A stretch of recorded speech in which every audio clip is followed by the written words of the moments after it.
Hello and welcome to the CFS IO. We are here for 2023. We are back. I am Valdez. With me is Bench. And boy, do we have a lot of crossfire on the way for all of you guys watching at home. How are you doing today, Bench? I mean, I'm doing absolutely great here. I am pumped up to see the best plays coming out from these teams here. And it's a pleasure for me to be back here after the Grand Finals in Jeju Island. Yeah, that was an absolute blast, obviously. The Chinese teams taking it away that time around, but also the Americas teams, the Brazilian teams doing a great job as well. And that's the majority of what we're going to have for you guys this weekend, of course, if you are paying attention. But we'll get into the overview in just a bit, of course, to find out, who's playing and stuff like that. And speaking of which, we have it right here, of course. America Division will be this weekend. Yep, we're going to be having 3 full days of quality crossfire coming out from the region. The maps are going to be the same. The one thing that's been changed, it didn't really change too much, except the map pool has been added to Mexico and Eagle Eye from the Grand Finals. It's going to be that way from there on. Yeah, a couple of new maps since last year, and the teams, definitely something to talk about. We got Imperial, we got VASCO ESPORTS, VINCIT Gaming, and CYTREX, which, some names that might be new to you if you only watch the CFSI, but definitely some up-and-comers from the Americas region. So will be fun to watch and see if some of the teams can overcome Imperial, as it always kind of turns out here in the America Division, which, by the way, we will have the group stage on the 26th and the 27th. Today is the 26th. It's the first day. So if you're tuning in now, congratulations. You're here right from the beginning. And then, of course, the third day, as always, will be the playoffs and the finals, where we will crown our champion. Yep, it's going to be EU MENA coming in the week after. It's going to be the 2nd and 3rd for the group stage and 4th for the playoffs and the grand finals. And for America Division, we see some new names, as you have mentioned. We've got CYTREX versus Imperial coming as the very first match of the game. Yeah, should be an interesting one, definitely a bit of a dark horse coming from there, their first time, but we'll definitely get into introducing some of the teams a little bit deeper, a little bit later on. Then we will be followed by VASCO versus VINCIT Gaming, and then Imperial up against VASCO later on. That's kind of like the highlight match from today. Definitely, it feels like Imperial and VASCO are 2 of the top teams, and as always, Imperial, the defending champions. It'll be interesting to see if anyone can overcome them here in the group stage. But we do see a Team CYTREX coming up against Imperial as the very first match I have mentioned, and we'll have to see if they have the firepower to overcome the fire caliber of Imperial when it comes to the quality finals coming through.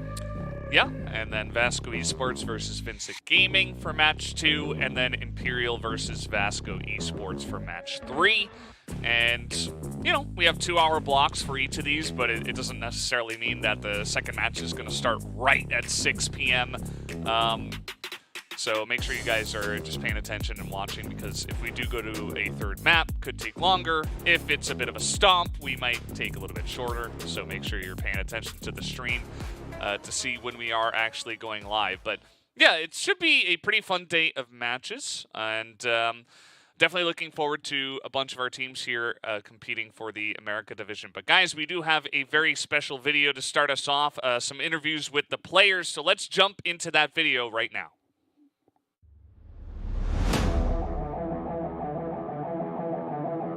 Olá a todos, meu nick é Fefe e eu sou o capitão da Imperial. Me sinto muito feliz por poder participar desse campeonato mais um ano. Duas de algumas das características do meu time é que meu time joga bem agressivo e nós temos, acho que, o melhor player que já jogou Crossfire, que é o Goken, então acho que é um ponto diferencial demais. Eu fico muito feliz por muitas pessoas acharem que eu sou o melhor, e o ponto que eu trabalho para as pessoas acharem que eu sou o melhor é me esforçar muito. Eu acredito que o meu esforço é muito pesado. Eu, o Lucão e o Rio já estamos praticamente 3 anos juntos na mesma equipe, e o Lucão, o Goken e o Adriano já vai fazer 2 anos de time com a gente também. Acho que um dos fatores da Imperial não fazer tanta troca de player igual aos outros times é porque Todas as nossas lineups que a gente jogou, a gente alcançou o nosso objetivo aqui no Brasil. Nós trouxemos resultados diferentes de outras equipes. Também porque o nosso time é muito unido, nós somos muito amigos dentro e fora de jogo, então acho que é isso, a união faz a força. E aí, meu nick é Asp, sou capitão da equipe da CYTREX. Para quem não nos conhece, nós somos a CYTREX, fomos uma das 4 equipes que conseguiu a classificação no primeiro turno da CFBL. Sabemos da dificuldade que vai ser, pois equipes muito fortes, como a equipe da Imperial, VASCO e a própria VINCIT. Então, mas temos plena confiança que podemos surpreender nesse campeonato. É a nossa primeira vez que estamos participando do CFSI, mas vamos mostrar porque nós conseguimos essa classificação. Acredito que o confronto contra a CYTREX vai ser um pouco difícil, pois eles já conhecem a gente conhece eles. Eles têm jogadores bem esquilados como LC e Acapulco, são grandes jogadores, grandes talentos do Brasil, mas acredito que vamos sair vitoriosos. A Imperial é um time muito complicado de jogar contra, porque os jogadores individualmente têm uma capacidade muito boa, mas isso não intimida nós. Eu acho que nós estamos confiantes e estamos treinando muito para isso. Acho que a gente conseguiu as 2 vitórias contra eles. Eu não me recordo muito bem contra eles como foi o jogo. Vocês estão falando tanto que vão ganhar, estão tentando, mas no final é sempre o mesmo resultado. Apesar deles serem os atuais campeões aqui da CFPL, isso nesse campeonato não nos diz muito. E através desse pensamento eu acredito que nós podemos obter a vitória. Vocês também podem errar e nós estaremos aqui esperando por esse momento, esse erro que nós iremos aproveitar. Vocês podem esperar nosso erro, mesmo se a gente errar 1, 2, 3, 4 vezes, a gente vai sair vitorioso desse confronto, então não me importa. Eu acredito que por nós termos uma colocação final na CFBL abaixo, eles possam acreditar que nós sejamos os mais fáceis, né? Mas aqui a chave é outra, mudou, é outro campeonato, então nós vamos nos doar ao máximo para mostrar que eles estão totalmente equivocados. Minha determinação, sem sombra de dúvidas, é ser campeão desse campeonato, mais uma vez. Estou em busca, acho que é do 4º campeonato, não lembro. A todos os outros times que estão tentando tirar nós do topo, uma boa sorte. Nós CYTREX somos um time muito dedicados e que os nossos fãs continuem torcendo por nós, que vamos dar bons resultados. Fé, tropa, a gente se vê no jogo.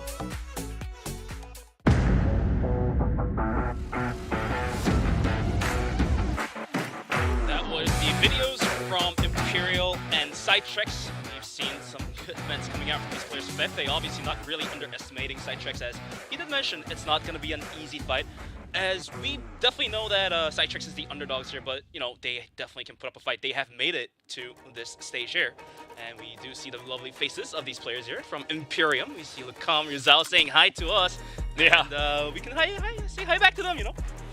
Yeah, they won't see us, but we can see them, and as always, Fefe, I think, put it best. He's like, I think this is our, we're getting our 4th victory. I don't know, it's been so many. Like, they're just so used to winning, and they have this superstar roster that they have kept together now for quite a bit, especially when this team first came together. Everybody was really hyped because it was the Brazilian super team, essentially. They had lofty goals of not just winning the Brazilian League, but also going global, going to the World Championship, to the grand finals, and trying to win there as well. And even though they did fall short in 2022, if there is going to be one team from Brazil, everybody still kind of points these guys out as the big favorites. So it'll be interesting to see, this CFS and into the next one, into Season 2, into the grand finals, just how far these guys will go. It's always fun to watch their journey to the top. And for Imperial is Fefe, Adrian, Goken, Lacom, and Rizal. And as you can see, Goken here sitting with 1.41, whooping big KDA here. And this man, he has been dropping naughty arm shots during the grand finals against the top teams from other regions of the world. And this probably tells you about some ideas what Imperial is aiming to be. Okay, like being the top in your own region, that's an important thing too, but at the same time, you have to be able to compete against the top teams from other regions like China, other regions like, Americas and EUMNA as well. And this team was able to do so. Yeah, that's really the interesting thing to look at, as we are going to take a look now at CYTREX and a bunch of their players as, definitely the underdogs in this match, but never count out the underdogs. We have always seen upsets in many different esports, and especially in CFSI, and many times before, and sometimes at the beginning of the tournament, you watch and you say, oh, well, these guys aren't performing that well, but then by the end of the tournament, you're like, wow, they really improved. They ended up being the best team, and wasn't that crazy. So maybe CYTREX can make the big dark horse run here in this tournament. And then when it comes to the players here, it's going to be Asp, LC King, and Invictus, LC and Acapulco, as we have Asp on the IGN here. And for this team though, like we mentioned that they're the underdogs, but hey, when it comes to professional esports, underdogs can always bring the upset to the board here. Imperial has to watch out for some crack plays coming out from these players, especially LC King as well, since he's been in the scene for a good while as well. Yeah, absolutely. As Goken up against Acapulco, it is going to be a very fun one. As we're also going to take a look at the keys to victory here. The defending champion challenging to secure their 3 consecutive championship titles versus a team that's having their first appearance in the CFSI. So, it's definitely David versus Goliath in this first match, Bench. But when it comes down to strategic plays, if CYTREX is able to stop Goken strategically and tactically, they have some sort of an edge to come on top of this match as well.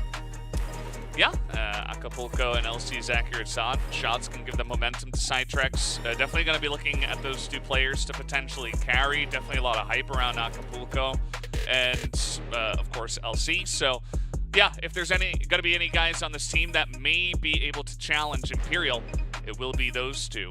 So definitely going to be looking towards that. And yeah, definitely a lot of talk about Goken being kind of the best player in Brazil. And I think he kind of deserves that title, Bench. I've been doing this CFSI for, I think, 3 years, and this guy is always on top. He's always the best. And so I think bigger than anything else in terms of being the best player is consistency. And he has consistently been at the top and been the best. So can they take down Goken tonight? Can they take down Imperial? Will be an interesting story to watch. I mean, when it comes down to underdog teams playing against the top team, it really comes down to who really gains the map control here. Obviously, it would really depend on who has the better aiming, who has the better shot, and who has the better positioning. But if the underdog team is able to control the map, I would say above 50%, then they really stand a good chance in shutting off players' rotations, shutting off bomb plants onto a certain site, and pressure the bomb site the enemy's trying to attack onto, or defending. So it really definitely comes down to which map they're going to have to pick. So we're going to be looking at the map ban picks coming out soon as well. Yeah, that'll be interesting to watch, to see kind of what bans go through and what maps do come through, of course. So we did see in the interview video as well that Imperial was able to take these guys down twice during the CFBL. So I think that's definitely the favorites, and certainly these 2 teams should know each other pretty well because obviously, a relatively long season they had over there in Brazil, but also they had to play each other twice. So there's a lot of information that these teams can use on each other. And Bench, you've been around in the FPS scene for quite a long time.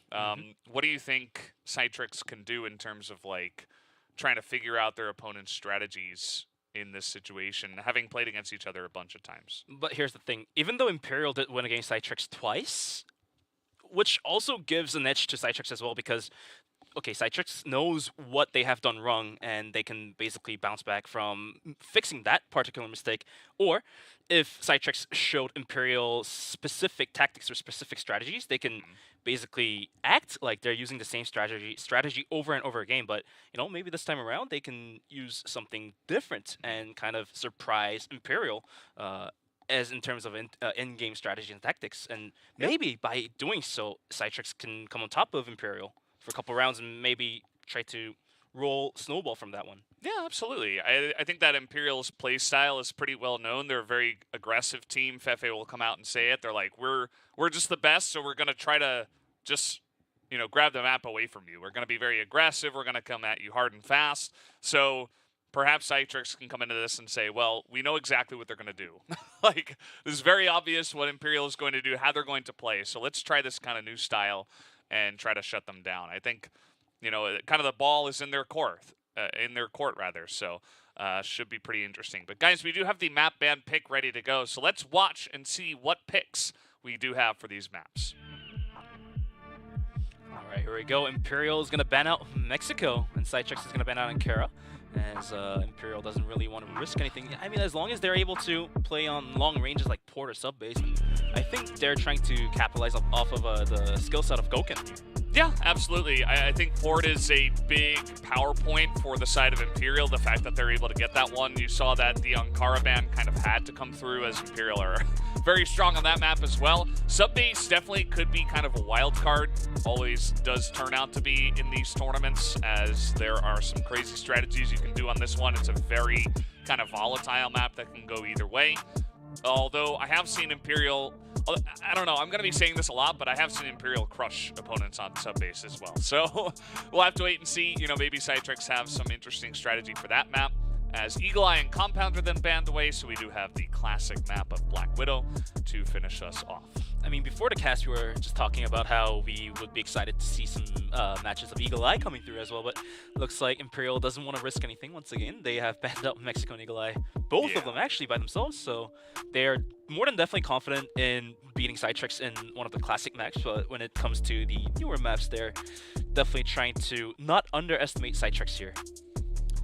Yeah, definitely a important thing to go for. Taking a look at some of the data as well, we did see CYTREX in the CFBL 2023 Season 1. They went 1-5 on Ankara, so I think that's part of the reason why they also ban away that map. Just in general, they don't feel very confident on that one.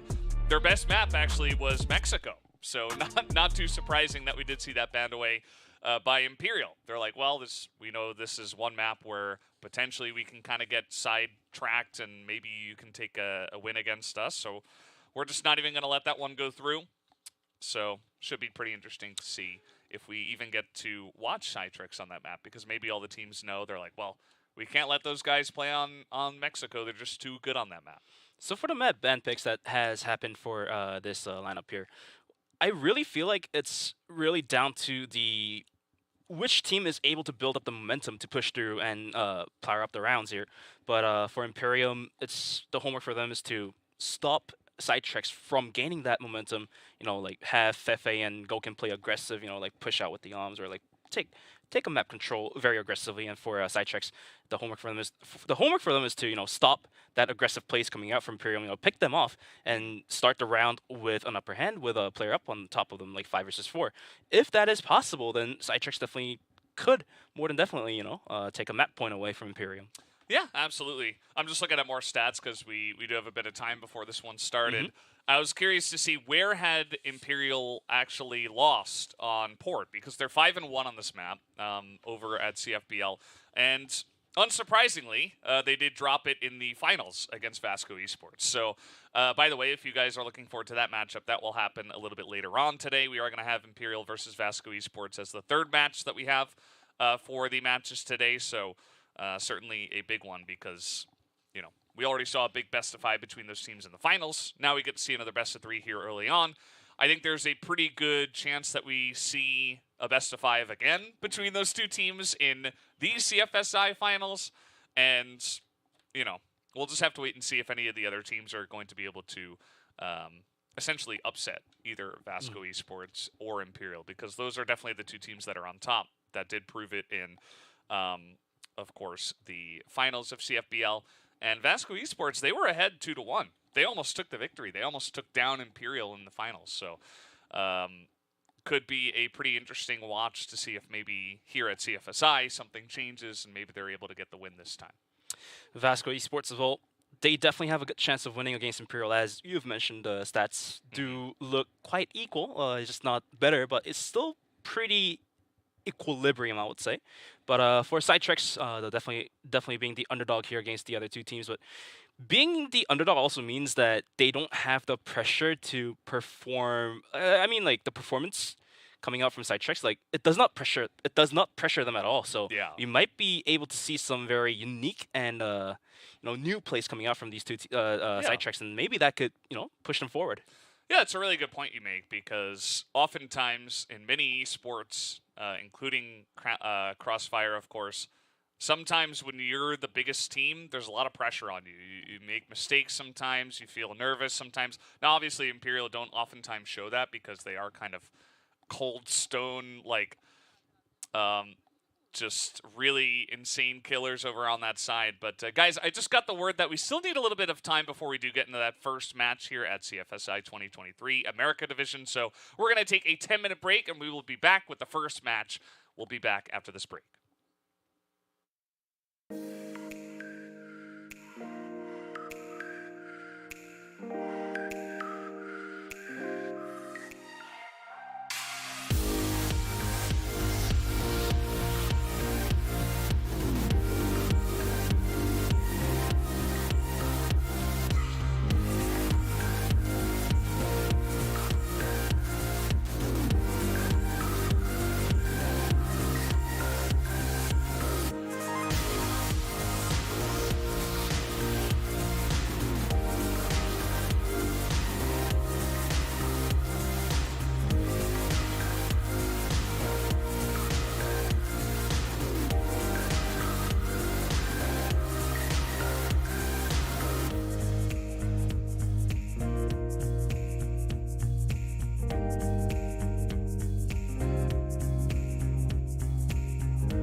everyone. Welcome back to CFSI 2023 here at the America Division. We're here for the first day of the group stage. I'm Valdez, with me is Bench. And yeah, we're just waiting for this one to start. We had a little bit of a delay, but you know, it is going to be Imperial up against CYTREX here in just a moment. And Bench, what do you think about this first matchup? I mean, the maps are going to be Port, Subbase, and Black Widow. I think the map Ben pick is favored towards Imperial by a lot, actually, since Subbase, one of the maps CYTREX picked, it's played really well by Imperial. They went 6-1 in their CFPL 2023, whereas for CYTREX, Subbase was a 1-4. I mean, obviously, coming into this tournament as the underdog here, obviously, you know, you're not going to have that many map points, but maybe CYTREX feels a little bit better and a little bit more comfortable playing in Subbase. But Port is going to be Imperial's pick, and Subbase being CYTREX, and Black Widow being left over as map number 3. So we might be able to see CYTREX sending it all the way to map number 3. Yeah, I mean, some other data, we did have a 11 wins to the side of Imperial, only 3 to CYTREX. So definitely coming in as kind of the big underdogs in this one. We talked a little bit before about, you know, what they could possibly do. There's a lot less pressure on these guys because they're not the favored ones. You know, Imperial are like, oh well, we're supposed to be the guys that are going to win this one. So it will be interesting to see how they deal with that one. But guys, I'm getting the word that the map is loading up right now. So we do have Port here for Imperial versus CYTREX, and let's get into it in just a moment. So we're just going to wait until the map, of course, loads up. And Port, always a lot of fun. Speaking of Port, right? Yeah. Gokin, very curious to see how he's going to do on this map. As here we go. Map number 1 already started. As we do have Imperial on the blacklist side. We have CYTREX on the global risk side. Let's see how this one goes. All right, we see Rizal trying to hold off the corners here, and if he's able to find any picks down towards the bomb side. We see Asp and LC holding down towards the bomb side as well. Look at this positioning here, though. I would say the split here, I don't know if it was worth it because, you know, you're able to capitalize off of possible pushes coming through. But, you know, if the other player gets picked off, then the other player who's holding it by themselves is going to eventually be traded out. So I would say the defensive position, it's one of the more riskier ones, I would say. Yeah, absolutely. You see that Imperial Port is kind of a map where either you look for picks to start off, and you see that Gokin, he's already got the song. He's looking for someone in mid, but obviously on the side of CYTREX, they know this is happening. But then when you go for the pushes, it's got to be hard and fast, right? There's no delay. You got to be really crisp on your entry.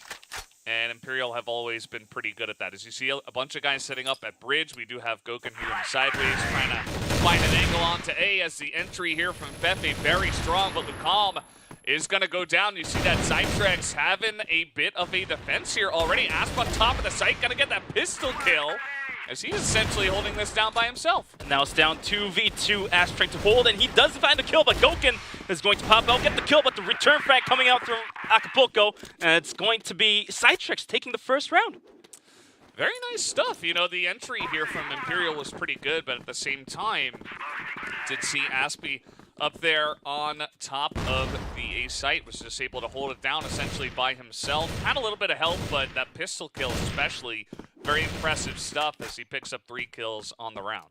So here's the thing, Imperial tried to push down towards middle, towards a bomb site, but, you know, the fast pushing didn't really capitalize off. The first trade kills did come through, but, you know, CYTREX was quick enough to react, send the remainder of the players down towards the other bomb site, and just defend it off by themselves. And it's going to be 1-0, and just about minute 50 left onto the clock. We see Adrian trying to hold down towards the angle. A couple more nades being popped up.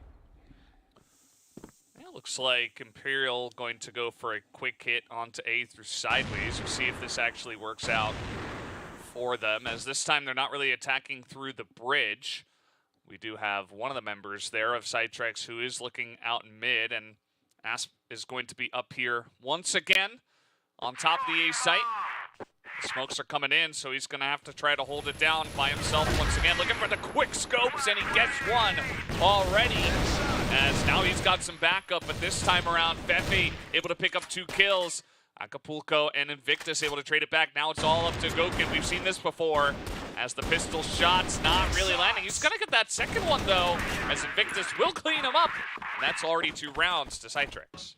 2-0 for CYTREX right now as Imperial tried to push through the connector down towards A bomb site. Apparently, the hold was strong this time around. CYTREX having both players on towards the bomb site instead of sending the player down towards the boxes in front of the bomb site. And they were able to hold it down pretty clean. And as you see, more default setups now coming out from Imperial as they are sending a player down towards A, sending a player watching towards a B push, and then having the rest of the players just lurking towards middle. And you see LC trying to walk around the smoke here, see if it can find any good information towards Imperial. Actually hanging out here right under the bridge, trying to see if they can poke out. The flash comes over the top. They're trying to isolate Lucom here, who is not phased. So all 3 members come out, and they're actually winning the fight here. Couple of trades 2v2 as Gokin is going to get that snipe, though, on top of the bridge, and that's going to tip things in Imperial's favor. And now Feifei in a duel with Acapulco. Acapulco backing up right away as he knows it's going to be a man deficit for their team. It's going to be a 3 versus 2 in favor of Imperial. And now you see Zhao trying to give some fake information towards CYTREX by popping the fake flash here. And the bomb is now going to get picked up by Gokin soon. And soon to be sent towards the B bomb site. Gokin trying to look for the smoke. He does see the bullets coming out from Aspen. He's going to pop detonate there. It's not really going to do too much of a damage there. Yeah, just pushing them away as it stands. They're finally going to plant that C4. It took them a little bit. As Fefe going to spot this push coming in. He's going to get this flash down. He's holding down B room, just trying to keep them away. Very nice spray right through the floor as Gokin is going to clean up. And finally, Imperial is on the board. Definitely a little bit of a slow start for them. CYTREX putting up a good fight, but that round entirely theirs. Yeah, I mean, Imperial had a pretty good round. The push coming out from CYTREX down towards middle. They were able to hold it down, even though they did lose a couple players. But at the end of the day, they were able to wipe everyone else and then get the bomb plant and just hold it down. 2v3, easy hold. And that's going to be a round secured by Imperial finally. And now this puts CYTREX in an awkward situation. You see, like, the first 2 rounds they were playing very default, I would say, and then was able to win. And then this round they try something fresh, you know. They push out middle, push out towards the connectors, and lose the round because of that. Yeah. And maybe this may put CYTREX in a very awkward situation to not be able to try anything funny. And maybe this pressure could be the key decider here for the match against Imperial. It's a good point because, you know, CYTREX as the underdogs, you would assume they would try to do kind of these weird strats, these off-standard strats to try to, you know, catch Imperial off guard and win rounds that way, but they kind of just won by outplaying them straight up, you know, like hitting their shots as the entries came in. And so, you know, CYTREX maybe just going to go back to standard here. Is Acapulco going to open us up with a first kill, and that should make things a little bit easier on the defense here. Yeah, Acapulco finding a nice frag with a headshot onto Adrian, I believe, and that's going to open things up for this round. And now a minute left on the clock, and Imperial now has to decide where to go. It looks like it's going to be hit on towards the B bomb site. Feifei coming through with a pop flash. Invictus hiding behind the boxes to get taken out by Gokin. That's going to be Feifei taking out Acapulco. Now it's down 4 versus 3 with the bomb site completely wide open. And now it's all down for the rest of the 3 players of CYTREX to hold it down. The bomb has now been planted. LC and Asp trying to hold it down, but Gokin with a quick shot is going to take down LC as King. Feifei through the smoke is going to find the headshot onto LC. Now it's all down to Asp with the AWM. Can he do it? As Gokin just sitting on very sliver health, but Feifei just spraying through the smoke is going to secure yet another round for Imperial. It's going to be a 2-on-2. Yeah, very clean entry there from the side of Imperial. That was impressive stuff. It took them a little bit of time to kind of get used to the map, but now it seems like they're firing on all cylinders, so really good stuff. Gokin popping off with, I think, 3 kills in that round, so it's kind of what you want from your aces. Now Rizal holding it down on Link. He's going to be able to pick up that first kill. Also, a lot of damage done to LCS King, so there is already this tidal wave of Imperial pushing forward as the last 2 or 3 rounds-ish have been on their favor. Yeah, LC with a little bit of a misstep there, pushing out towards the connector, not expecting a player from Imperial to be holding, and at the end of the day is going to be taken out. And now this puts CYTREX in a very, very tough situation. They have to split 2 players 2-2 split onto both bomb sites and leave mid open, and that's why you see Asp trying to look down towards middle connector here. And this leaves B bomb site to be a little bit more vulnerable as the players have to, you know, take care of the many openings as Invictus actually finds a kill onto Feifei. Asp gets taken out with a quick 1D from Gouken as LC King does find a trade. Invictus as well getting yet another, now still down to Gouken and Ruzao 2v3. But the HP level, look at that. LC King is going to be sitting at with a sliver of health. Acapulco with a full HP, but Gouken just taking kills left and right. Yeah, really good stuff. I mean, a lot of low health bars are on the side of CYTREX, and Gouken is kind of insane when it comes to these clutch moments, right? He just takes out the pistol, and he's just able to click on a couple of heads and kind of finish off the guys that didn't have much health. So we do have now a 2-on-2, not too much time on the entry as Acapulco spotted, and Gouken gonna pick that kill up. Imperial cleans up the end of the round, and that is now 3 in a row to the side of Imperial. CYTREX definitely trying. CYTREX definitely trying something new here. They were able to capitalize off the first 2 rounds, but you know, the mid push down towards the mid connector didn't work out. Sending LC down towards the A connector didn't work out, and maybe after losing yet another round, CYTREX might try to play more default setups. You know, sending 2-on-2. Nobody picking out an Invictus with 2 huge kills. Both gonna be going down. It's gonna be Adrian Lecombe. Ruzao coming from behind, sprays down 2 players. It's gonna be LC and Acapulco going down, equalizing things back down. Asp goes down as well, and Ruzao popping up with 3 kills already. And it's down to LC King and Invictus to hold it down. Invictus fighting with everything he's got. He's gonna be able to find the kill onto Gouken. Now it's all down to Ruzao. 2v1 here. Ruzao goes into the side trying to recover what he can recover, but it's not going to happen. Invictus goes in huge, takes the kills for himself. It's gonna be CYTREX finally taking a round back for themselves.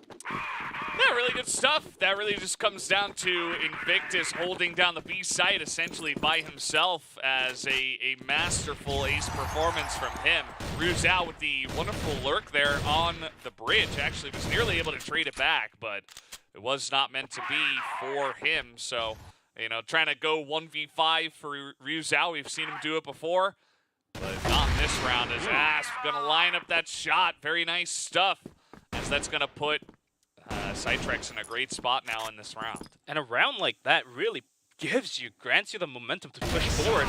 Adrian is going to be able to find the headshot onto Acapulco to equalize things back down to 4v4. LC in a duel, but he's not really looking forward to fall back out from here. He wants to hold this connector here. And you see the push coming through shove. LC is, can he get the kill? No, he's going to go down. Asp is there to find the kill, but it's going to be LCS King to help his teammate out. Now it's going to be down 3-on-3 with Adrian sitting at half HP Asp as well. And now it's going to be Imperial going on for the A bomb site here. Yeah, let's see how it goes. Getting the back passageway here. Gouken holding it down. He's got the angle. LCS King, though, is not going to be able to clutch it. Only gets the 1 kill onto Adrian. As he'll even plant that bomb there just for fun. As taking the lead once again, Imperial are now leading 4-3. With a round on top, I think Imperial has more strategic decisions, more choices given to them, I would say. Yeah, it's a pretty good showing that they did have in that last round. So after they kind of got destroyed by Invictus on the one side, they kind of changed things up. I like the different angle of attack as Asp, he's holding this down. Very nice nade in there is going to tag Feifei, but only just a bit of damage. As you see the kills, okay. LCS King getting very aggressive. That's going to pay off for them as Asp with 2 kills from the top of A. As he is holding it down, but Gouken gonna peek out of mid, trying to even things out here. And now down 2v3. Can CYTREX hold this down against Ruzao and Gouken? Gouken obviously sitting on 12 kills already. This man is insane. Yeah, but now he is. Just about a minute, 20 seconds left onto the clock. Imperial now has to make a decision. And looks like they're going to be heading down towards the B bomb site. Gouken clearing out the angles here. As Invictus from CYTREX is going to be holding the corner here. And Gouken slowly clearing the angles, going for the peaks. He does spot out Invictus sitting on the corner, but wasn't able to connect the arm shot. And now, can Imperial rotate out from B bomb site as now the support is arriving? Oh, that's a naughty shot coming up from Goken through the window there. LCS King going down. Now it's going to be down 2v2. Yeah. Let's see how this retake can come in. Or if Imperial are even going to plant this bomb. They're just waiting, trying to take the 2v2 as we're going to trade out that AWM. The push is coming in from CYTREX, but the sprays are there. Goken's able to get the one shot from the top, goes back to that AWM, and that is going to hold down the site. They had tons of time, and Imperial using the time, the clock very well. They understand that the rotation is going to have to come in, and they just catch them in rotation and take the A site for free. I mean, a lot of credit towards Goken as he was able to find that crucial pick on towards window. It's a hard kill to catch, but he indeed gets the kill, secures it, and brings it back down to 2-on-2. Acapulco almost being spotted out. Asp did find a kill onto Asian, but Feifei was quick to trade him back. And now down 4v4. And for Blacklist, this is a situation they would prefer, you know, having a 4v4. This puts Global Risk in a little tougher situation as they have to split the players 2-on-2, and that basically means there will be open angles on towards the map, like maybe like open towards A, open towards middle, because the splits have to come through. Yeah. Especially because those B rushes on this map can be pretty deadly, but they're going to be going for A here as LCS King from the top. Be able to take one down, takes a bunch of damage, only on 13 health himself, but he has been able to hold on for quite a while. Feifei does get the kill in mid. They know that LCS is up here, and they're trying to clear him out. Not getting too aggressive, our Imperial. Nice look from them as Invictus from the back of the site going to be able to pick up that one kill. LCS playing a little bit more aggressive, was trying to push down towards the ladder, but he at the end of the day was able to get picked out. Acapulco with a quick headshot to Goken, and Lucam trades him out, and now it's down 1v1. Invictus versus Lucam. HP a little bit more than Lucam, but the headshots are insane tonight. Invictus kills off Lucam, and it's going to be 4-5 in favor of Imperial for the first half. Yeah, definitely a pretty good start on Blacklist. Getting 5 rounds already to the side of Imperial. Definitely not all too common, but certainly some of these rounds have been very close, so you really got to applaud CYTREX's efforts so far. But gotta be curious to see if they can get the same amount of damage done on Blacklist. It does feel like they are being carried a little bit by Invictus at this point in time. Asp has hit some really nice shots, but other than that, Imperial's global risk side on this map can be pretty devastating. So, especially with Goken up top, it's going to be rough to even attack the A site. So, they can kind of become a little bit predictable. I mean, at the same time, CYTREX on the global risk side was able to show us a couple strats they prepped coming into the tournaments, and maybe it's a lot easier to put out the strategies in the Blacklist side and. This time around, it's going to be CYTREX on Blacklist, so we might be able to see some strategic maneuvers that could put Imperial in a tough situation. We can see the players are rotating down towards the B bomb site with 1:20 left onto the clock. Just a couple seconds more. I see triple peaks towards the connector here. If anybody was there, that would have been a devastating moment, but the nade not really doing too much of damage here, just a little bit on towards Acapulco and Asp. Now the push is coming, Feifei holding it down. Ruzal finds a quick kill, Lucam as well, adds on to the damage here. Finds 2 kills off himself, Acapulco shooting through the window. Doesn't really find any shots here. Asp coming from behind, couldn't connect his kills. Adrian is going to take him out, and now it's all down to Acapulco.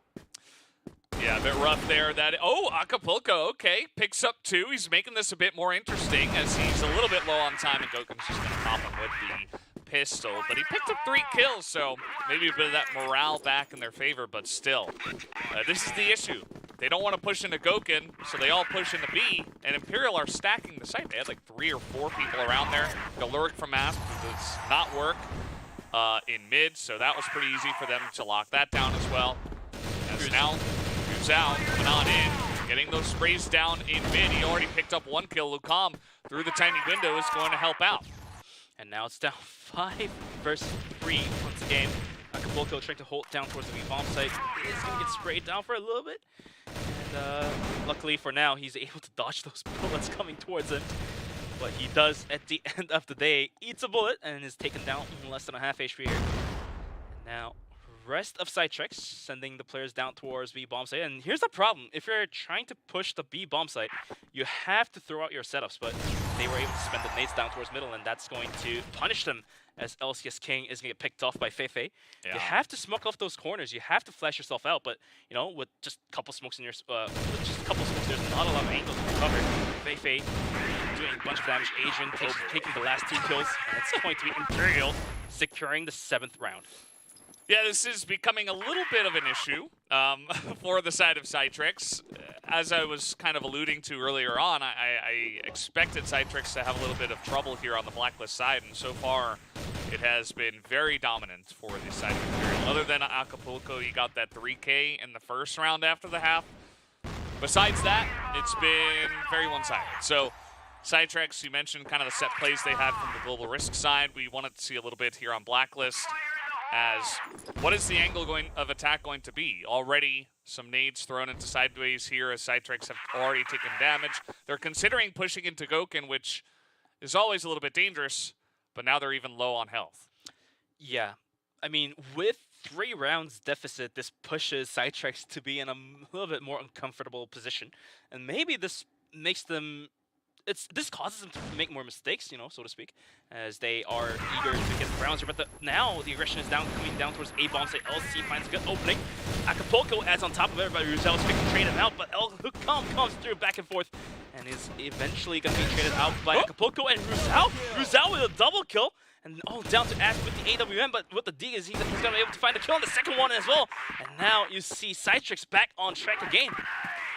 Yeah, very nicely done. That attack onto A they stayed hidden for a very long time. It didn't seem like Imperial were ready for that push, so very nice set play. They get the flashes up top. Gouken's not able to do anything, and they immediately neutralize that threat. They got in, and the defense from Lucam and Ruzel was pretty good, but at the end of the day, also Adrian tried to push out and, you know, catch them off guard going 1v3, but he immediately got sprayed down, so a lot of the defense on the site was pretty lacking there from Imperial, and CYTREX gotta love that push. It's a very good look, and it kind of gives me a renewed hope in their ability to potentially take some more rounds here on Blacklist. Yeah, CYTREX, they definitely have to play with the clock here. They don't really have to hush. And as the rounds has proven, the rounds they lost, they were hushing things. They were trying to move into the site faster than they are supposed to be. You know, they're not putting out their setups. But this time around, they were able to cover A bomb site. They were able to flash themselves out, and they were able to clear corners, clear angles with the nades, and that allowed them to pick up the round here, trying to even things down. But still with 2 rounds away from catching up, still a lot more work to be done by CYTREX here.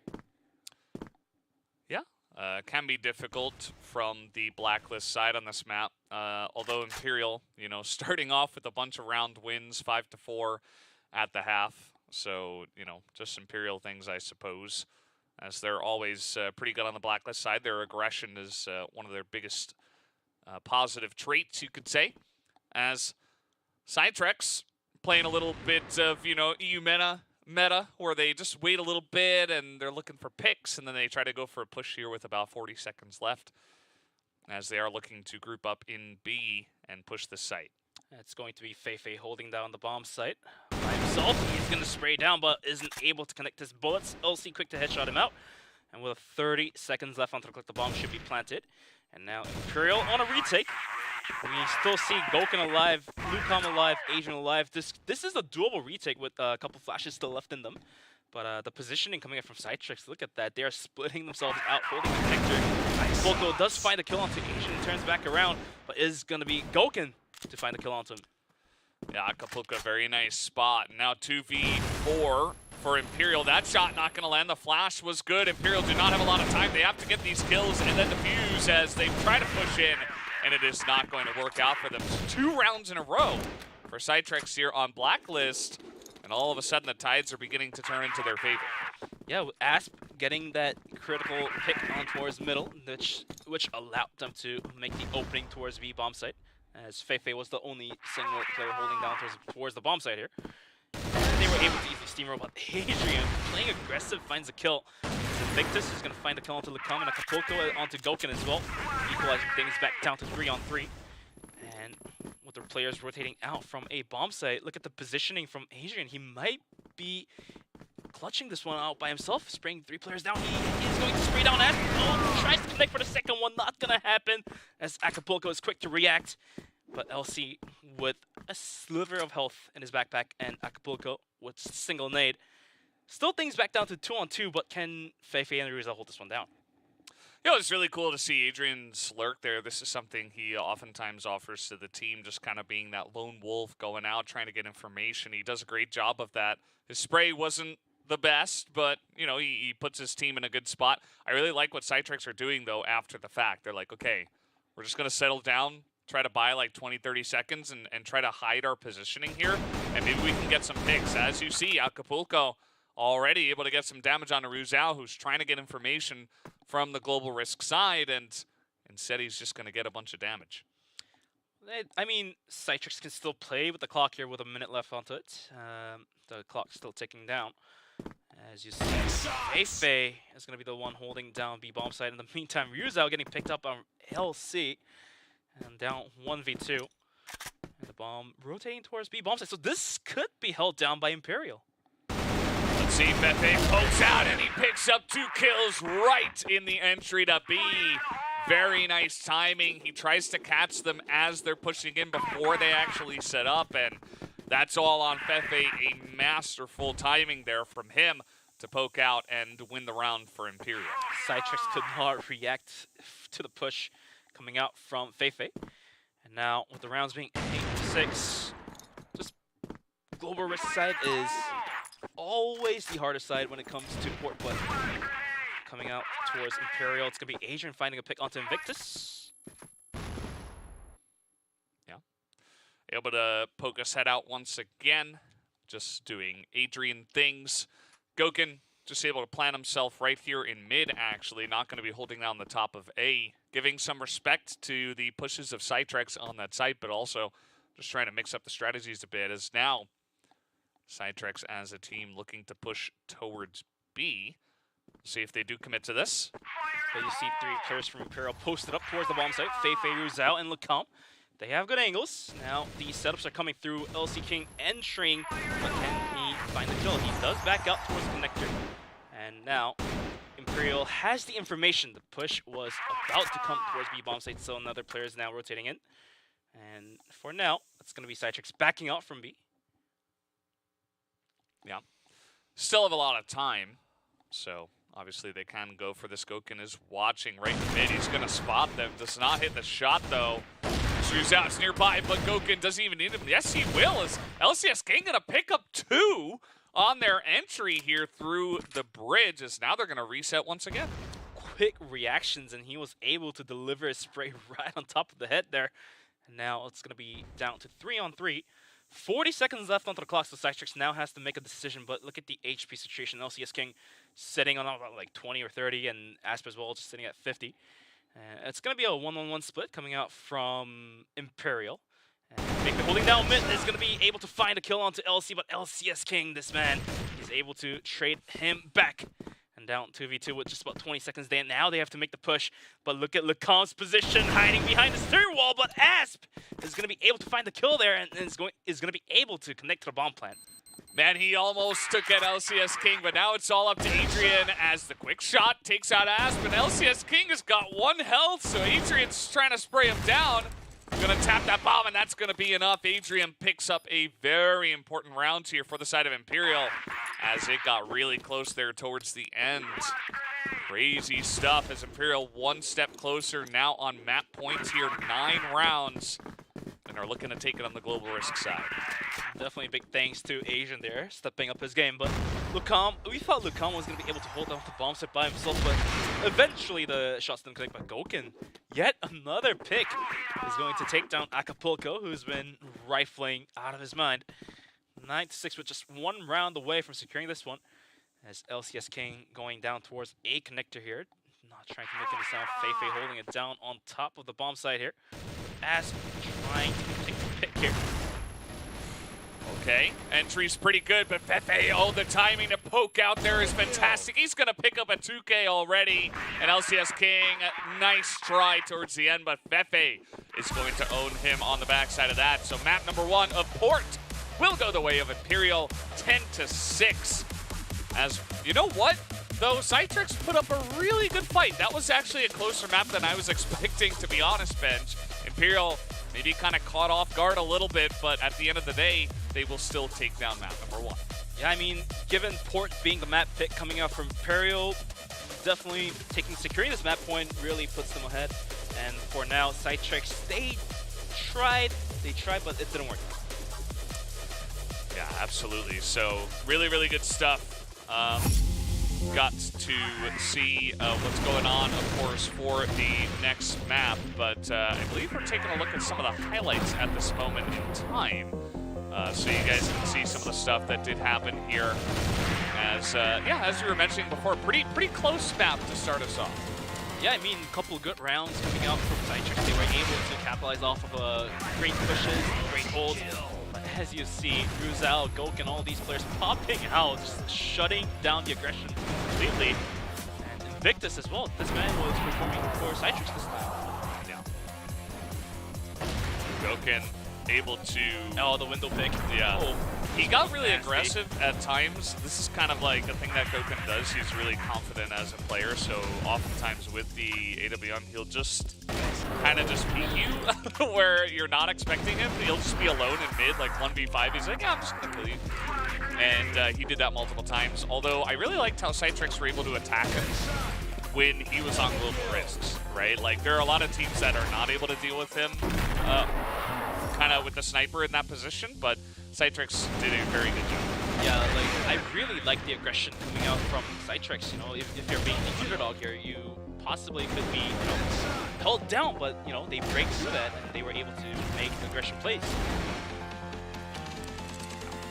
Right there at the end, not the actual last round, but a really big clutch from Adrian going 1v2, even though there were some low health bars, of course, as the guys on the side of Imperial still, you know, all smiles. Just a pretty common kind of situation for them. They're kind of used to winning at this point, Bench.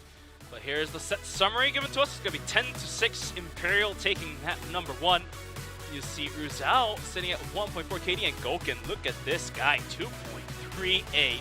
I don't believe my eyes here. Yeah.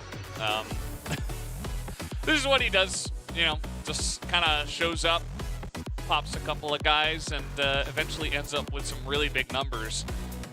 We have seen some pretty obscene stuff from Gokin. We've seen like 4 KD, 5 KD at times. Even in the global finals last year, he was just popping off that way. So 2.38 is pretty insane for this first map, but maybe, just maybe, Bench, we'll get even higher numbers as the maps come along. And for CYTREX, it was Invictus to perform out for his team. He was almost getting the ace, almost getting 3 kills, 4 kills, almost every round. And eventually, it didn't work out, but now we're going to be moving into map number 2. Yeah, map number 2, we're back here on Subbase, and this is always an interesting map. Imperial on Blacklist on Subbase are just monstrous. Such a scary team to face on this map, so it was pretty interesting to see them pick this one up, but obviously showing a lot of confidence are CYTREX. They try to go for some aggression here in Machine Room, as Gokin right away just going to actually take a pretty backward stance, expecting the aggression. LC able to pop out, but Gokin already with 2 kills through that same window. Gokin popping 2 quick kills with the AWM is going to put CYTREX in an even tougher situation. As holding on to the connector, Agent comes through, gets headshot out. Lucam now knows the information, the duel is coming through, as not able to connect the spray down, is going to be taken down. Yeah, it does a bit of damage. Lucam in a bit of a rough spot, but it does not matter. And now he's going to entry for the team pretty low on health, but trying to hit the shots. Acapulco able to get one, but Lucam on low health, still able to take it down, able to trade it down as they make their way onto the A site.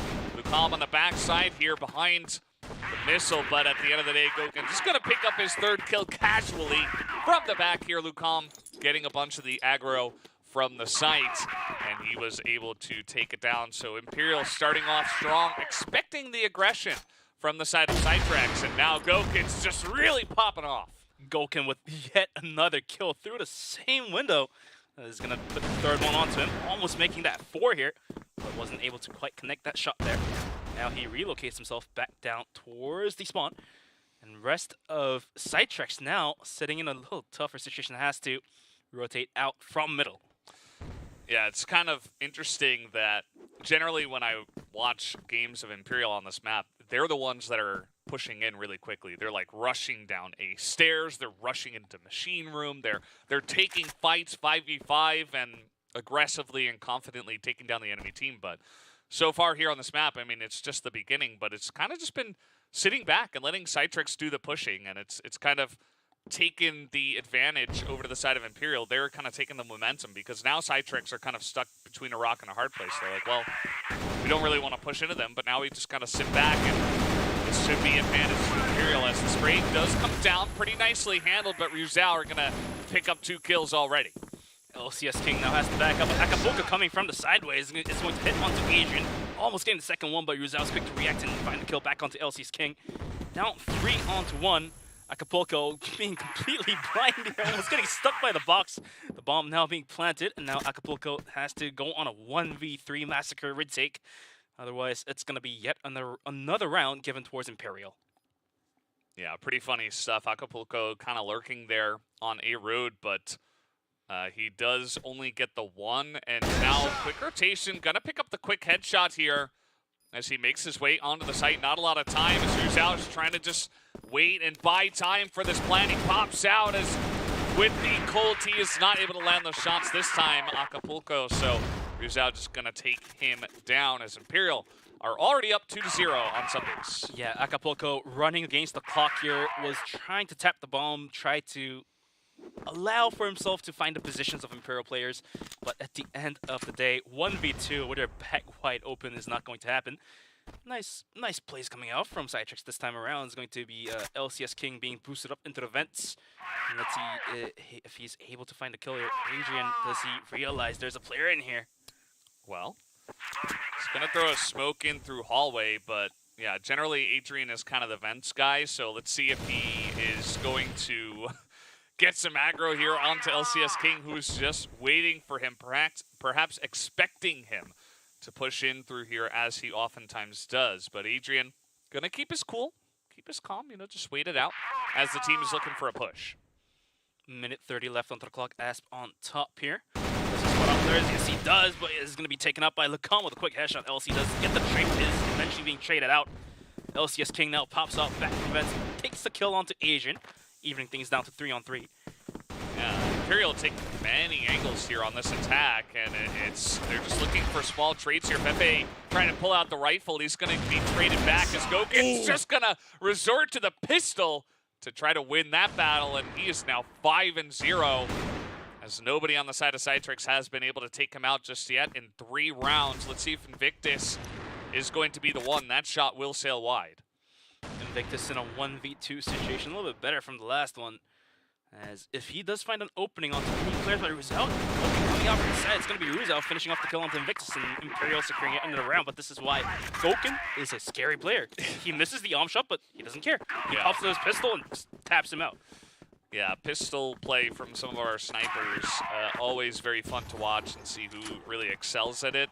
Part of what makes Goken such a deadly player, as you mentioned very succinctly, Bench, is that he's so good at both, right? So misses an arm shot, pulls out the pistol, quick headshot. He can do both in close quarters, in, you know, far quarters. I don't think that's actually a thing, but in far range battles, right? He can kind of do whatever he wants to take down his opponent. So Goken, still no deaths. Adrian kind of pulling most of the aggro so far from the team. It was actually a really nice flank we did have out by LCS King out of the vents, expecting the push, but he was basically one of the only players to pick up a kill in that last round. I mean, if LCS King was able to find 1 or maybe like even 2 more frags, then this could have been the round for CYTREX, but it didn't happen, and LCS King was ended off with just a single kill, and that allowed Imperial to do so. Imperial now pushing bombs, and LC on top is going to be able to not anything. Asp actually finds 2 of himself, and then Invictus finding a kill onto Feifei, but Ruzao is always there to trade the players out. Now Ruzao looking for another lucky headshot on towards LCS King, not really going to be able to connect that one. And now rest of Imperial trying to find the picks if they can do so. And you see Goken once again, if he's alive, anything is possible. I guarantee you, I'll say it now. We're going to have many rounds where he's going to try to go 1v4, 1v3, especially as the map comes along, as the tournament comes along. And for now, he's just hanging around here in lockers, just seeing if he can poke anyone out. But understandably, no one is going to be peeking him as they do not have control of the bomb right now. So Ryuzao going to have to be the guy who pushes forward and tries to shore it up for the team. Meanwhile, Goken's still lurking up here, going to get that snipe down and gives them a breath of fresh air, a chance in this round as Ryuzao. Nice poking here.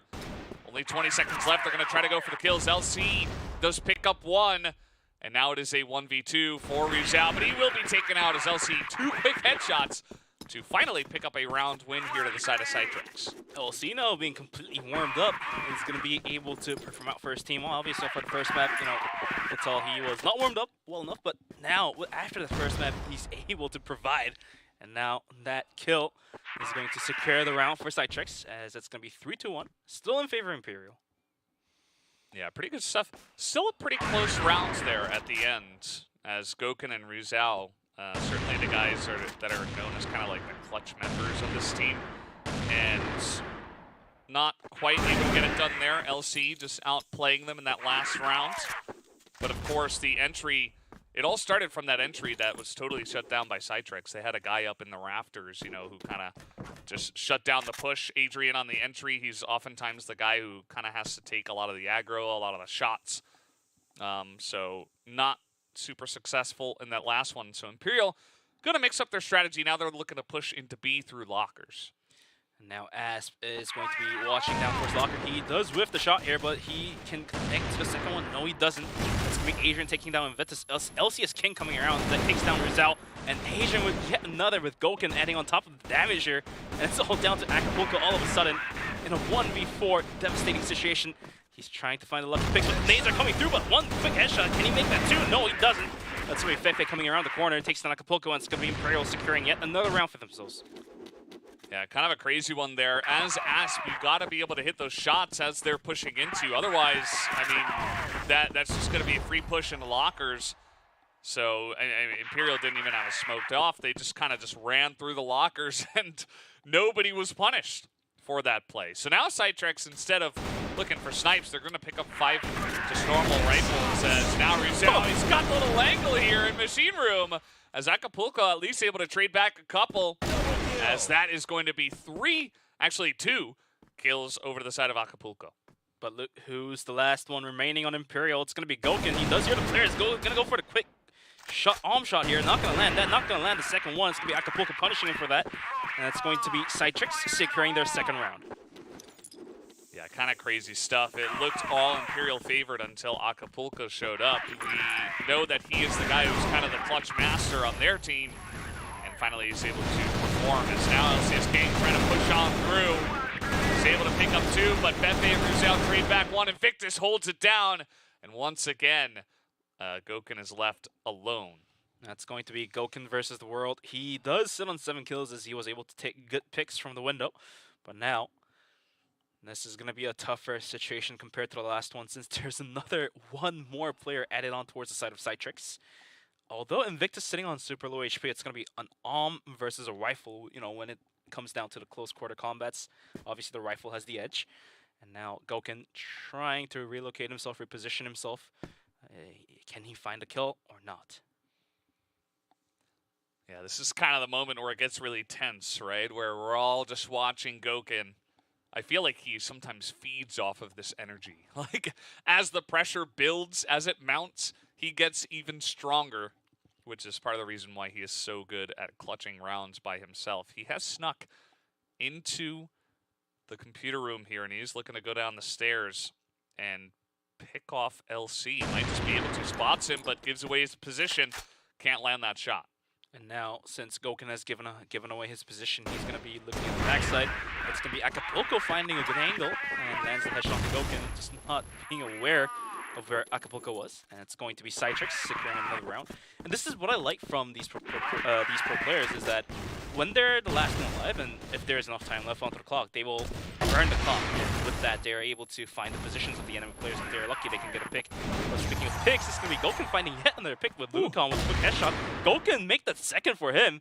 Yeah. As LC does find the headshot to Lucom, but at the blink of an eye, it's going to be Imperial sitting at 4 players with 3 players down towards CYTREX. Yeah, they oftentimes do this where they just run down a stairs and challenge you. Lucom with some really crispy headshots, and that might just pull it back into their favor. Now Rizal able to get one. Goken picks up his 3rd on the round, so pretty insane stuff. Maybe Goken unhappy with himself that he wasn't able to clutch the last one, but at the end of the day, he's able to clutch the next. So, well, not exactly a clutch. They didn't need him to clutch in that scenario, as it was a pretty much flawless round to their side. And here they come once again, but now Asp gonna pick one off. Asp, after finding a kill, is going to back out. Asp with a 2nd kill onto Feifei as well, trying to equalize things. That back down is going to be Ruzel, finding a quick headshot onto Invictus. And with LCS King now pushing out, they find the duel onto his Ruzel. He's now pushing down towards Connector. Does Imperial realize this? No, he doesn't. LCS King is going to be able to find the kill, but Goken quick to trade him back. That's going to be down 2-1 with Acapulco, the last one being alive, on towards CYTREX. They expect him still there, but Acapulco, he is so slippery. He will just, oh man, a really nice headshot there to get the round at the very end of the half and give it over the side of Acapulco and CYTREX. So really nice clutch that time from Acapulco, who is sitting on 2 KD even from the losing team in this scenario. So gotta hand it to him. He's able to slip in, slip out, and go undetected, as Imperial were not able to really close that round at the end. Asian now holding down towards Connector here. Goken finds a kill on towards LCS King towards the window. Finds a 2nd one on towards Invictus as well. Goken just taking kills like as if he was taking apples from a tree. As easy as that. Yeah? Yeah. Apples from a tree. Thank you. I've never heard that one, but I like it. Tell me, Newton. Big fan of apples myself. Feifei holding downstairs here. Imperial, even from the global risk side, showing their dominance. CYTREX trying to push in. Goken gonna pick off 4 on the round, ending up at 15-4. As I mentioned before, he is looking for higher numbers than the 2.38 he had in the last map.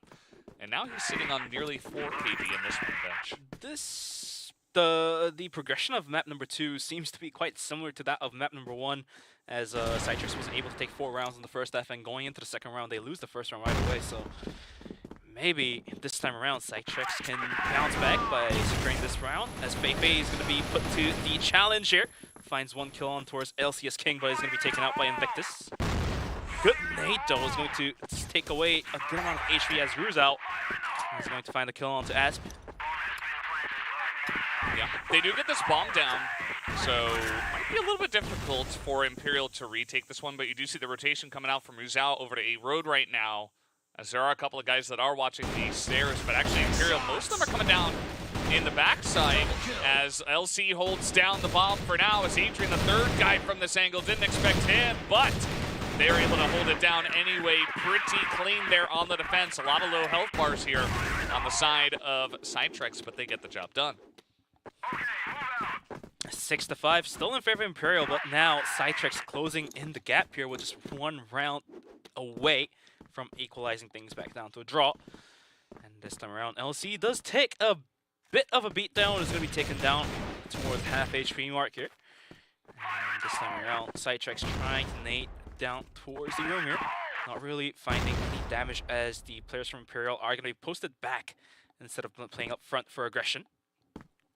Yeah, definitely good to kind of mix up your strategies, mix and match your positioning. You know, just gonna put Goken, seat him in the same spot, but it doesn't necessarily mean that everybody else has to stay there.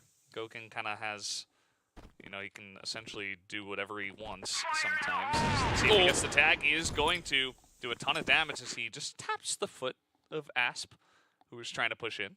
But these damages add up at the end of the day. If you know, are taken down to a super low HP, the aggression onto the bombs that can be held down by a single nade, eventually killing every single one. Goken at the end of the day finds the kill onto Asp, and now Ryuzao holding on top here. Lucom comes in hot with 2 quick kills.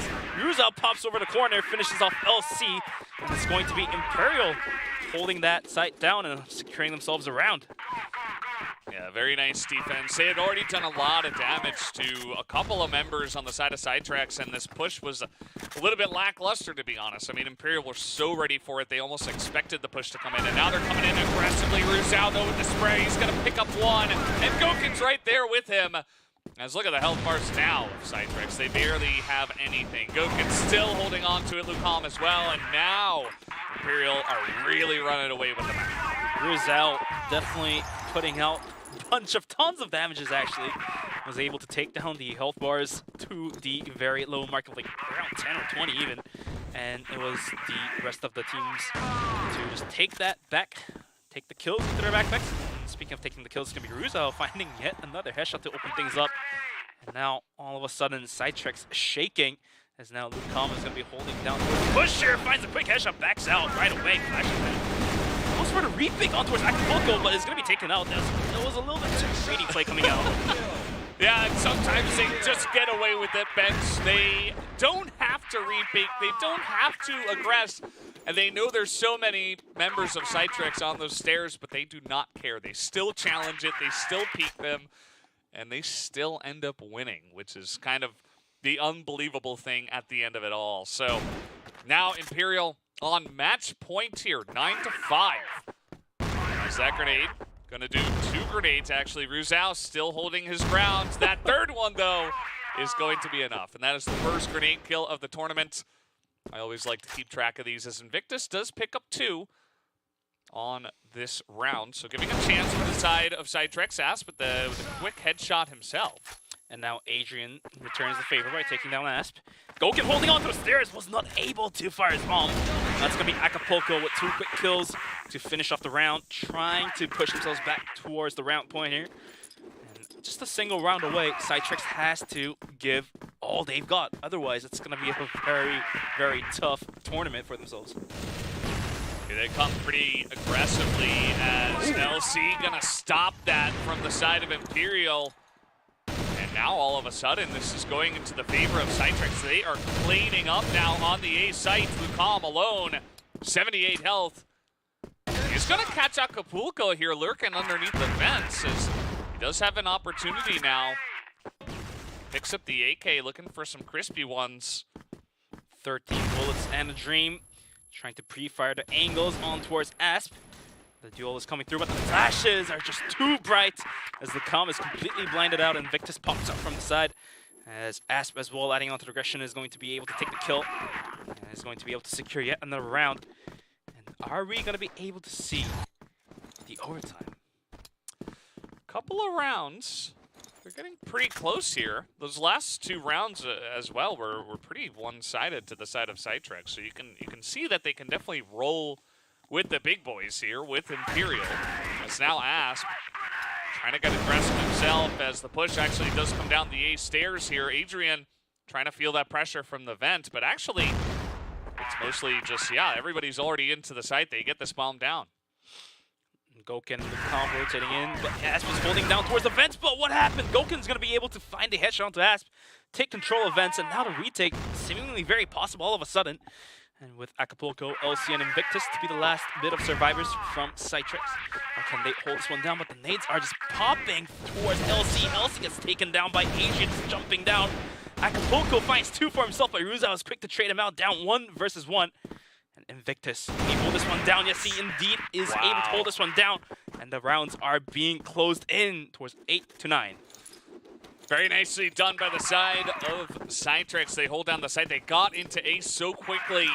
And, you know, the last time they were able to dominate Imperial on a road, and that kind of led to Imperial not wanting to challenge them in the next round. And we saw that CYTREX were able to use that to their advantage as they pushed quickly into the A site and got a big advantage here. So now Goken, he is holding this angle once again on a road. It might just be up to him. He's not going to land that shot, although Asp does take a little bit of damage. He will spam through the doors there, just trying to get as much as possible before this push actually does come in.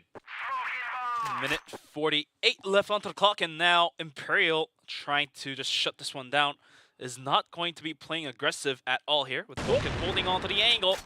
Couldn't really land his shot there, but now he's aware of these CYTREX players are coming through, so he's going to be repositioning himself for a little bit. Let's see if he can find the jump spot here. Yeah, the bomb picked up. They're going to go for a hallway push in this last round, potentially, as the shots are coming through. Goken trying to get this information. As can he land the shot? No, he cannot. Ryuzao trying to hold it down, but the push coming out through the lockers. This has been so good from the side of CYTREX.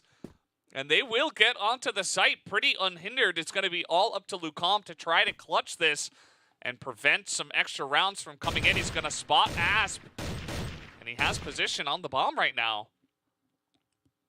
1v2 with the bomb being down, which is going to be secured by Asp. The bomb plant's going to come through, but Lucom may as well as be able to clutch this round out, as Asp and Invictus are both sitting on a pretty low HP.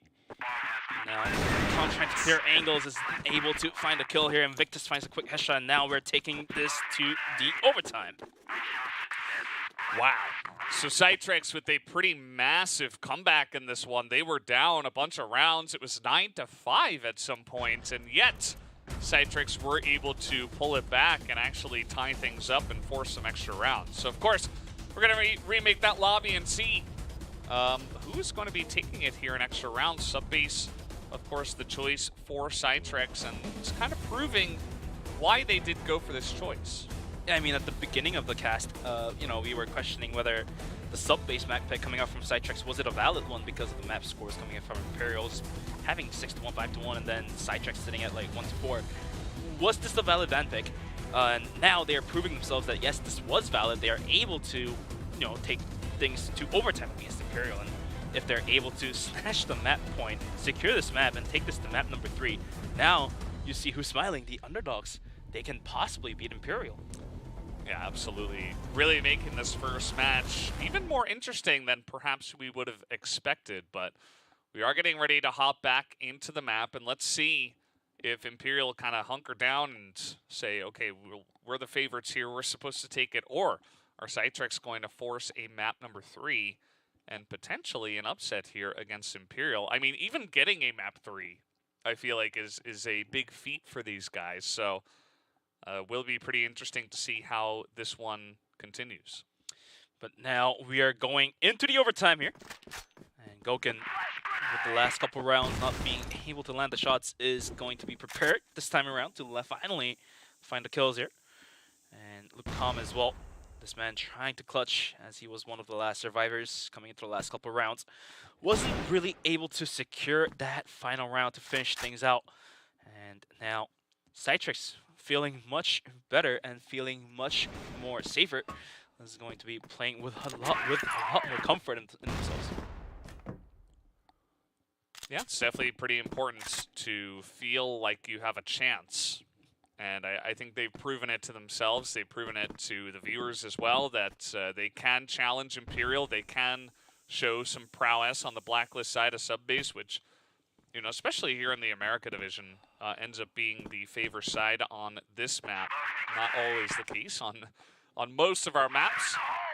But let's see. Imperial now looking. Oh, and Goken going to start us off with a snipe. Goken finally finding the pick onto Aspen. Now CYTREX with a man down. They really have to put up their defense. And Adrian through another pick is going to find kill onto Invictus, who's been being the powerhouse for CYTREX. All of a sudden down 5-3.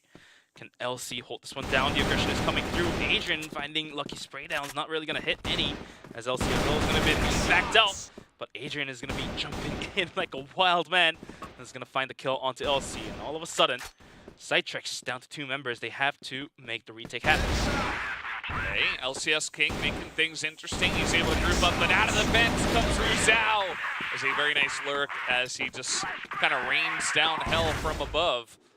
Very nicely done to the side of Imperial. So now you can see how they are able to be so clean on their entries here. Starts off with a couple of picks right through the doors, and they're able to follow up and win the round. And now you see Lucom being posted up here as LCS King and Acapulco, and LC being sent down towards the bomb site, hoping for a early aggression to come through. But right now Imperial definitely playing this one with the timer. They're going to be playing this one very passively. They're going to be playing with the clock here. And Adrian, not really able to find any angles, is going to reposition himself back towards the wall here. And Goken this time around isn't going to put himself on towards the window here. He's actually going to be posted up down towards the connector there. Yeah. You know, just gotta mix things up. I do like the different angles, but he has returned now to just staring down the sights. And you'll note now that nobody on the side of CYTREX is going to challenge him. They're going to say, okay, well, now you're not going to get this information, as they try to poke out. That May is waiting in the corner, as they are able to clear it out pretty nicely, but now the push is going to come through the double doors. Imperial getting position on the attack. Lucan finds the kill onto Invictus. Asp is holding on towards the corner, finds a quick headshot onto Adrian, but he did pass through Lucan. He takes out the pistol, is going to be able to secure the kill. Rizal, in the meantime, was able to take down LC, but this reveals his position. And down to a 1v2 with sitting at 7 HP and a Dream. Minute left onto the clock, and he has to secure the C4 as well. Any misstep could be devastating here. As he does spot out Rizal and is going to be jumping up towards the top here to reposition himself.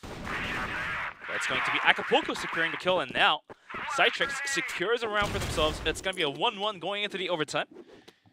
CYTREX, they still have the Dream going. It's alive. Yeah, very important kill that he does, or round rather, that they do get here on the Global Risk side. Now Asp, maybe he heard me in that last one. Not actually, obviously, but he... He tried. Good try. He didn't challenge Goken the last round, but instead now in the third round, he comes out and he's the one aggressing from the Global Risk side. So I love the way he's kind of pushing and pulling and using some different angles himself as the sniper on the side of CYTREX and as the leader, really trying to pull things back into their favor. And to be honest, even get the one round here on the Global Risk side is going to give them a really good shot to take this map down. With a player down, Imperial trying to aggress down towards the bomb site, but it's going to be Feifei taken up by from Invictus. Well, it's going to be a 5-on-3. Goken, the key player here, looking for any lucky picks, and is going to be taking a bunch of damage from the random-ass 3-down coming from the vents here. And Asian now trying to recover the position. Goken finds the kill with Ryu's out. That's going to be 2 players down from CYTREX, and Asp comes out. All of a sudden, Goken down to a 2v3. Asp is just going mad mode. Oh, LCS King, you gotta hit those shots. Adrian was not expecting that at all. As now Rizal, Adrian able to pick up that one, and it's gonna be up to him as the bomb is going to go down. Very low health on everybody who's in the lobby right now. This could be anyone's round. But you see, Asp is still holding on to a grenade, and maybe he might be able to land that Kobe here. Yeah. But Adrian was able to secure the C4 here, and now is going to be going towards the bomb site for the plant. And the rest of CYTREX is on the backtrack, trying to recover their position. Now the bomb being planted, going to post-plant. Yeah. You see Acapulco and Asp both sitting at low HP, but the nade might just do the job here. As Asp cooking this one up. Can he toss it into the right spot is the question. That is really the question. Adrian, such an important round that he has to take here on the Blacklist side. 18 seconds, they're really delaying their time, not able to hit that first shot, and Asp is going to get the jump on him and give a second round from the Global Risk over to the side of CYTREX. And now, all of a sudden, no idea who's going to win this map, but CYTREX in a really commanding spot. That's going to be 2-1 for the overtime here as CYTREX comes up top with another round. We basically thought that Asian could have, clutched around, but at the end of the day, it was CYTREX to secure it. Yeah, pretty insane as Asp really stepping up as the leader, as the sniper, gets a bunch of those clutch moments, essentially, by himself to even things up and give his team a chance. So, even though, we oftentimes look towards Acapulco as kind of the guy who can clutch it out for this team, this time it was Asp many times in a row now, so pretty cool stuff. As now, let's see if their Blacklist side can be just as clean as it was towards the end. As, CYTREX not really having the pressure, but as you begin to get closer to actually, picking up maps, the pressure begins to mount. So I'm going to be looking to see if they can handle that pressure and actually take the upset map win here against Imperial. Imperial has to make a clean sheet, otherwise it's going to be a golden round coming through, or losing the map point against towards CYTREX. But now we're going into the second half of the overtime. The sides has been swapped. Imperial now sitting on towards the global risk. Goken going for the pot shot, not really going to land that one this time. And can he find the kill? No. And so far, as the connector being smoked off, Goken is not going to be able to find those early picks. Oh, he does land the shot onto Invictus. That's an unlucky shot coming through. Now the nade pushing Feifei out of position, and this might alert Imperial. The push is coming down towards the B bomb site. Yeah. Feifei in one of his favorite spots here, right behind the double stack. Trying to see if he can spot it. Goken's gonna hit that shot. All of a sudden, Imperial put themselves in a pretty good spot, but Adrian gonna be choked out. Goken now pushing out a hallway, picks up a second kill. Now Goken is pushed out from the connector. LCS King is going to be flashed out as he's pushing in towards the bomb site. Rue's out, holding it down, finds the kill, finds the bomb as well.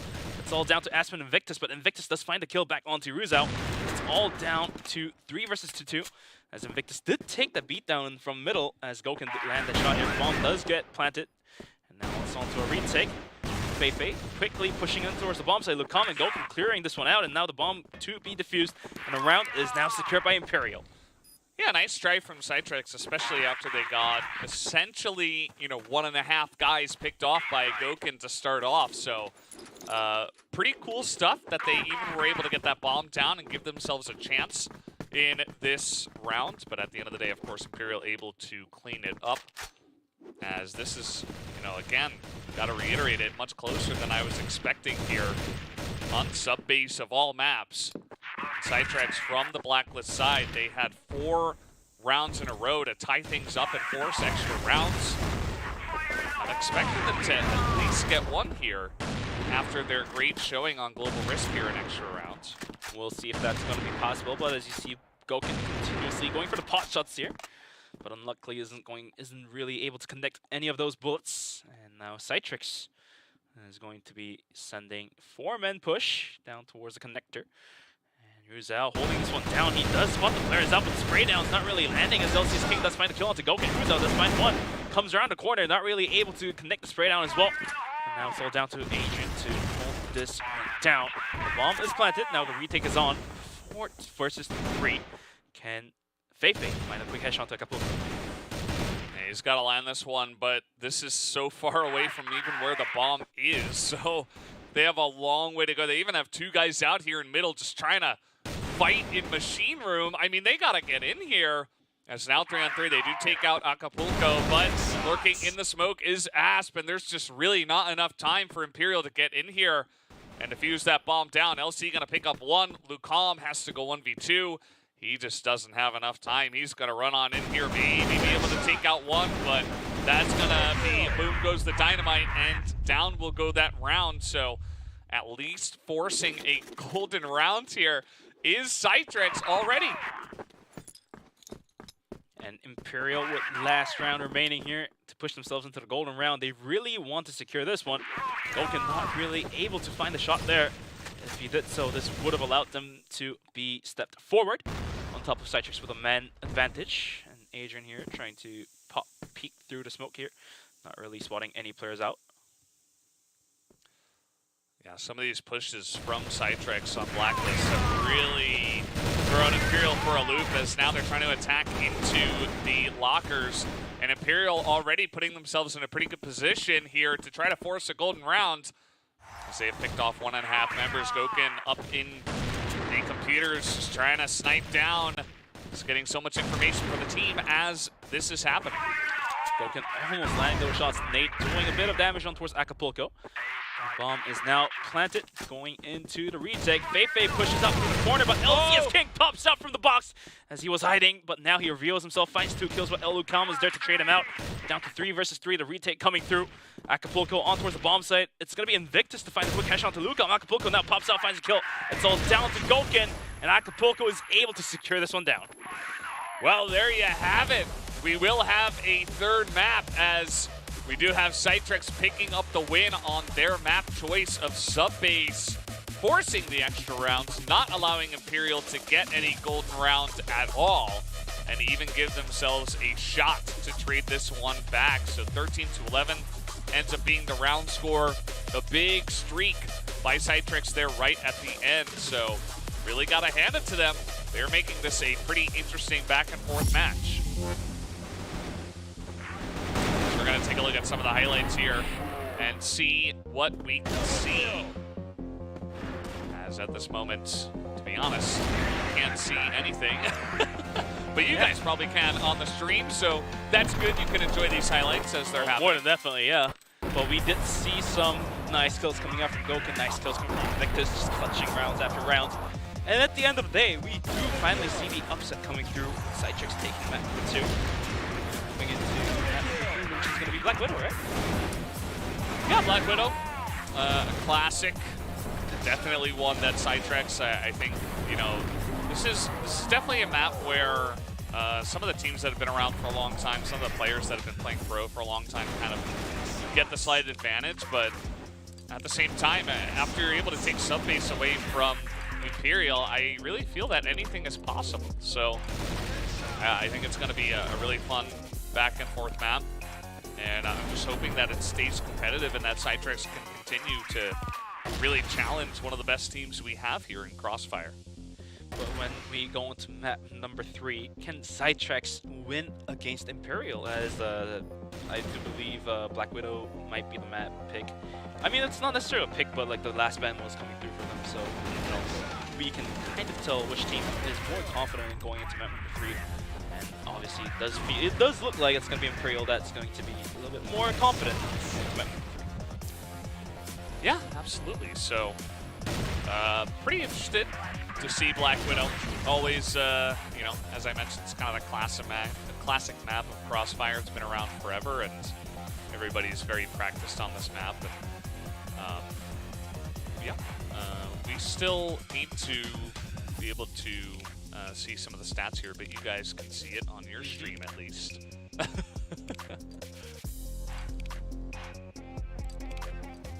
Yeah, but we are going to be moving into map number 3 soon, as we have all long been waiting. Now, we finally see the underdog popping out, and is going to be able to hold themselves right back in at the game. Yeah, to be honest, still favoring Imperial.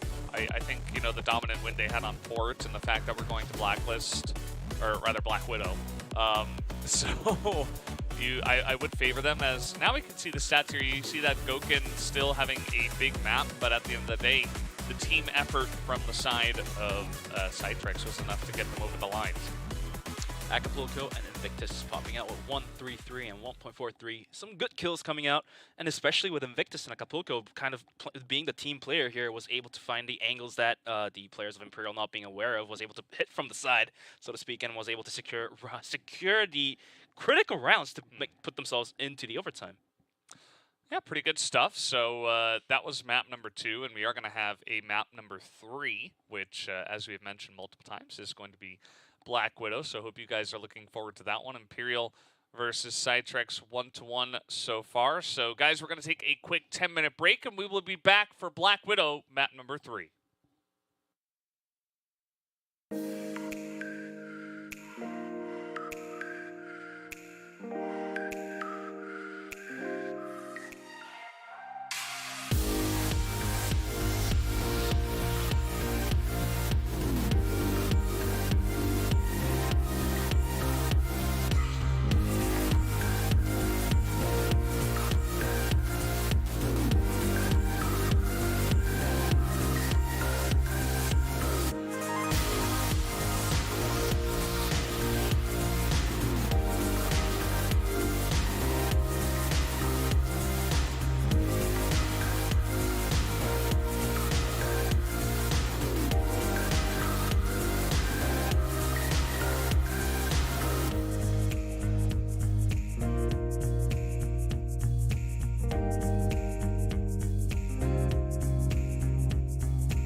Welcome back, guys. We are here at the CFSI 2023 Season 1, and so far, we've had a pretty interesting back and forth here between Imperial and CYTREX. So CYTREX was able to take map 2, their map pick of Subbase. We did go to extra rounds where they did take it down. It was pretty close. We almost had a golden round, but at the end of the day, CYTREX proving that they can challenge Imperial and actually potentially take them down. Yeah, I mean, we were not expecting CYTREX to take this into overtime. We thought, okay, this is going to be another map being closed up by Imperial, as Imperial was able to come out 5-4, just like the first map. And some way, somehow, CYTREX was able to drag this one into overtime and secure the map point for themselves, pushing themselves into map number 3, which is going to be Black Widow. And for now, we are just waiting on the players here. Yeah, map 3, Black Widow, as you mentioned. And again, you know, I do give a slight advantage to the side of Imperial, but now CYTREX, they've proven they can take them down. They can take a map away. They can get the upset potentially. So very interested to see how this is going to go in this back and forth. Obviously, the first couple of days that we play for group stage, very important for seeding. You want to make sure that you're in a really good spot when we do go into the playoffs. But let's jump into Black Widow now for map number 3 and see what is going to happen in this one. You see, we're going to be moving into Black Widow now, and we're looking at CYTREX sitting on global risk, and it's going to be Imperial playing as Blacklist. Some quick early nades being exchanged there, not really out much damage for both teams here, as they're able to walk away. But Invictus popping out from the side is going to find one kill, but he's going to be traded out by Adrian here. Loco taking out towards middle, wasn't really able to connect his shots and take a bit of damage and was able to just back out. But all of a sudden, with 2 kills, Imperial is going to be able to step up with a player ahead, as it's going to be 4v3. It's a long spot. We're going to be seeing these snipers going back and forth all day long here, as Acapulco is able to actually rotate over and help out Asp, who was under a little bit of fire there. And just LC alone here in Waters holding it down. And okay, finally Ruzal going to pick up 1, making this a 2v2. And now actually giving entry here to Imperial on the B site. Lucam now posting up for the bomb plant. That's going to be Ruzal holding the angles down. Acapulco comes in, but it's not realized. Right at his back is going to be Lucam. He's going to be taken down. Hasp almost going down to that nade. Sitting on 6 HP. It's going to be on a 1v2 mission. He does almost connect that arm shot, though, to equalize things back down to 1-on-1, but the bomb ticking down. The clock against him. The flash will blind him out as he tries to enter into the bomb site, but Lucam quickly finding the headshot, and it's going to be Imperial securing the first round, going to map number 3. Yeah, got to give credit to the side of CYTREX. I like how they kind of challenged them through mid-doors, how they were looking to get aggressive here, as once again, now they're looking to push out onto a long, pretty common strategy that we do see on this map, trying to take just position on the map, try to take over A, which is the more common side for the Blacklist to actually push into. But here comes Fefe right through the mid-doors. This is something he showcased in the grand finals as well last year, how he can get so aggressive. Now, he did not expect Asp to take that angle, but at least Fefe was able to pick up 2. Asp trying to find some lucky pop shots, wasn't able to do so, as Lucam is going to gun him down to a 4v2, as Lucam is going to plant the bomb. LCS King trying to go for the retake, is going to be in with Ruzal. It's going to be Ruzal coming out with the kill, as Acapulco did find 1 kill, and the second one with a quick headshot, opening up the gate here for CYTREX. Yeah, and if Acapulco's playing like this, I mean, could be pretty insane, as he is alone now.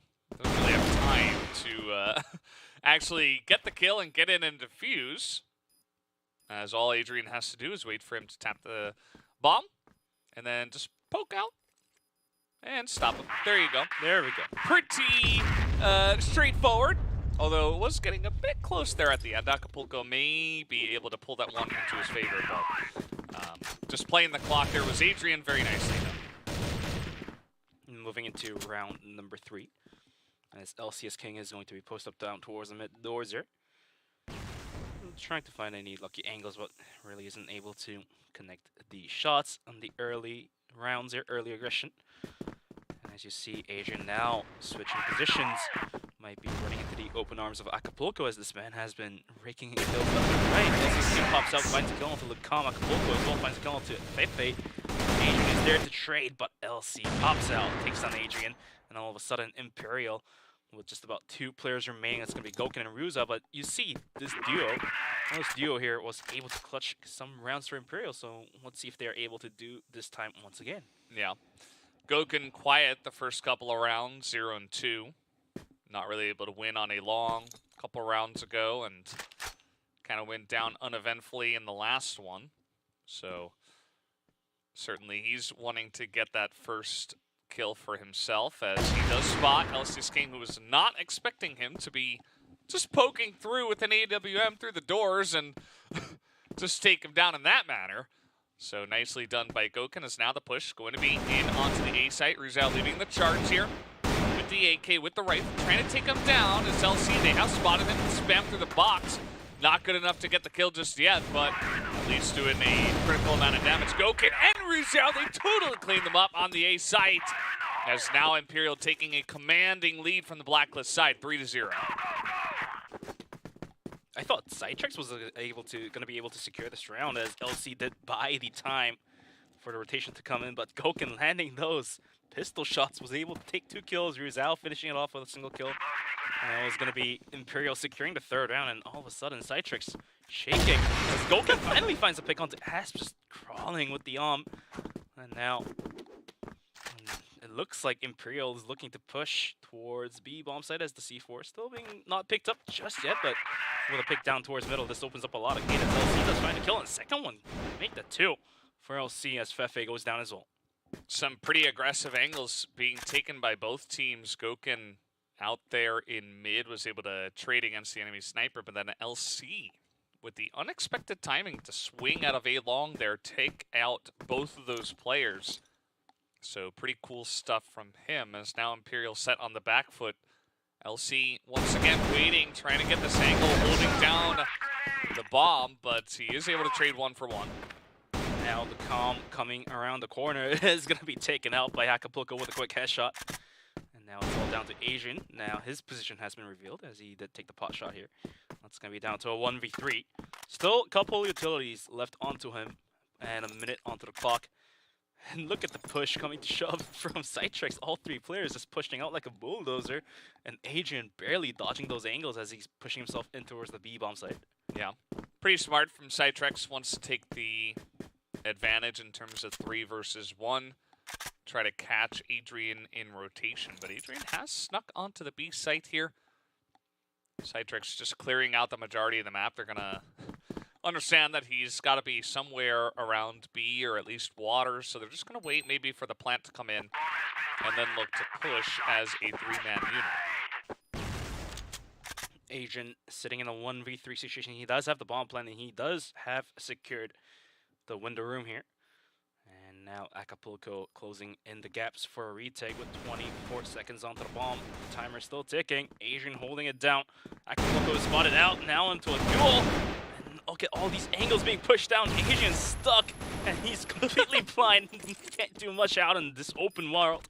It's going to be LC's King taking down Adrian and securing the round for CYTREX.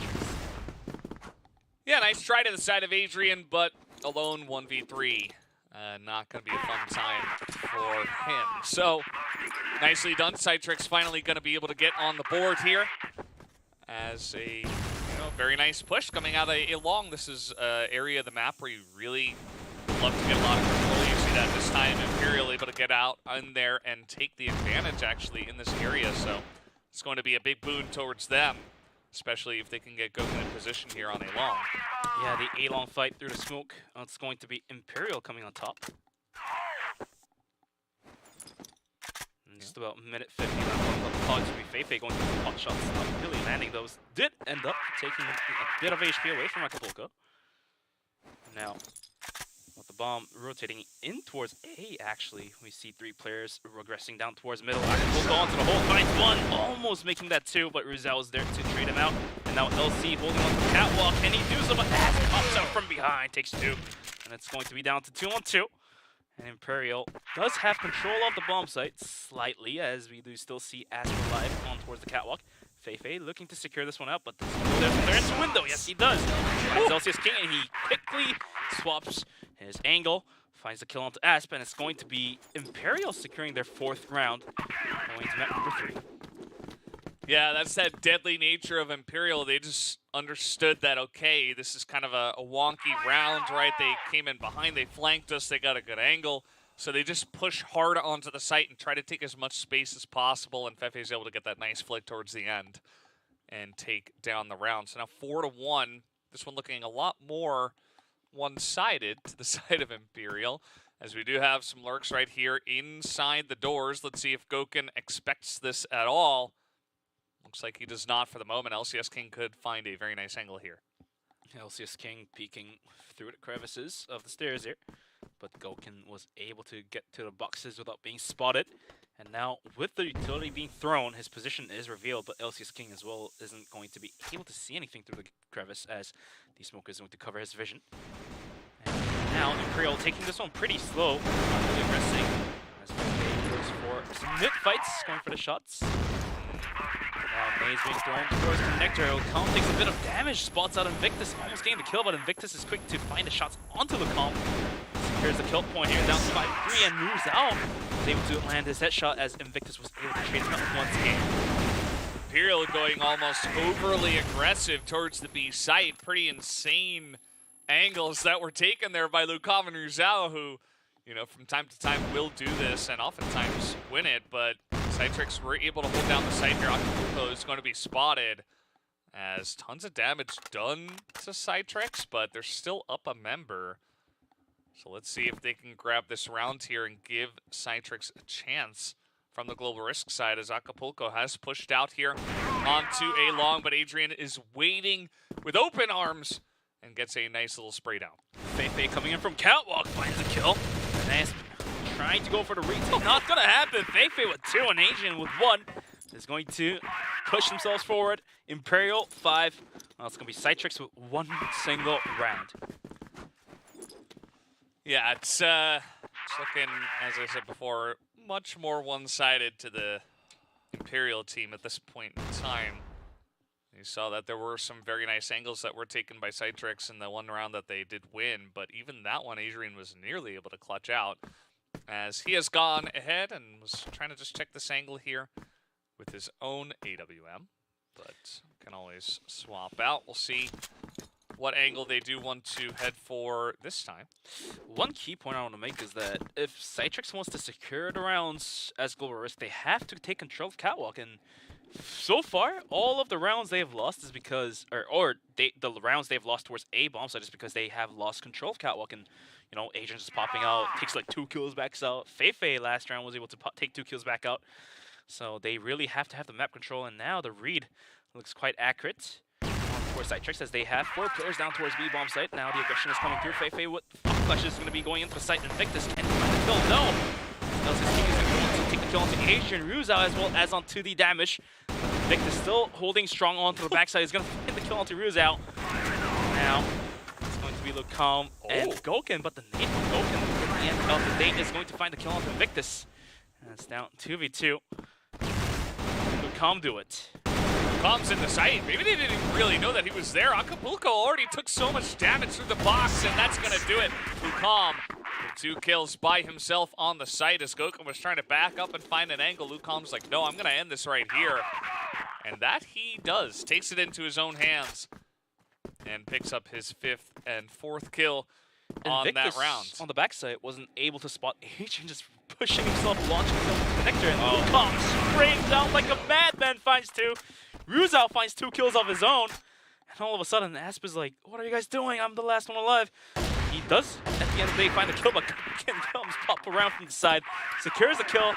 It's going to be 7-1. Imperial looking very strong coming into the first half here, almost making it 8-1 with 1 round away from closing the first half out. Yeah, and you see Invictus maybe trying to take some anger out here in mid. He is going to pick off 1 as he picks off that headshot onto Lucom. So nicely done. Gives his team a chance now to pick up a 2nd round, which, to be honest, Bench, it's kind of an issue if you are struggling to pick up a 2nd round, especially after they were able to challenge them on subbase. I mean, subbase can kind of be a wonky map from time to time, but I really liked what CYTREX were able to show on that map. I feel like I'm not seeing quite the same on this one. Adrian. Oh, man. Pops heads left and right, gets 2 kills, but at the end of the day, Ash pushes out towards the middle and was able to take the kill onto Adrian, equalizing things back down, and actually on a man advantage here, it's going to be 3-2. But Feifei and Rizal, we've seen these 2 players get kills left and right. LC actually being spotted out. Feifei going for the pot, just not really going to land that one. The bomb soon to be planted, as Feifei is holding the angles for Rizal. And what can Asp do? The is dead, but we still do see 3 riflers up and alive as Feifei pushes in towards the window. And maybe the positional advantage could allow Imperial to secure this round once again. Yeah, Feifei got a lot of space here on A, and he is checking pretty much every angle. I mean, he has gone into window, he has gone through catwalk. He's like, okay, well, nobody's here. And it is going to be CYTREX looking for basically the retake 3v2, which I think is a good idea. Nobody gets picked off by Feifei or Rizal before they even get in. But at the same time, let's see if it's clean as they try to jump through the window. Feifei is waiting with open arms. Second person Asp through the window is going to pick up 2 and will give at least finally a second round over to the side of CYTREX. So it's not a fantastic feeling to just barely get over the line to take the second round, but at least they're able to do just that. But they were able to secure the much-needed second round going into the second half. It still gives them one more chance, even if they lose the first one going into the second half. And maybe we might be able to see the comeback come through as Goken actually finds the kill on to LCS King, and well, the Deagle was able to find the kill onto Invictus. Third one as well onto LC, and CYTREX shaking all of a sudden with just Asp and Acapulco alive. The aggression being completely halted down as Tom finds the kill. Ruzao adds onto the damage, wrapping up the round here, 8-2. CYTREX, what more can they do? Well, you know, sometimes you poke the bear, and the bear wakes up in a rage. He is angry. You have woken him up from his slumber. It's kind of what it feels like right now watching Imperial, as Goken is now just going crazy, getting very aggressive. He doesn't have to take these angles, but if you can hit the shots, why not? As Rizal, Acapulco trying to pull it back for the team, has 2 kills now in the round. It's all down to Lucam and Feifei, but the round score differential, it's too heavy of a weight for CYTREX to lift. But do they have it in them to actually lift the weight here? 6 rounds difference here. Which it's a possible comeback. It's definitely, like, we can't just say single-handedly say that it's an impossible comeback, but this is definitely possible if the rest of the team players are able to push themselves back into the game. Let's see it. Feifei now holding down with the against 4 members. The flash is good, but he is about to be isolated. There you go. Headshot comes in from LC. Lucam, he is rotating over real quick, up to short, up to catwalk. Let's see if he can pull off the nearly impossible. The answer is absolutely no. LC is going to take him down. Not wasting any time with that one, as finally CYTREX will pick up a 3rd round. And much of the effort coming out from the of Acapulco, running the double setup actually. They're going to be able to find 2 kills quickly.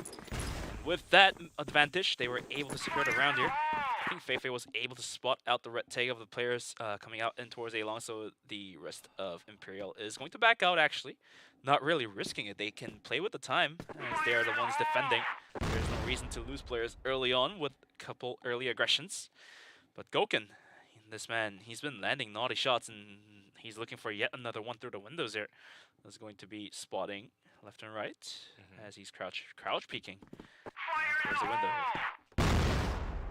Yeah, seeing what he can see. Looks like CYTREX have slowed things down. Big stack here on catwalk from Imperial. Let's see if Acapulco tests his luck, because this can sometimes happen, and finally he does peek out, and immediately he does get caught off guard as just way too many members of Imperial waiting for the both of them, as Adrian as well is able to pick up 1. This is why Imperial is a very strong team. They do not give up control of mid. They do not give up the control of catwalk. And, you know, if an aggression is coming down towards middle, then they can rotate the players from catwalk towards middle to support it. And if the aggression is on towards catwalk, they can have the mid player rotating towards catwalk and support the players on catwalk holding it down. And this is the main difference I see when it comes to the defending playstyle for both teams here. It's going to be Imperial holding Catwalk down like a stronghold, and for CYTREX, they would open up Catwalk and use that to their advantage. You know, have another player towards A long or down towards middle, and have Catwalk open. And this time around, with just about 40 seconds left onto the clock, that's going to be aggression down towards A once again. Adrian below Catwalk. Does he realize there's 3 players on top of him? I think he does have the information, but he wasn't able to peek out. Rizal is going to be the first one to peek in. Gets that headshot real quick. 4v2 now in favor of Imperial. He should be able to lock this down, but let's see the heroic Asp able to get one. Adrian goes down as well, but Lucam and Gokin will get a kill apiece. And a bit closer than I think it had to be, but at least Imperial will pick that round up. Some valiant effort coming up from CYTREX, but the men differential is a 4v2 at the end of the day, and as Imperial decide to go for the retake with trading, trading players, trading kills, then that's a hard hold. But now, with just a single round away, CYTREX has to give all they have got. They have to take 6 rounds straight to take this into overtime. Otherwise, that's going to be map given away, and so is the game. Well, Bench, they took 4 rounds in a row the last time on sub base, so maybe, just maybe, they have something in the tank. You know, you get 1 round, you're like, okay, well, that was nice. You get a second one, and all of a sudden Imperial starts second-guessing themselves, and maybe you get a 3rd one in a row. I feel like once you get 3, then anything is possible. If you get 3, you could get 8, you know? Like, so. Oh, very true. Obviously, it's really difficult, but let's see if CYTREX have it in them. Big, long push with all 5 members is coming on in. Gokin taking a very safe angle. Let's see if he catches him out. Gokin, quick to land 1 kill onto LC. Could be 2 players coming up and over, but Gokin actually adds on to the damage here. Finds a quick headshot onto Acapulco, which is also one of the key players for CYTREX. The bomb does get planted, but the damage is too much of a lick to feel comfortable here, as it's going to be a retake situation once again. 4-3. Asp comes up and over, but wasn't able to land the spray down. It's going to be Adrian taking him out. Down to 2v4 once again. And LCS King, does he realize there's a player right in front of him? Oh, Lucam going to get sprayed down. Invictus holding down the site, but he will be taken out, and that is going to do it, as Rizal will get this defuse on in, and they will pick up map number 3. So Imperial will take the 2-1 victory here up against their opponents in CYTREX, and they make that 3rd map very convincing. You know, a little bit of a stumble there on sub base, but at the end of the day, Imperial are still the victors here in this first matchup. We thought this could be a shutout, but at the end of the day, CYTREX was able to prove that they have the potential to take a map point away from Imperial, which was really good to see. And now we are going to be looking at the set highlight here. Feifei with naughty shots was going to be able to land those headshots left and right, take the kill points. But Acapulco, in return, is going to be landing that smoke shot. You see, these players are so keen and aware of where the other players could possibly be at. Pre-fires that angle and gets the kills here. Certainly Acapulco, even though his team only got 3 rounds, he had a pretty good performance individually. I feel like he really showed off why he can be clutch for this team. Unfortunately, you know, he couldn't do it all by himself. I think that Asp had a pretty good map as well. But at the end of the day, Imperial is just so strong on this one. You could only ban so many maps against them, and at the end of the day, they will be the victors, as has been the case many times before. So CYTREX, nice angles they took as well. I feel like just, you know, some of the gunplay, some of the times where Imperial, even from down members, they were just being too clutch and taking way too many rounds there on the Blacklist side, ending up 7-2. And then Gokin starts off the first round after the half, and he just takes down 3 people by himself. Sometimes it just feels unfair, you know, that he can just do that. And at the end of the day, they are able to get that last kill and the defuse, and to take the well-deserved victory. You are absolutely correct. As Imperial, their aggression is so strong, it's hard for any team to hold it down, as they were able to secure 7 rounds as Blacklist. In Black Widow, which is one of the maps where Global Risk is, it's almost even half-half, I would feel like. see a lot of smiles. Some other players in the Pepe's a bit somber. Maybe as the leader, he's like, guys, we could have done better. You know, we could have taken this 2-0. We didn't have to drop sub base, but at the end of the day, it's still the group stage, and they still got the victory. So, you know, as a caster, I'm still satisfied enough with what Imperial were able to get, especially with the very dominant win here on Black Widow with the 10-3. You can see the numbers, nobody really popping off in a huge way, just more of a team effort as they got across the line. Yeah, it was definitely more of a team effort. So for CYTREX as well, you know, stealing the map point away from Imperial, I would say that's a really good effort given by them as well. So as a caster, as you mentioned, we are definitely satisfied with the performance being put up by both of these teams here. You see nobody really going into the 2.0 mark here for the KD, as it's going to be Goken sitting on 1.63. Well, it's going to be 1.00 for Acapulco on towards CYTREX. Obviously, the KD ratio being low on towards CYTREX, as they were not able to secure a lot of points here. But at the end of the day, that was some very good valiant effort coming out from CYTREX. Yeah, pretty good stuff. So in a moment here, guys, we are going to hear from the at least one of the members from the I'm hearing now that it is actually Ryu Zhao in the interview, so I believe we have that ready at this moment in time, so we can listen in and hear what he has to say on the opposite side. Any questions you have for Ryu Zhao, Bench? What are you thinking? Oh, I'm definitely gonna talk about some early aggressions coming out from Imperial as a global risk side. Like, what were their intentions possibly? You know, like as a global risk, like it's kind of given that, you know, you're the defending side and you're not you don't necessarily have to risk yourself in early aggressions. But did the decision come through because they underestimated CYTREX, or was it more of a strategic decision? Yeah. Well, I mean, we'll have to see what happens, but we were given we were informed that the MVP was actually Goken, as he was landing those makes sense naughty arm shots, and he was able to hold down the bomb site by himself with a Deagle and a Dream, just landing headshots left and right. That's the way it goes oftentimes with that player. So we're going to be having him in that position many times. As do we have Ryu Zhao on the line? Are we ready to go into the interview? Looks like we are. So hello, Ryu Zhao. Congratulations on the victory. You do take the 2-1. How do you guys feel, though, that you dropped that map of sub-base? You were able to take the victory, but CYTREX actually able to challenge you on that second map. Was that, did you guys feel like that was a bit of an issue, or how did you feel about that second map?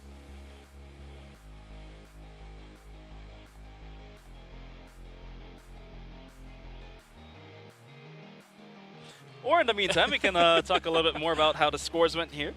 The first map was closed out 10-4. The second map given towards CYTREX was 13-11, I believe.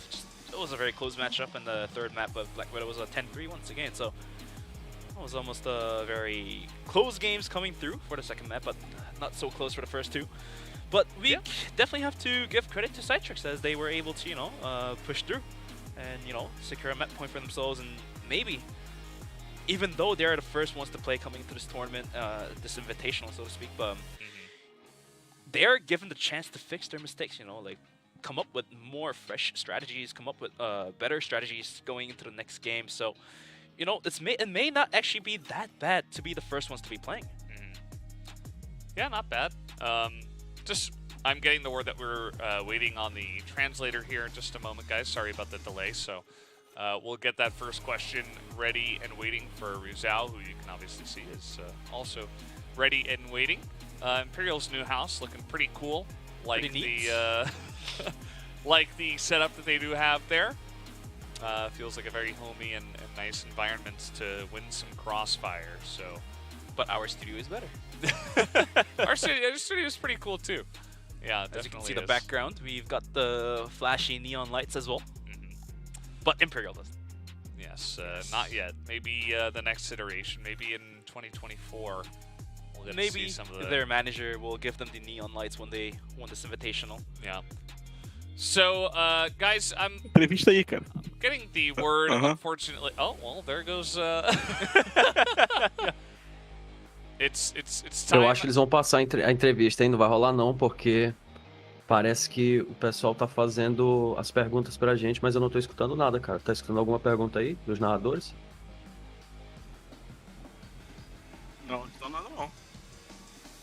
Tomara, É, cara.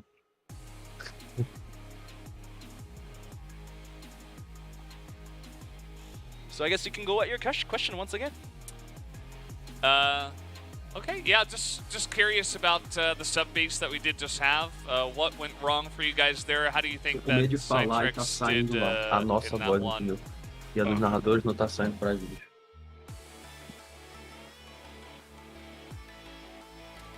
But for yeah, that question, I think the answer is quite simple. You know, like it's a map pick coming out from CYTREX, and it kind of grants the upper hand towards CYTREX for the map pick there. But it's going to be Gouken, the man, the living legend, landing AWM shots, landing deagle shots left and right, setting at 2.08 KD, 1.11 KR, and 13% headshot ratio because he's an armor.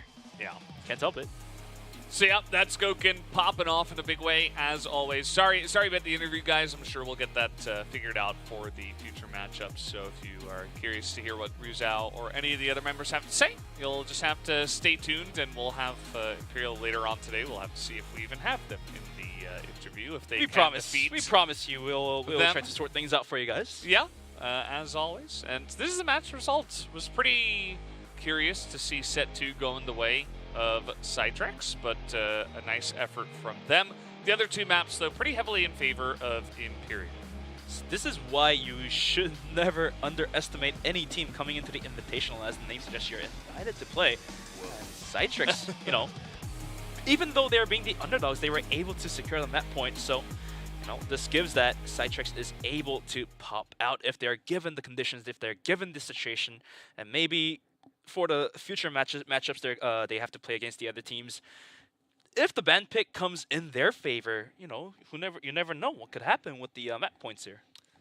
Yeah, pretty cool stuff. And as you guys can see, match 2 of the day is going to be VASCO ESPORTS up against VINCIT Gaming. So the other 2 teams that we do have here in the America Division that have been invited, as you did say, based on their results that they did show in their own region.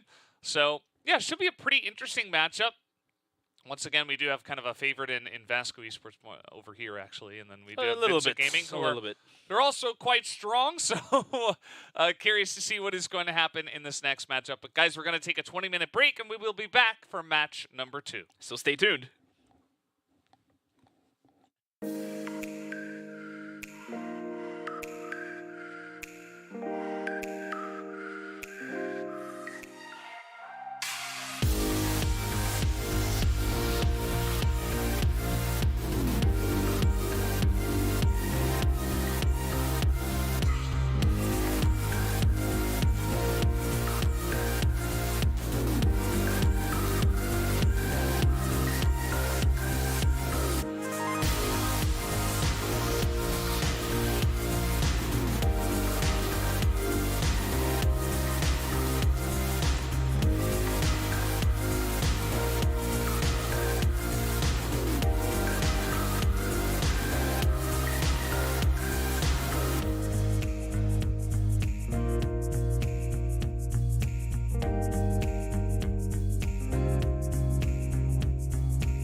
back to CFS IO 2023. We're here at the America Division. We had our first match already, which Imperial was able to take down, unsurprisingly, although CYTREX put up a very nice fight. We're just about ready to jump into the second match of today, which will be VASCO ESPORTS up against VINCIT Gaming. This one, you know, it does have a favorite, as VASCO were in the finals in Brazil, up against VINCIT, who are a pretty capable opponent, though. I mean, this one could be anyone's game, as you see. Obviously, the upper hand is on towards VASCO, but at the same time, VINCIT also can perform really well. They can, you know, just shake down everything, every single map. So I guess for the results for this game number 2, it really depends on the map ban picks. But this is the remainder of tonight's games. We're going to be having VASCO ESPORTS versus VINCIT Gaming coming up just right now. And after that, we're going to be looking at Imperial versus VASCO ESPORTS. So based on whoever wins match number 2, it could be winner versus winner for match number 3. Yeah, definitely could be. I think that's the expected outcome, but as we have both mentioned, I think that VINCIT Gaming, you know, this could be the upset angle. Although CYTREX, you know, they nearly got there, even though map 3 was kind of one-sided towards Imperial. They did at least force the map 3, so that was nice to see. And I know a lot of you guys are going to be waiting for that second matchup, but we'll have to wait and see how VASCO is going to perform here. You know, we talked about this a lot. It's a different feeling, you know, being on stage, and now these guys are kind of playing this online invitational. They might feel more comfortable, or maybe a little bit less. It really depends, I think, on the personality of the player, and as such, we'll have to see how that does go. But guys, we do have an interview video. Let's hop into that right now and see what the players had to say.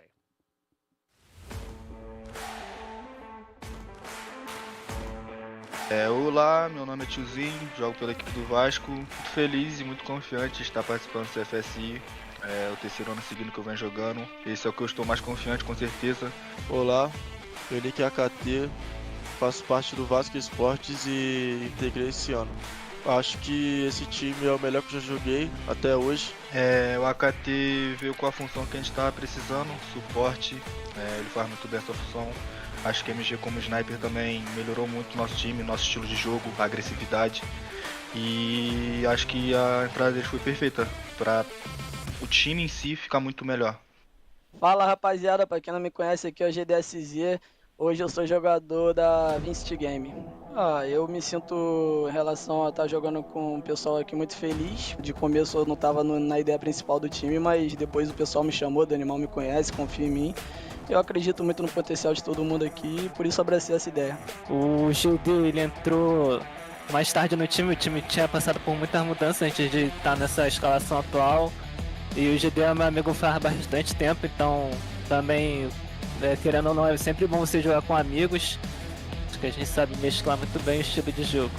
Também a gente está no CFL, CFBL a gente conseguiu se adaptar bastante no campeonato e vamos tentar trazer algo diferente agora pro CFSI.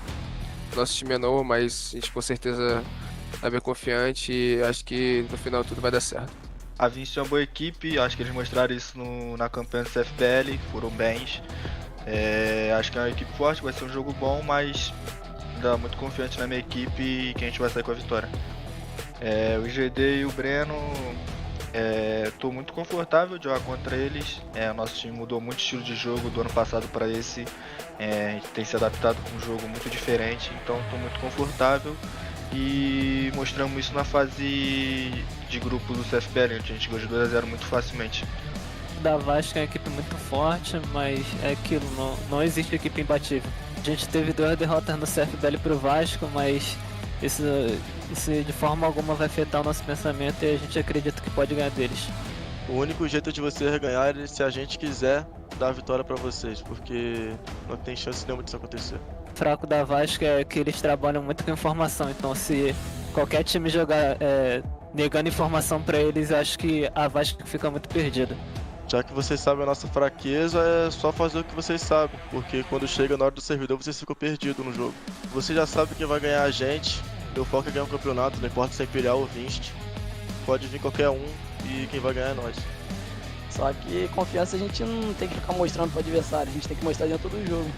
O clichê de sempre, só agradecer a quem torce por mim, torce pela VINCIT, continuar acompanhando, torcendo, acreditando até o final que a gente sempre vai dar nosso máximo e a gente espera ganhar essa CFS e no final do ano a gente também ser recompensado.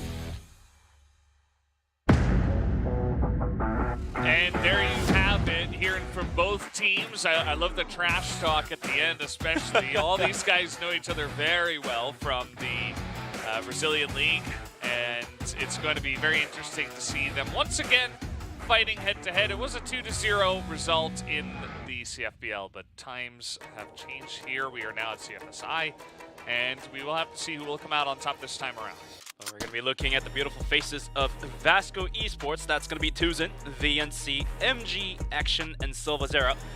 Names quite familiar to that of the last year's grand finals, but we're gonna be able to see if the new not the new roster, but the new rebranded team is gonna be able to come on top of VINCIT Gaming. As you can see the team stats here, we are looking at MG, the armor for this team, coming out with 1.38 KD, so this man has been stepping up his game for sure. Yeah, MG moving over here has been a huge boon to this team, has given them a new breath of fresh air. MG definitely a pretty volatile player, but when he's on point, when he's heating up, as long as he doesn't overheat, things are looking pretty good for him and the team.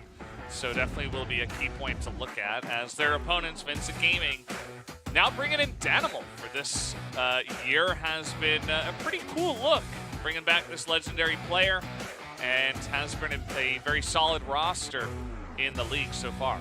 Yeah, a lot of veterans on this team. Danimal sitting on 12 years, playing as a pro. Borazin as well, 11, KN 12, Eagles with 10 years as well. So all of the members on this team is a professional, and as they have mentioned in the interview, they know the weak points of the enemies, and maybe this time around, the underdogs can finally bite right back, and maybe this time it could be different.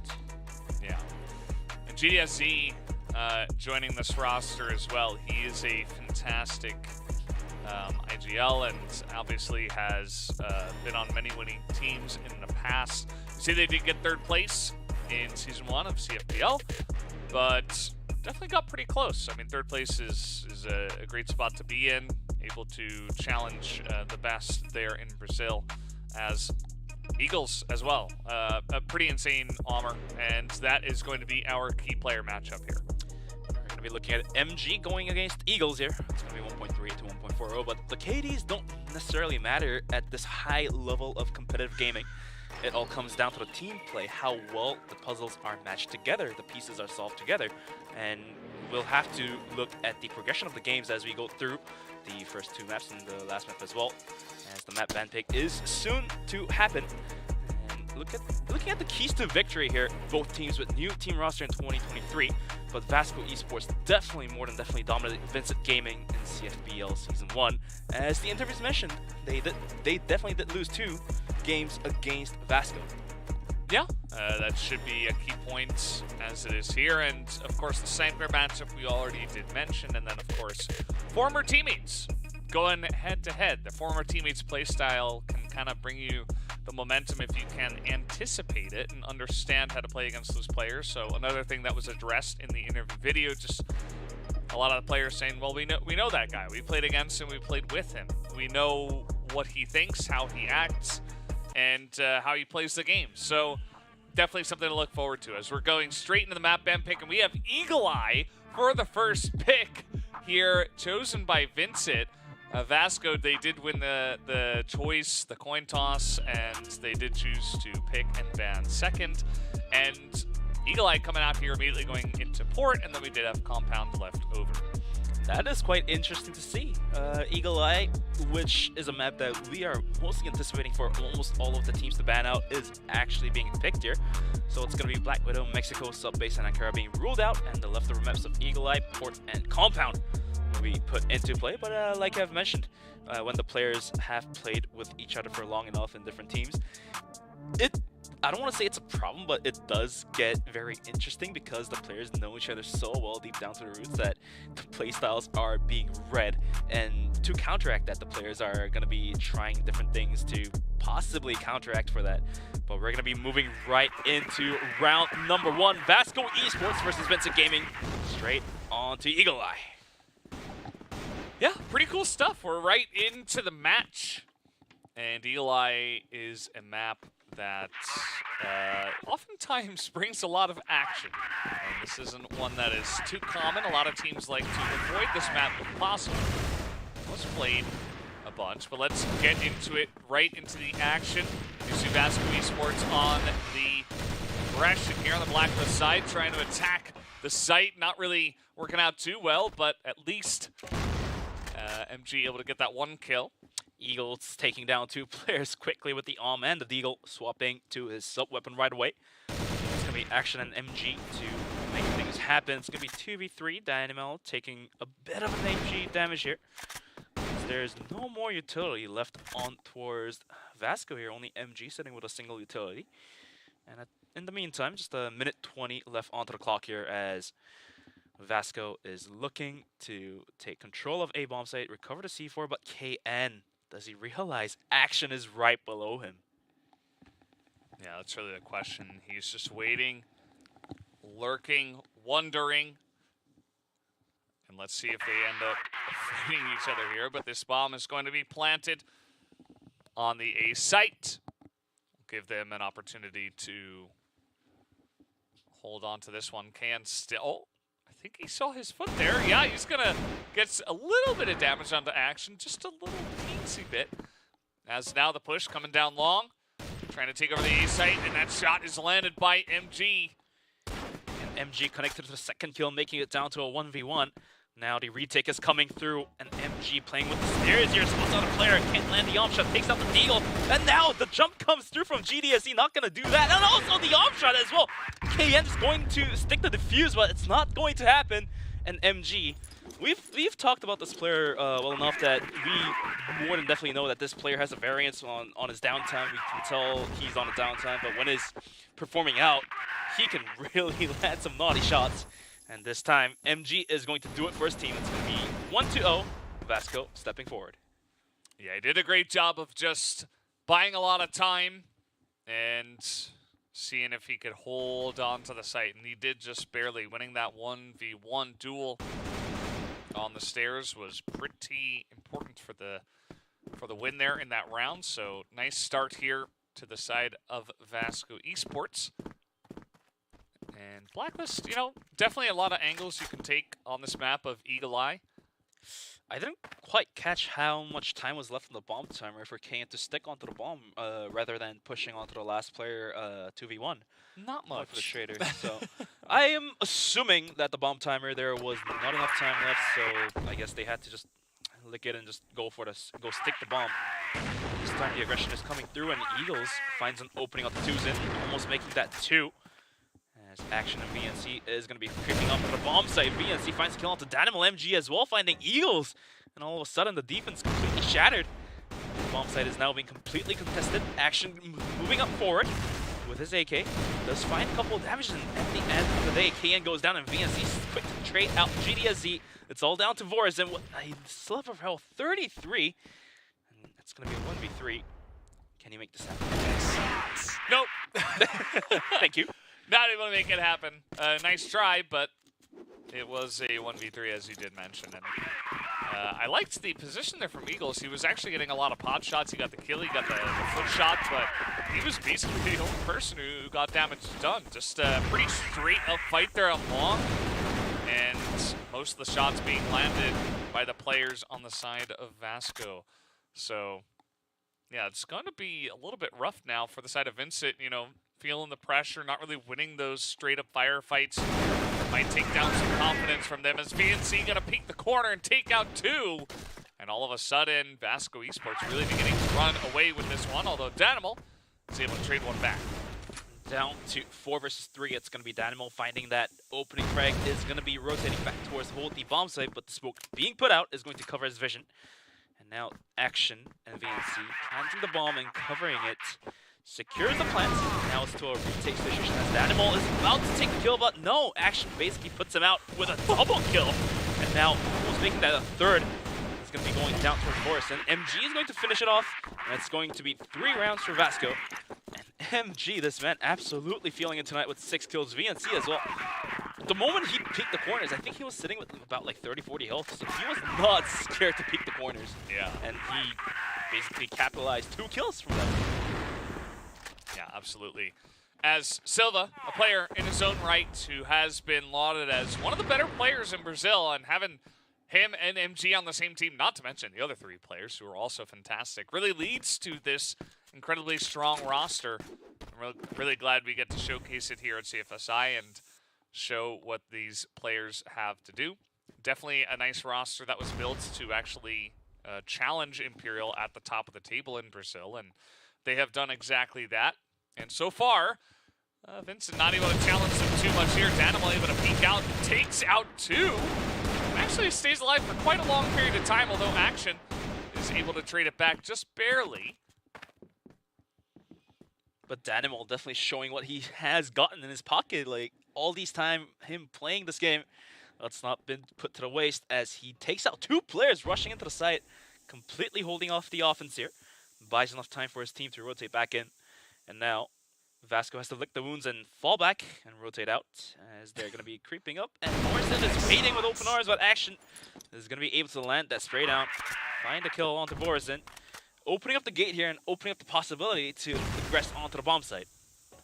Yeah, making it pretty interesting is Action. Tucson going to join him over here and plant that bomb, as now VINCIT Gaming will be tasked with trying to retake this site, but VASCO really putting themselves in a great spot, led by Action. One of the great riflers here on this team, just holding down on top of the tower at the moment. You see MG looking to join on up. Action, the jump spotting here and there. He does see the players coming through, finds one quick goal, almost making that 2, but MG drops the on, picks up the M4, secures the 2 kills, and secures yet another round for VASCO Esports. Make the 4-0. And MG, he's getting 2 kills around. He's sitting at 8-0. He hasn't even died yet. It's kind of crazy. As Borzin comes out firing, able to take down Tucson. And is going to make things finally a little bit in favor of VINCIT Gaming. Although you saw in the last round as well that, you know, they were challenged. VASCO Esports were down a member, but still they were able to come back with some very nice space maneuvering from the side of Action. And then the rest of the team following up there. The retake from VINCIT Gaming, I feel a little bit rushed. You know, they waited for a timing. They called like 3-2-1. They all rushed in together, but VASCO Esports were just waiting with open arms. And now KN holding on to the doors here. He may have heard the sounds given by VNC, but it's not going to be given just yet. The HP situation looking on Borzin and KN, not so good, but when you're holding a strong angle like this, you can obviously capitalize off of the angle. Get some quick headshots here and there, but just 1:23 left onto the clock as Action is going to be creeping up towards the B bomb site, towards the long side of it. And playing with the clock here, VASCO, they are clearing out the angles, they're clearing out the corners, and if they're able to pick off a player holding it, which is going to be KN, then the bomb site, it's going to be widely open for VASCO to go for the bomb plant. See, it's 2-on-2 right now on the side of VINCIT Gaming, although we do see Borzin running on over towards the B site, which would be correct. GDSE going to have to communicate that this push is coming in just a moment, as he's able to hit that first shot. Danimal's right there with him, and that they will do, holding down the site. Danimal on the chase. He's going to shoot him in the back, picks up a 3K real quick. As finally, VINCIT Gaming on the board. Danimal performing out first team. 8 kills already for him, which is equal to that of MG. Finally, VINCIT able to secure a single round for themselves. Now, a bunch of nades being traded down towards middle. Silva Zera taking a bunch of damage as he is going to be wielding an arm. It's going to be a double arm setup coming out from VASCO. Yeah, they do this. They look for some picks. Silva not on the board yet, which is pretty surprising. He was essentially a hard carry for his previous team that we did see last year, but now he's joined a star-studded lineup, and we know what he's capable of, but so far not really able to show that here in this first map. And curious to see how what score he'll end up with, and if the team will be able to push alongside of him. As now we do see VASCO Esports just hanging around mid, seeing if they can get any picks as they look to potentially push onto A here. You see some setups for the smokes to come out already as the players are preparing for this push. The setups are now being thrown out from VASCO. Smokes and pop flashes now coming through. Eagles has to look away. He's going to throw a flash of his own, and Morrison is not going to be able to hold that down. Tuzin finding a quick headshot. Eagles does spot a player running in, so he's going to go for an option. Not going to hit that. Tuzin just rushing in. Finds another quick headshot onto Eagles and opening up the bomb set complete. It's going to be a 5-on-3 retake situation, bomb being completely planted, and at the same time, VASCO players are able to position themselves in clean angles. Yeah. Very clean take there from the side of VASCO. They just throw over the top. Eagles can't do anything. I mean, he's been essentially neutralized very, very easily by the side of VASCO Esports, which is pretty surprising.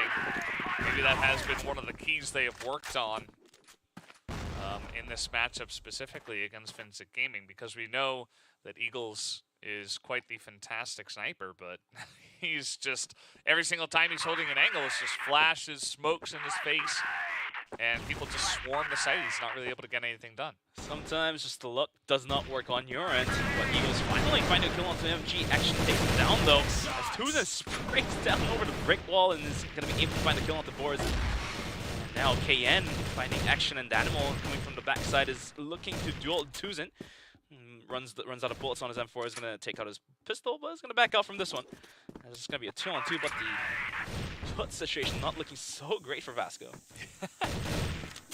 Not a lot of health, but if you can just pop out and land those shots, those headshots, you could be in a good spot. They do need to pick up that C4, but really waiting, biding their time. Danimal's able to trade one, or not much of a trade. It's a 1-for-0 trade, if you can call that much of a trade. As now wrapping around the back, here comes Tuzin, not able to land that shot. Danimal picks up yet another one, and we'll end this round 10-5. It's going to be a 5-2. Still in lead of VASCO, as VINCIT is trying to close up the gap. They're chasing still. 2 rounds in their backup. We still have 2 more rounds to go for the first half, so can they make this until 5v4? For now, we're going to be looking at MG. A little bit of a misstep on the last round as he was taken out by Eagles during the duel. And this time around, he's going to be playing a little bit more passive. Yeah. And going to be sending his teammates forward for information and looking to capitalize on top of that. But for now, it's going to be VASCO still slowly burning the time until the utilities are completely smoking off, as the smokes were being thrown out by Danimal. Comes up and around the corner, pops out, takes down VNC, almost taking down another player, but was going to be taken out by MG at the end of the day, making that 4-4. And as opposed to what I was mentioning on the other maps, for Eagle Eye, I would say Global Risk getting these trades, since the rotation path is comparatively shorter, I would say. Getting these trades is not as much of a deficit for Global Risk, I would say. Mm-hmm. Yeah, absolutely. Danimal is just, it's kind of interesting. He tried to land that spray, and the fact that he doesn't, I feel like, is actually a pretty big detriment to the team, because he's kind of been solo carrying, and he goes in kind of a risky spot. If he's able to get the win and take out like 2-3 members by himself, obviously it's great, but now that it's just a 1-for-1, maybe not as good. As speaking of which, we have another 1-for-1 trade. The push coming in. MG just waiting for the rotation to come in from GDSC. Reads him like a book. Had KN been a little bit more accurate, I think they had found the headshot and maybe landed the spray down onto the player, but Borazin is quick to find a headshot to Silva0, equalizing things back down to 2-on-2. Borazin holding onto the site, the aggression comes in, he finds the kill onto Tuzin, pops out his pistol, it's all MG, but Borazin is going to be finding that double kill for himself, securing the 3rd round for VINCIT.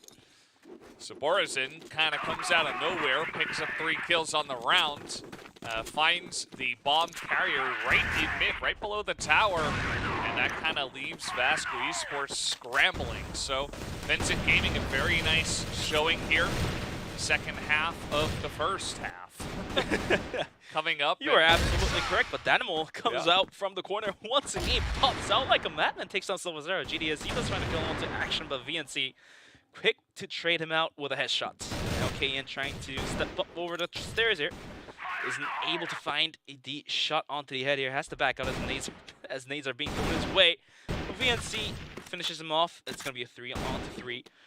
As now rest of VASCO Gaming is looking to hold these spots here. They're not really looking to aggress. They're looking to get more picks, so to speak, as MG was lucky enough to find more picks last round, and he's trying to continue that on to round number 10 here.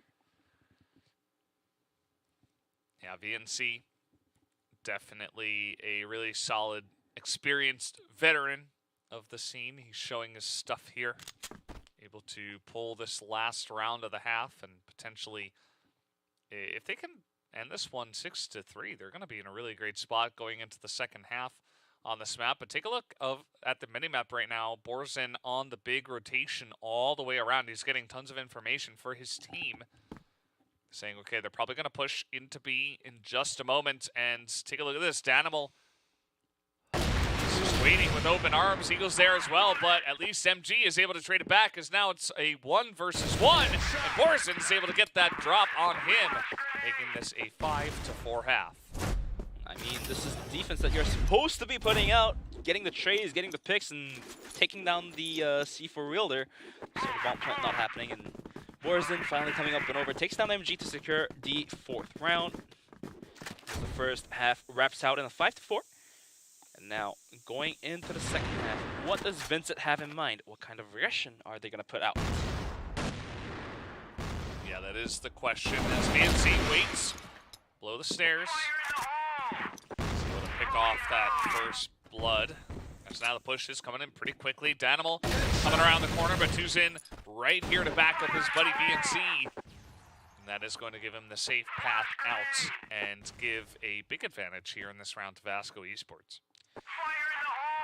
Now, still having a bunch of utilities left in them, VINCIT, they could possibly push down towards middle. I would say smoke off the connectors and see what they can do from there. Usually, if you're under a men deficit, then usually working with the middle position is probably the more easier route, I would say, than to aggress onto the bomb site straight up. But KN here is going to be jumping onto the ledge. VNC holding onto the corner. Silvazera in the meantime can't be able to find the Eagles, and VNC is just going to pop out, noticing that there's a player there, but the nade stack now coming through. KN, nothing much to do, has to fall back. 2v5 all of a sudden. KN pops up and over, goes for a spray down, not going to connect. He does find one, makes that 2! As he takes down Tuzin, equalizing things back down to 3-on-2. Just one more kill to go, but there's only a minute left onto the clock. G knows, tries to go for that quick flick, not able to land it. But yeah, KN was so sneaky there on that corner. Was just able to trade out 2 kills, as now the rotation is coming in from VINCIT Gaming, looking to aggress onto the A site. We do have action holding it down for now, and the flash is going to delay this push. Now, with less than half a minute left on the clock here, Borzen comes popping over. KN finds the headshot into action. As Silvazera and MG trying their best to hold it down, but KN, he finds a double to open things up to the bomb site. It's all down to MG. 20 seconds left onto the clock here. And let's see if MG has it to find the shot here. Yeah, he's just going to wait and see if he could stop this plan from going down, but he's just going to hop behind the box there and land it with the bomb. So MG is going to have to push into this one. Borzen going to spot him out. It's going to come down to the pistol play of MG. Can he land it? Not quite. Okay. Pops out. KN looking for the 5. Pop nade, pop nade. Oh, that was so close. And now MG, KN sitting with 9 and maybe like 17 health here. 1-on-1 bomb timer ticking, but MG comes up and over. He finds the angle that KN was not watching. He secures the round. Man, that's gotta hurt for KN. He had 4 kills on the round. He goes down to 9 health and just tries to read the angle that MG is going to attack on, and kind of reads it incorrectly. MG just pushing way in the back there. Ends up 15-4 after that round. Speaking of hard carries in the lobby, he is certainly doing just that. The mind plays are real in this one. MG KN like he's playing with a kid. Comes left, comes right. Oh, it's going to be the right angle this time. No, it's in the left angle this time. And he ends up finding the kill, securing the round. But in the meantime, We've seen some early nade exchanges, and CYTREX is going to be taking a beat down to himself, sitting with about, what, like 14 HP here. So that might make him play a little more passive, but MG, this man, he's going to go step onto the box trying to kill onto Danimal, who's been single-handedly carrying his team. 13 kills, but he's going to be taken down. Yeah. Just able to push out there, angle that he was not expecting, gets shot in the back, does Danimal. And again, if you can take out Danimal early, he's certainly the guy that came in here, a big veteran. He is just ready to go. He's all warmed up. He's trying to carry, but now he is gone for now. As Barzin, yet another veteran on this lineup, is able to trade it back at least. And now MG is out of the lobby for this round. Only a minute left onto the clock here, and now Vincent has to make a choice. It's going to be 3 players in the last on boards and also rotating in as well, so it looks like they have made up their decision. And kind of having a read on what's going on, VASCO is eSports also going to be sending the rest of their players for a defense. VNC holding in the front line. We've seen him land some naughty spray downs, but it's going to be CYTREX to open things up on towards Boris and for the hold, make that 2 for him, and he make him a 3rd. But look at the pistol shots from Eagles, 2 quick headshots, and 2 is the last one alive coming popping over, but Eagles, he's just too good with the pistol, finds 3 kills for himself. It's going to be a hold down. It's going to be 6-5. Yeah, Tuzin, he had a very nice flank angle. He was able to take the bomb planter out, but Eagles, as you mentioned, picks up yet another kill on the backside of that awesome super play from him. As now, Tuzin able to take down Danimal once again, the first guy to go down twice in a row. As they try to push onto A-site here, it's not quite going to work out for them, as popping out is my member from the side of VASCO eSports, just able to chip away at the armor. Eagles does pick up 1 with the pistol yet again, but now it is down to GDSC alone, 1v3. 1v3. This is definitely possible if he's able to find a couple more kills here, but CYTREX and the deal with GDSC not really landing any of the bullets for both of these players. And now, with the C4 being dropped as well, CYTREX comes up and over, but wasn't able to find a kill, but MG quickly swapping his weapon and comes out, finds the headshot, and it's going to be VASCO Gaming securing 1 more round for themselves. MG already has 19 kills in this map, which is a pretty insane number. But you definitely see the frustration from Danimal. You can see this man going out more aggressively, whereas they could have taken the time. And I would definitely say it's the frustration that's kicking in as Danimal gets picked up by CYTREX once again. Yeah. Well, trying to push out here first in front of the rest of the team. He just keeps getting picked off. A bunch of really talented snipers. And I say a bunch because it's not just MG, but also CYTREX, who's oftentimes picking up the AWM and looking for these angles. So there's just way too much pressure put on Eagles to try to essentially 1v2 the sniper battle and try to find these angles, whereas, you know, the rest of the riflers on the side of BG are not quite able to challenge them. And now CYTREX holding under the bridge here, almost getting taken out here. Luckily, the bullet just dodging him just a couple inches away. That's a nice way to put it. The bullet, it's the bullet's fault. It's the bullet's fault. All the time, every single time. But it's yeah. The minute 15 left onto the clock here, so it's going to be Vincent definitely playing with the clock. Eagles going for some angular pick here, not going to be finding any players in front of his crosshair. And just for now, CYTREX as well is looking to find opening picks onto the defense. It looks like the players kind of have an idea what's going on as the flashes are being exchanged. And the aggression not happening just yet, so Vincent definitely taking this one more patiently, as I just mentioned about the frustration coming. Oh man, Silva's just waiting on the corner behind the desk here. As Silva's just hot-shotting everybody. Finally, GDSC is able to get in his face, but a little bit too little too late. I mean, VNC, the only person to take anyone out, picks up 2 kills, trying to push aggressively, but VNC, finally the 3rd person, is going to take him out. So VASCO eSports really running away with this map now, 8-5, as they have picked up 3 rounds on the half. Yeah, I mean, Vasco had Vincit read like a book. They have known which site they were going to be aggressing onto, so they were rotating the players early on. Danimal almost dying once again to the cheeky angle Silvazera had. But for now, Silvazera is going to have to fall back with a super low HP here as he was punished for the bald pick he had. And at the end of the day, Danimal did find a kill here. So finally, Danimal getting what he could get for the aggression coming up from the team. Good revenge at least. Action though on the rotation out of A. He's able to pick off a member, Borzin, who is trying to cover that angle. So kind of leaves them in a awkward position. Either they push into B as a team or they got to push out and retake this area. Still a lot of time on the clock, so they can kind of just push out as 4, see if Action had stuck around, which he did not. Just went back to the A site. And with just 1 round away from making this into a match point, I think Vincit has to send the full force instead of doing like a cheeky split or playing slow. Once they make up their mind, they have to send the full force, go for the trades here. Now the aggression coming through, Action finally taken down. Danimal, he's not scared, he just runs in like a madman. MG holding the bomb site with the 8 man. He does hit the shot pull up. Yeah, he's insane. Now he's getting in there with a pistol. Tuzin and VNC are around, but now it's only VNC. Tuzin gets taken out. Very awkward angle here. Eagle's not going to spot him, but GVSC is able to at least trade it back. And VINCIT Gaming will get back onto the board. Very nice stuff. This is what Vincit needed. They had to show what they've got. They have to show the caliber they have.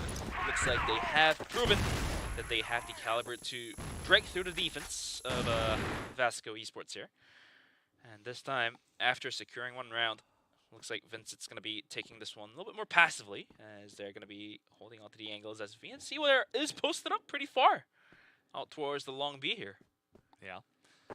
Smoke did come out. Doesn't look like Vincent are going to really challenge it. Eagle's just going to hang back, check a different angle, and they'll try to take space here in the middle of the map.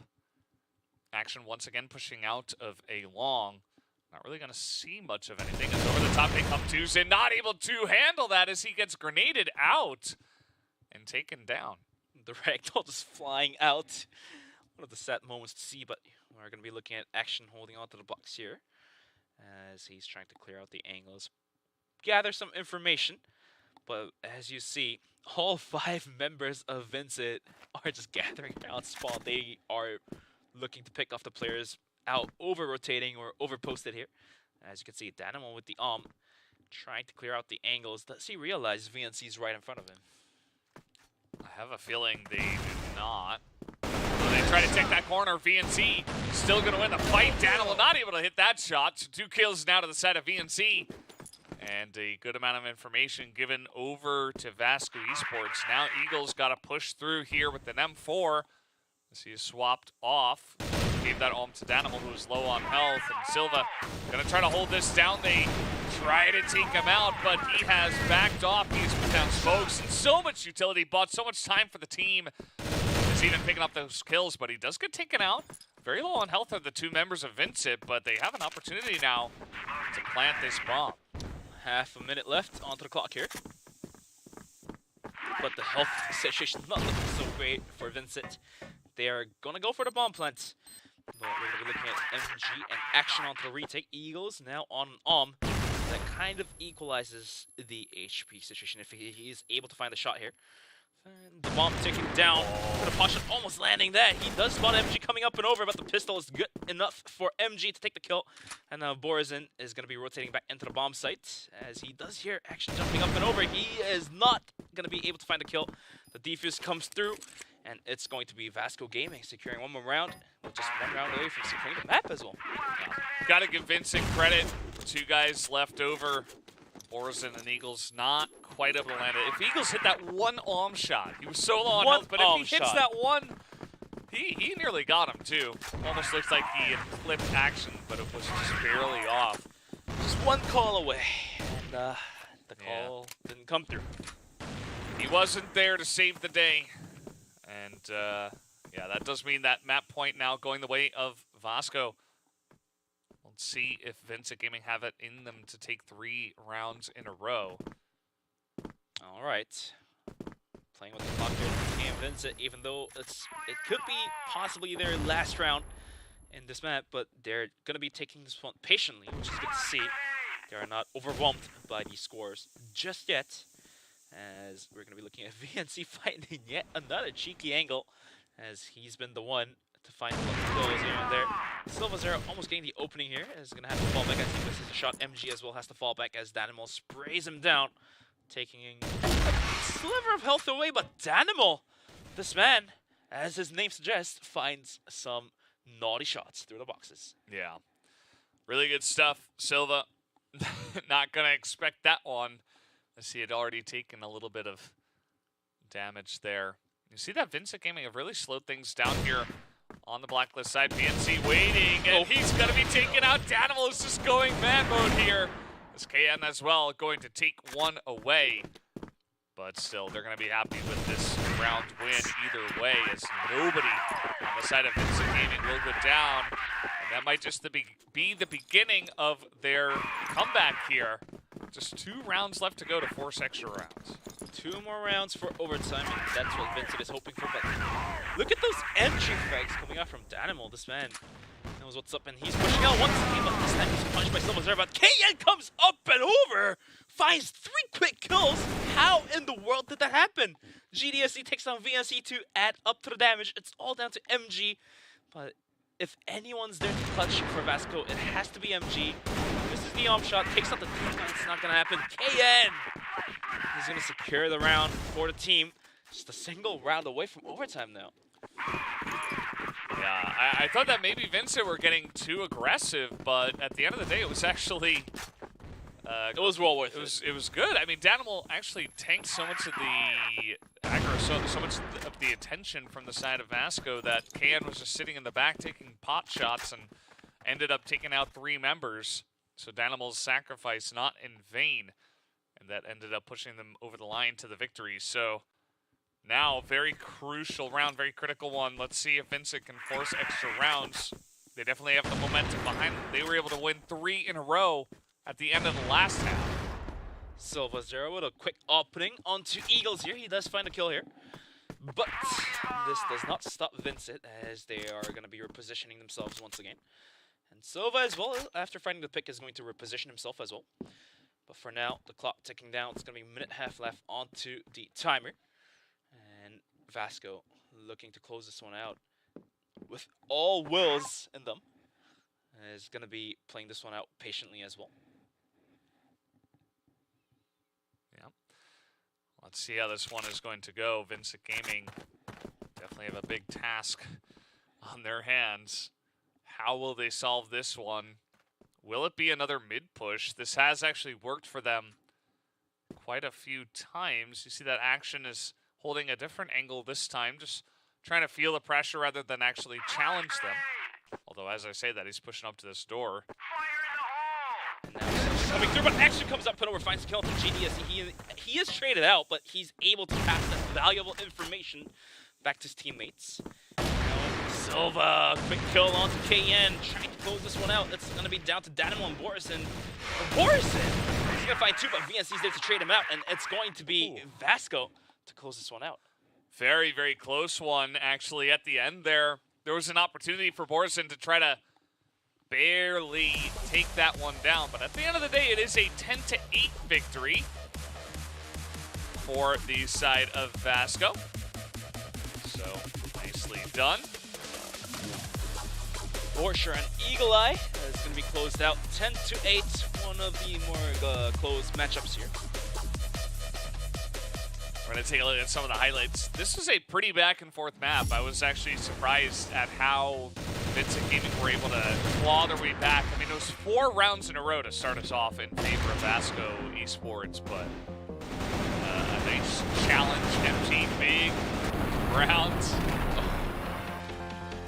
Spider-Man push from GDSC not working, and MG at the end of the day was able to secure the round there. Some quick headshots coming up for some reason, Borison and Danimal, they were chasing for headshots after headshots. Looks like these players could be the headhunters for each of these teams. That's definitely one way to put it. KN had that one big round.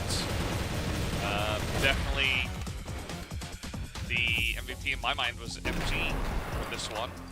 Really hell of this team in it, even though, you know, he had like a 5 KD and that got tapered down to like just below 3 KD, I think, but it was still a pretty massive performance, if we're really being honest. 3 KD is still insane, as this is what I was talking about. Danimal just sitting in the front, tanked all the damage. KN was just sitting there clicking on some heads. And we got so close, but that push came pretty late. Forrest wasn't quite able to hang on to the victory. So, VASCO Esports, 10-8, a pretty close first map. Let's see if they can close it out, jumping into Port for our second map. But the Port pick is coming out from VASCO, so they could be feeling a little bit more confident going into the second map, even though they were able to close the map number 1 out with some close rounds here. Before VINCIT, I definitely do see a lot of possibilities in them, as they were heavily relying on Danimal for entry frags and lethality there.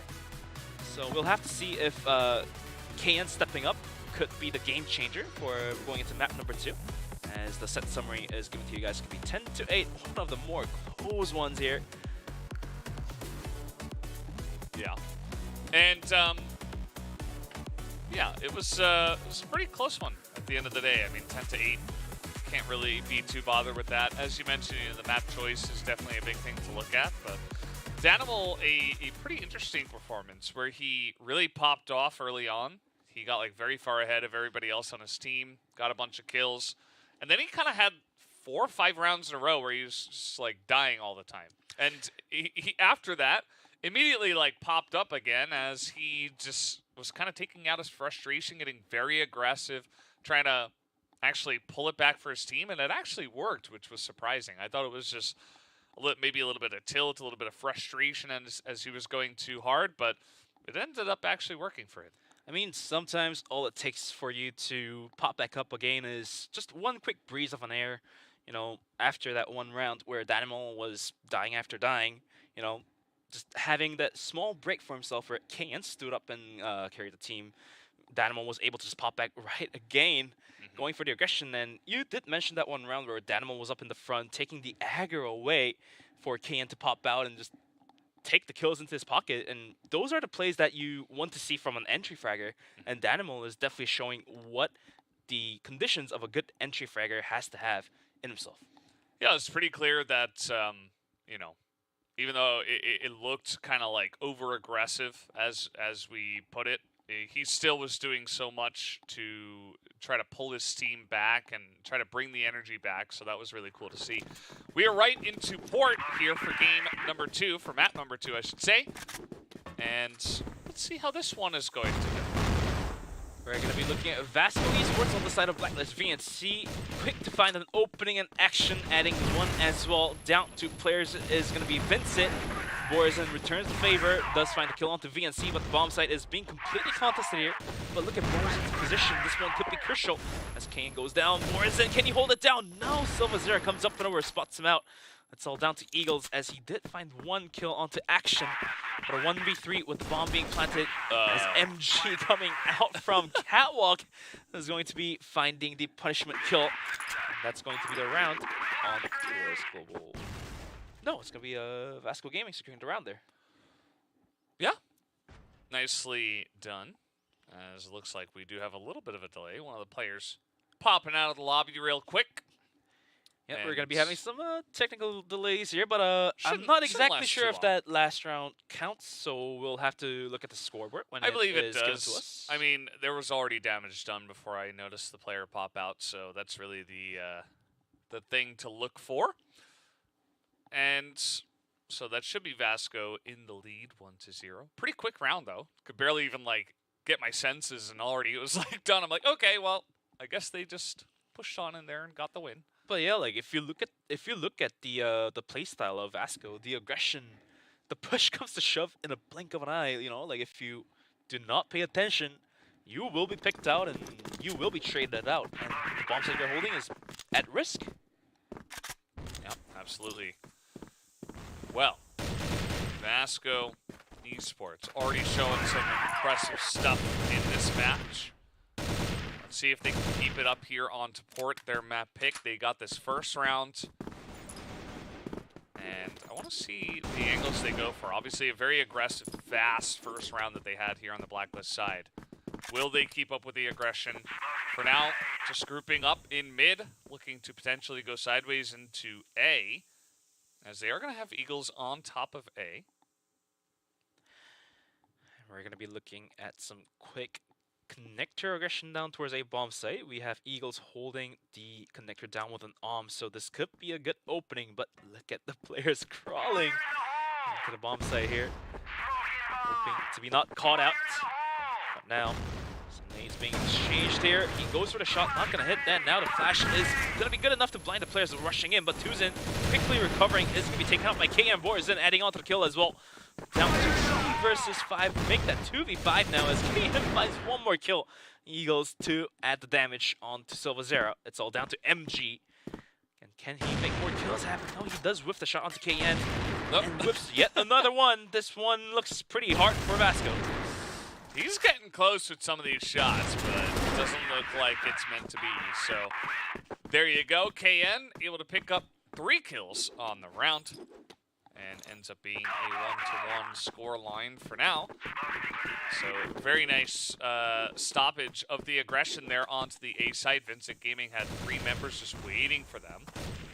And it was, you know, the way that snipers can handle that pressure on the A side is definitely one of the key things. You know, try to just hit a shot, but then immediately get cover, throw out your utility so you can buy time for your teammates to come over, and Eagles did that excellently in that round.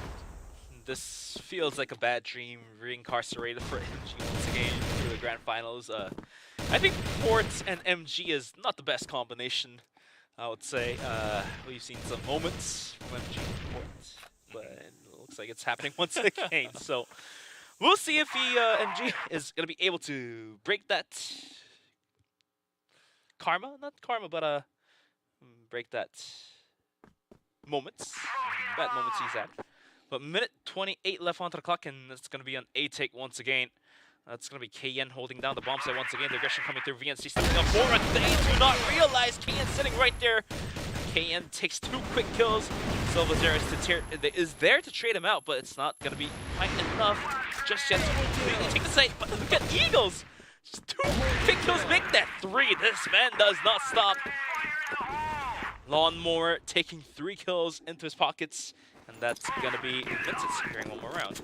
Yeah, the push there from VASCO Esports almost felt a little bit desperate. I mean, they don't check all the angles. Silva was there to shore it up with a nice shot through the box, but they didn't clear out the top. It's now Danimal hanging out in the corner. They do not clear that either. These pushes from VASCO getting read immediately from the side of Vincent Gaming. Silva, remember, who's kind of shored it up for the team. He's able to land that shot, and nobody can seem to hit Silva himself.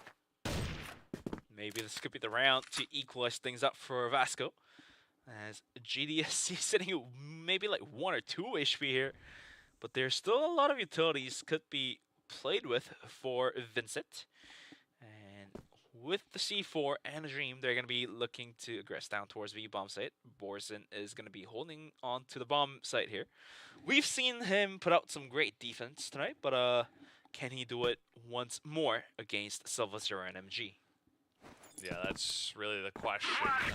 It seems like he is reading the push coming in. Borzin waiting right underneath.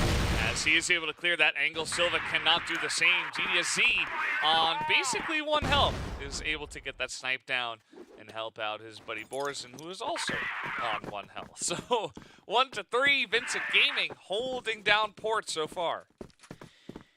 For VASCO, this being their map pick, losing 3 rounds straight after picking up the first round could be detrimental to their momentum here, but you know, if they're able to secure maybe 2-3 more rounds, make the 5-4, 6-3, then they can definitely bounce back into the second half here. But for now, it's going to be Vincent Gaming putting themselves ahead with 2 more rounds on top 2-1.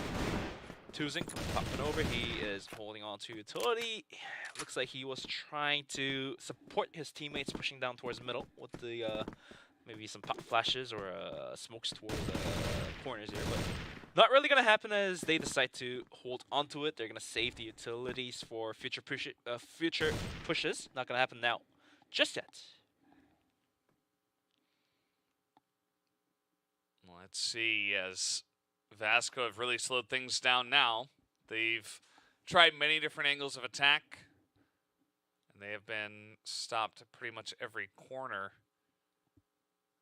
Let's see, action beginning to push on in. GDSZ may have been spotted. There's a very nice pop flash as they do pop out, but Silva and VNC able to at least fight back. So now the push will come in. Borzin in the corner. Will they clear this one out?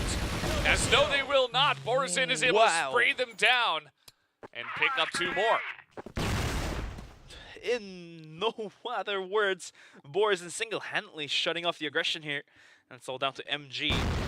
Might have seen Eagles jumping down towards the ledge here, but does he realize Borzin is down there? He does spot the jump spot of Eagle, so he's going to be going around the corner here. The C4 still being dropped. He almost getting the kill there, not going to connect his arm shot. He finds Borzin though, now it's down to 1v1. MG versus Eagles, 24 seconds left on the clock, so they have to make things happen. And it's going to be Eagles popping over with the Deagle is going to be finding the shots, make that 4-1 for VINCIT Gaming. Yeah, showing what is what on port and showing why the Global Risk side can just hold this down 4 rounds in a row. Definitely pretty impressive. I mean, they got 3 in a row at the end of the first half of the first map, but this is definitely a much more dominant start to this one. And so it really feels like VASCO Esports on the Blacklist side are really kind of struggling to come up with answers. Even that push that they had on to B that time was not exactly that clean. I mean, it got there in the end, but still at the end of the day, it was all VINCIT Gaming all the time. So let's see what they decide to do in terms of new strategies for this round, because again, they're kind of being stopped at every corner. I mean, one of the key solutions to break through this hardship could be playing. Actually, instead of playing slower, they could go for more faster aggressions, maybe down towards A bomb site or down towards B bomb site. And they are yet to try a mid push just yet, so maybe one of these 3 strategies could put VASCO Gaming back on track. But for now, VASCO going for slow plays once again, but it's going to be a hit onto A bomb site. KN, look at the position he's holding. But VNC kind of realizing where he could be at. He does find the spray down. Connects it well to open things back up. Eagles is going to be slipped up. He does find the kill on VNC to open things back towards the retake here. But A bomb site now being open, the bomb to be planted anytime soon. MG, how in the world did he find a shot onto GDSC? A very important one. It's going to give them the advantage on the site. Action also going to spot Danimal trying to sneak on in there through the smoke. Now 4-2. This could be the answer that VASCO Esports were searching for. Nice little angle by Morrison, but he's not able to hit those shots. Loses to the AK. And Eagles alone. Not really much time to kill 4 people and defuse the bomb.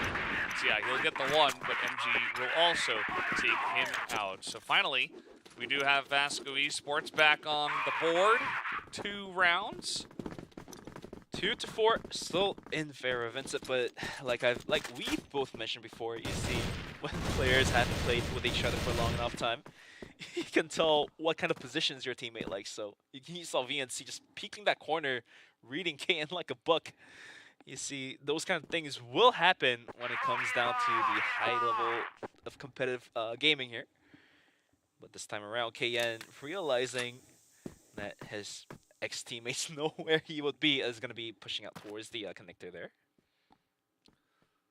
Danimal has been controlling this B connector area alongside of GDSC many times, and you see that VASCO haven't really challenged them after that. So just going to let it be. Maybe another A hit.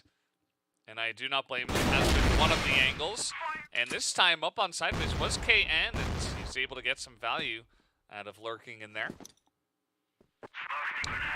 Gonna be a 4-4 mid being smoked off once again by VASCO.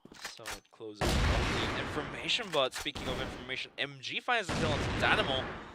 Now that leaves B bomb site to be more vulnerable. The mid player has to rotate in towards B, and now mid is completely open. Yeah, mid is gonna be Until Boris rotates back in. It's gonna need to be rotated over too, so it's gonna be one person on each area essentially. GDSZ gonna have to hold down the B site by himself against a potential 4-man push. This is not gonna be easy for him, especially if they have some utility, and that they do. Looks like they have at least a couple of flashes that they could throw out here. Over the top, GDSC though, able to spray down. He's got a flash of his own. He's buying time now for the team as Borzen on the rotation. Also gonna pick up one as Action can't really find the shots. Finally gets one, but with 5 health, can he really clutch this? Well, he gets another. And now, both of these guys on very low health. He's gonna hold this plant and immediately gets sprayed down through the box. Nice try by Action, but eventually Vincit Gaming do get there. Yeah, the timer was definitely against the Action there with only 12 seconds remaining onto the round there. So he had to get the bomb plant, but the wall bangs were good enough for Vincit to close the round there. It's going to be 5-2 as we have 2 more rounds remaining onto the first half. Yeah. It's a pretty entertaining one. We come into this one, VASCO Esports, they choose this map, feeling like they're going to be strong, but so far I feel like their blacklist side has not been great. It's been lackluster. Their pushes have not been that clean. Utility usage even has been decent, but it feels like they've kind of been read by Vincit Gaming so far. So, I mean, a lot of credit to Boris for just single-handedly holding down the sites for himself here, sitting on 6 kills as well. Most likely a team effort too, since KN also sitting on 6 kills. Eagles as well, sitting on 7 kills as well. VASCO now looking to aggress down towards B bomb site, but the C4 still lingering around the catwalk of A bomb site, finally rotating back out. MG hasn't been quite lucky with his mid peaks here, wasn't able to find the kills, but GDSC getting the counter boost. Does VNC realize this? VNC sees that, finds the kill onto GDSC, and KN has to back out of that right away. So this could yet be a round, possibly for VASCO to make things happen. At least Eagles is able to trade it back, but kind of an interesting spot. It's almost like he didn't expect VNC to be right there, even though he was boosting into that spot. Just waiting with open arms for GDSZ. And now another rotation back into mid, maybe a bridge. Oh, this push is a good rotation time around. Yeah. Oh, it's going to be KN holding down middle. Does he realize the push is coming his way? He does see the arm of MG, goes for the spray down. Not going to happen. He gets to fall back. He does take a bit of damage, so he has to position himself. Not going to be finding any lucky shots. Just about 23 seconds left on the clock. Animal finds 1 kill. Action jumps up and over. Gets the trade. And now bomb site B being contested. And look who is holding here. It's going to be Boris. And he does see Action. Can he find the kill? Yes, he does. 10 seconds remaining. Can he hold it down? Yes, he does. Finds 2 kills for himself. It's all down to twos, but no, KN comes popping over from the backside. And it's going to be Vincit strongly holding it down and securing their 6th round. Yeah, absolutely fantastically done. They read the push coming in, and KN's like, no, you're not going to pick me off. I'm just going to back off, throw some utility, stay alive, and now VASCO Esports getting a bit frustrated. They're trying to push on in. It is not working. Danimal is right there. Silva at least does get the 1, and Danimal's pretty low as well, but they try to really mix it up. They were taking a bunch of rounds pretty slow after their initial failures, and then now they come out swinging, and it kind of meets mixed success. For VASCO to go into the second half in a more optimizable spot, so to speak, they desperately need this 3rd round. Otherwise, the round differential is going to be choking them up to the neck here, going into the second half. 3 versus 4 here, as Danimal with that aggressive ballsy play is going to be sitting with 10 health. Silvazera getting spotted out by GDSE. He's going to be trading bullets, but the aggression is not going to happen just yet, as there's still plenty of time left on the clock in minute 20, and we've seen some good rotations coming through. Didn't work out last round, but maybe this time it could happen. Yeah. VASCO Esports immediately just sit back, Relax. Okay, let's regroup. That was a little bit intense. Let's reconsider our options. GDSE has been so clutch in this position. This time the shot's not going to land. Same maneuver out of him, but now he's getting flashed on the backside, but now Forrest able to make his way over. Silva trying to change the tides here, but Eagles bought enough time to bring himself over. And Silva so low on health, just trying to be shot down with the pistol. Now he has to pull out his own, but it will not be enough. That's going to be a 7th round in favor of course, VINCIT Gaming. So a huge half to their side. 7-2. That's one of the big scores, and given this is a map pick coming from VASCO, that blacklist start is going to be falling behind quite a lot. For a comeback, they will need to secure 7 rounds in a row, make that 8 to take the map away. If they lose 2 rounds, then so be it, right? Yeah, it's pretty interesting. Just trying to read the emotions of the players right now. VINCIT, even though they're very handily in the lead, you see, taking a seat back. Is Danimal doing a lot of talking, saying, okay guys, well, we're in the lead, but let's not overdo it at this point in time. But I don't know, it feels like they're very much in control of this one at the moment. I kind of struggle to see how VASCO can come back from this one, even though they move over to the GR side. It was such a dominant round, like there was just, literally, it just felt like there was zero answer for VASCO Esports on the attack. I feel like Danimal is absolutely feeling it tonight, as he was plowing kills even for map number 1, even though VINCIT did lose that. Going to map number 2 with the confidence, he's playing even more aggressive. He's solo pushing out A, solo pushing out towards B. Somehow just holding the corner, listens to the sound and pop out against 4 players, takes 2 kills, falls back without dying. I don't think anyone else can do that unless a veteran like Danimal does it.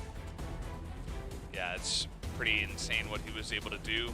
A lot of the members really stepping up to the plate in terms of individual performance on the side of VINCIT Gaming. So now, just a couple of set plays away from taking the map, essentially. It's hard to prepare for everything when you are on the GR side.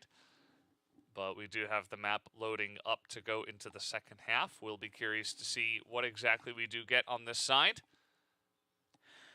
We'll have to see what happens, and after the players are given enough time to discuss strategies and tactics, we're going to be moving into second half of map number 2 of Ports, and the teams are going to be switching the sides, as it's going to be VASCO on the defense here.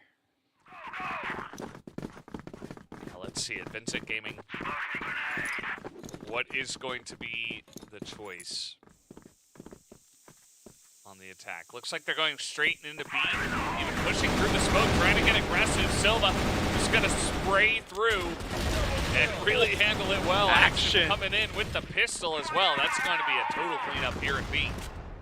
All down to Eagles and Borzin. Going for lucky pot shots. Not going to hit. It actually takes down Action to some low HP, but Action trades him back out. Returns the favor. Eagles is there to trade him out, but look what he has. 40 HP on a Dream. 1v4. The C4 being dropped right in the hallway. Nothing much for him to do to recover that. Now you see MG coming around the corners to hunt him down. Eagles, not much time left for him to secure the bomb and secure the round. But let's find that one shot here. Ooh, one headshot away from making things pretty interesting, but it will go the way of VASCO as they pick up a 3rd round. And pretty much just, standard defensive play. They get their guys in position, and they handle the pressure that did come into that B connector very, very nicely. So a good start here for VASCO Esports, getting themselves on the board. Oh, this is definitely comebackable. Like, if it's not anyone else, it has to be VASCO, as they were able to find that opening round. And sometimes it all comes down to that one round in the beginning to gain that momentum. And let's see if VASCO is able to deliver that momentum in each round here. Yeah. Well, Port, as we know it, statistically as well in CFPL, like specifically for Brazilian teams as well, like Port is the most one-sided map towards the GR side. So, you know, this is now VASCO Esports probably in a very comfortable spot. They pick the map, but of course their opponents get to choose the GR side first. They have a great start, but it doesn't mean that there is no, you know, not a possibility of a comeback here. So let's see how they do handle it. I do see VASCO going for a heavy mid defense, not really posting up a player down towards a bomb site, towards the boxes where KN was playing. Tuesday actually goes for a hot peek here, almost spotting out KN, but he's going to fall back right away. But what like I've mentioned, you see two players down towards middle. Now they're rotating in towards A as KN was being spotted out, but looking for that mid hold was going to be VASCO. Tuzin finally securing the kill onto KN, being a little bit more greedy towards connector. GDSZ is going to be holding that window, going for some lucky shots as well. But just about 46 and 45 seconds remaining on the clock. VINCIT has to make up their mind and find a site to go on to.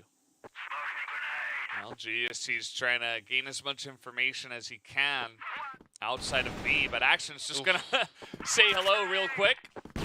Take him out before this push even comes down. Action holds onto the site by himself so far, but he's got a lot of backup here. He's not quite able to dodge that flash, but it does not matter. They're buying so much time. Silva able to pop out and take a couple of kills as well. As now 2 rounds in a row going the way of VASCO. You can see immediately they're starting their comeback. True. The comeback train is coming, and can they get on board? Oh, they're on board already.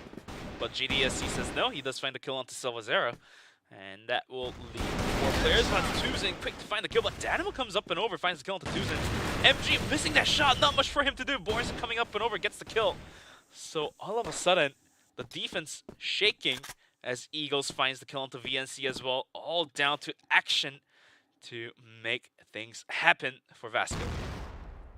Yeah, Action he has been quite strong. That's pretty nice. Still a lot of time to the side of VINCIT. One more kill on the same angle? Well, GDSC is trying to get out there, trying to challenge him. It's not an easy sight to crack here, especially through smoke, and that's going to be Eagles gets the tag, gets the kill. And now 8 rounds to the side of VINCIT Gaming, just a couple away from forcing a map number 3. And once again, it was Danimal to get the opening frags, get the entry frags. So big credits going out to him for securing this round. And with just one round away to secure the match points, Eagles sliding in. Smoothly taking out MG is going to open up a bomb site. The aggression coming in, the setups are coming through as well. Tuzin taking a bit of damage as well, is going to be posted up on top of the bomb site. Can he hold this aggression down? Otherwise, it will be the match point. Eagles almost landing the arm shot. Tuzin up on the site, not being able to connect the spray down. It's going to go down to Danimal, but Action is there to trade him back out. Salvazeri coming up and over, not going to be able to find a shot. Sierra VNC does find a kill to GDSC, but Borzin is quick to find a kill. All down to Action, 1v3, not going to happen. Borzin is too good. 3 kills for him, and it's going to be 9-2. Couple of very dominant pushes onto the A site that VASCO cannot respond to, and all of a sudden, it is map points here to try to tie things up. VINCIT Gaming have proven they are the stronger team on port today, at least. And Eagles has been critical. He's kind of just been in the back like the artillery. Like the rest of the team is pushing forward, and he's just picking off people one by one. And VASCO have not been able to respond to this pressure. They got behind early, and they haven't really been able to get anything going for themselves. The rounds being 9-4. 5 more rounds for VASCO to take this into overtime, but do they have it in them to do so? Danimal, this man, he is not scared. Even if he fails one entry, the next round, he basically forgets what happened. Just goes in once again. Eagles finding kill onto Silvazera once again, almost getting the kill onto VNC as well, almost spotting him out. But yet again, great opening kill, and this could be VINCIT closing this one out. Let's see. Can they close it out here?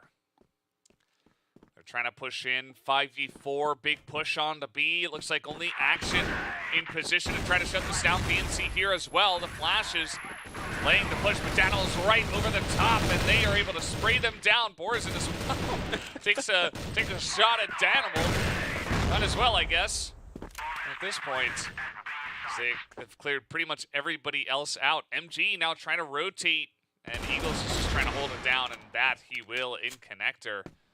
Gonna make quick work of VASCO Esports tonight on Port. Tuzin with a dream, trying to find the kill onto Eagles. Actually is gonna back out towards the back connector here. Is gonna rotate back once again towards the route. Not gonna happen as GDSC ends up finding the headshot, and it's going to be Vincent Gaming stealing the map away from VASCO. Port, it's going to be 10-4. One quick round was that. And we're going to be moving into map number 3. Yeah, really fast one, actually. Port didn't last very long, just because Vincent were just so dominant on this. You saw Action had quite a lot to say after that map, and understandably so. Not the cleanest one we've ever seen from VASCO Esports. They pick the map, and then they get kinda dunked on it. Eagles had a massive MVP. He was definitely the MVP in my mind, regardless of numbers, as Warzone as well. Pretty hugely clutch on the defensive side of the GR side. So really got to hand it over to VG. I feel like this is something that even VASCO could not have predicted. Yeah, I mean, Warzone single-handedly defending the site by himself, buying enough time, actually taking even more kills for himself as well. Retake, just look at that, just shooting through the boxes. MG was being chased by the timer. And Eagles, like you mentioned, the MVP should, I think it would be given to him, since he's been landing those naughty shots up and over once again. Yeah, some of the highlights here, like this shot, like how are you gonna handle that? How are you gonna deal with just getting picked off like that? And that wasn't the only round where that kind of thing happened, so. Yeah, gotta hand it over to them, as Vincent still Danimal giving the team an earful. Might as well. After a big win like that, just gotta calm everybody down, gotta get ready for the next map right away, which is gonna be a pretty fun one as well. VASCO Esports gotta go back to the drawing board and essentially say, well, let's forget that map even happened. It's now just a best of 1. Yeah, I mean, you just have to lick the wounds and just bounce back right into it. Otherwise, it's going to affect the gameplay going to map number 3, which is going to be Compound, as rest of the maps are being ruled out. But we are given the set summary for map number 2. It's going to be 10-4 in favor of Vincent. And it's going to be Borzen sitting with 2.67 kills. What a huge number. And Eagles as well, 3.4. But MG this time around wasn't able to put out those kill numbers. It's going to be 0.6 for him. And the kill point onto Silva Zero is going to be 1.10, and Action with 1.07. Yeah. Eagles with the big numbers, as he really held it down for the team. Port, definitely one of those maps where you can see sometimes a little bit of a sniper diff, and we certainly did see that. Didn't expect it to be in this case, but MG, had a big first map. A little bit slower second map. We'll see if he does come back for Compound. But guys, we're all tied up at 1-1 here in the second match. We're going to take a 10-minute break and come back for map number 3 of Compound. Don't go anywhere.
Welcome back, guys. We're here at the CFSI, and so far we've had a pretty back-and-forth series between these two teams here in match number 2. Vincent Gaming able to take a very dominant port, which, to be honest, I was not expecting. VASCO came out ahead on the first map. It was close, 10-8, but then 10-4 on port going the way of Vincent Gaming. So really, it feels like the momentum is in their favor. They almost came back on Eagle Eye, which I think was a pretty big surprise to see that map. But at the end of the day, they couldn't get across the line. Now they've really dominated on port. What should we expect for Compound? So after Vincent Gaming able to, almost make a comeback on map number 1, takes map number 2, and this really gives them the momentum to go into map number 3 and take it and finish this one out in favor of themselves. Because if they lost map number 1 in a big difference, then it could have been very devastating for them moving into port, and they could have just ended up right there. But, making a close game in map number 1, going into map number 2 with the confidence, allows them to take the map. And now we are looking at map number 3, and all of a sudden, it does look like VASCO is shaking a little bit, I would say. Yeah, their port was pretty weak. I mean, they started on Blacklist side, and they tried so many different angles. I mean, we saw fast rushes into B, fast rushes into A, slowing down, mixing with the tempo, different angles. They went for a bridge push one time. Every single time, outside of 2 rounds that were very close, it was just, they were stopped at every single corner. So I want to see if VASCO have an answer here. They've had, some break time, 10 minutes, plus, the end of the match, beginning of this one, to, like 10, 15 minutes essentially just break down what they're going to do on this map and try to figure out how they can try to bring the momentum back to them, because they're really going to need it. I feel like if this begins to go in favor of VINCIT, we're going to have some problems for our guys on the side of VASCO Esports. But now we are moving into Compound, and it's going to be VASCO Esports on towards Blacklist, and it's going to be Vincent Gaming on towards Global Risk. Map points are 1-1, and this map will be the decider here. With less than a minute left, we do see VASCO Esports creeping up towards the bomb site as they're holding the pillars, looking to find any lucky picks. Danimal, though, this man being the powerhouse for Vincent Gaming, is going to be the one holding it down. MG does find an opening kill onto Eagles to make things happen, but Danimal does spot the player's not going to be able to land the shots, and is going to be taken out by Tuzin.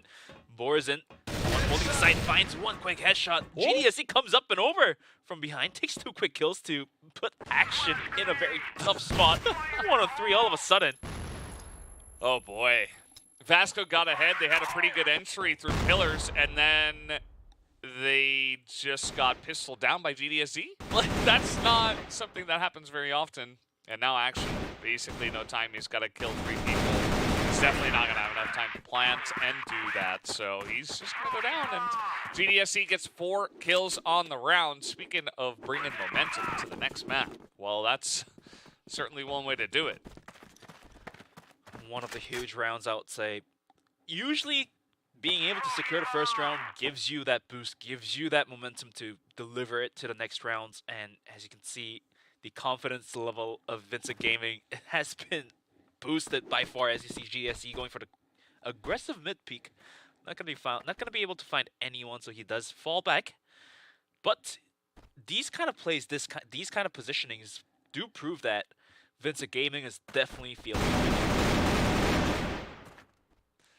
Yeah, you really got to give them the advantage in this map. Just bringing it over from the last one, and then they take the first round like that.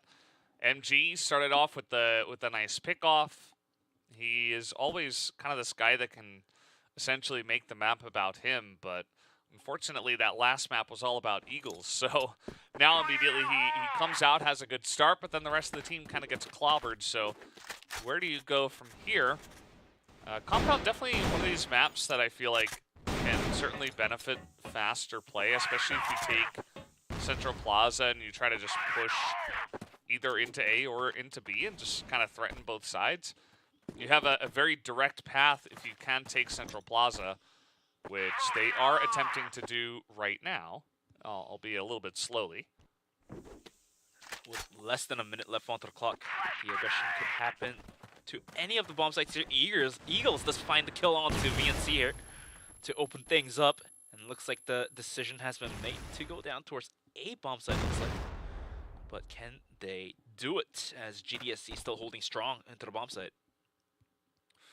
Action gonna see a piece of GDSC and he's like, well, I think I've been spotted as well. GDSC just looking for that angle. And they're holding down the sites. Look at the seesaw plays. Just peeking out and falling back, but now Eagles, the spot player, GDSC find the quick kill onto Action. Kane as well adds on to the damage, make that 2 for him. And now it's all down to MG, but he's spotted out by Boris. Coming up and over is going to be him taking down MG. It's going to be yet another round being secured by VINCIT Gaming. And the momentum lives on. Yeah, Eagles got that first pick, and then they just kind of anchored themselves to the site. They didn't really move out. They had 3 guys on A, 2 on B, and they just waited. They're like, no, we're not going to peek. Meanwhile, VASCO were just sitting there. They're like desperately waiting for someone to peek, for someone to make a mistake, for someone to go into the sights of MG. Nobody did that. Nobody made a mistake. They held on to the sights, and then that push was kind of flimsy in comparison. So once again, VASCO, they start off on Blacklist side for the 3rd time in a row. And the first map looked great, actually. They started off very dominant. Now, they are going to push in here in this 3rd round. See if they can get something going. Danimol is picked off as he was pushing out towards A, posted up towards the connector a little bit more aggressively than usual. And VASCO is able to punish that sort of a misstep there. But for now, I think a little bit more aggression should come out from VASCO because they've been taking the first 2 rounds very passively and patiently, and it did not pay off. So maybe, you know, it's time to change the wind here and then take things a little bit faster than usual. KN. Oh, look at the trigger discipline. He does not shoot. And look at his position. He might be able to find a good spray down onto 3 or 4 players if he's able to rotate all the way towards the backside of these players. Yeah, they're reading them like a book. They know exactly where this push is coming in. Like, KN has given them so much information, and he doesn't need to kill anyone because everybody is stacking the B site.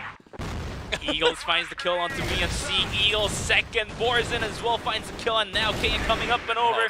The patience paid off as he takes down MG, and VASCO is shattering apart. The score is being 3-0. And VINCIT, it now looks very possible for them to close this one out. Yeah, I mean, it's a really good start on the map.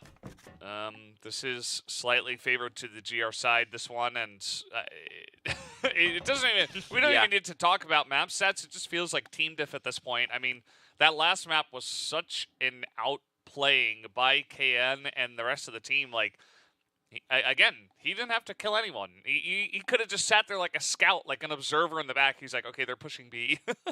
And he gave that information over to the team. Everybody's waiting, holding all the angles. Eagles starts off with the kill, and then eventually the flank works out. It's good. Now they're waiting for this once again. Action is able to get that first kill and make things interesting here in favor of his team. That grenade does a tiny bit of damage, but this time it's all VASCO. Tuzin finding kill onto Danimal will put things down to 5-on-3. And this time the aggression was early enough that they actually have enough time to rotate back out and start from mid once again. I would say VASCO should more than definitely start from mid once again, you know, like find more picks, find more angles, and aggress down towards A or B depending on where they find the picks here.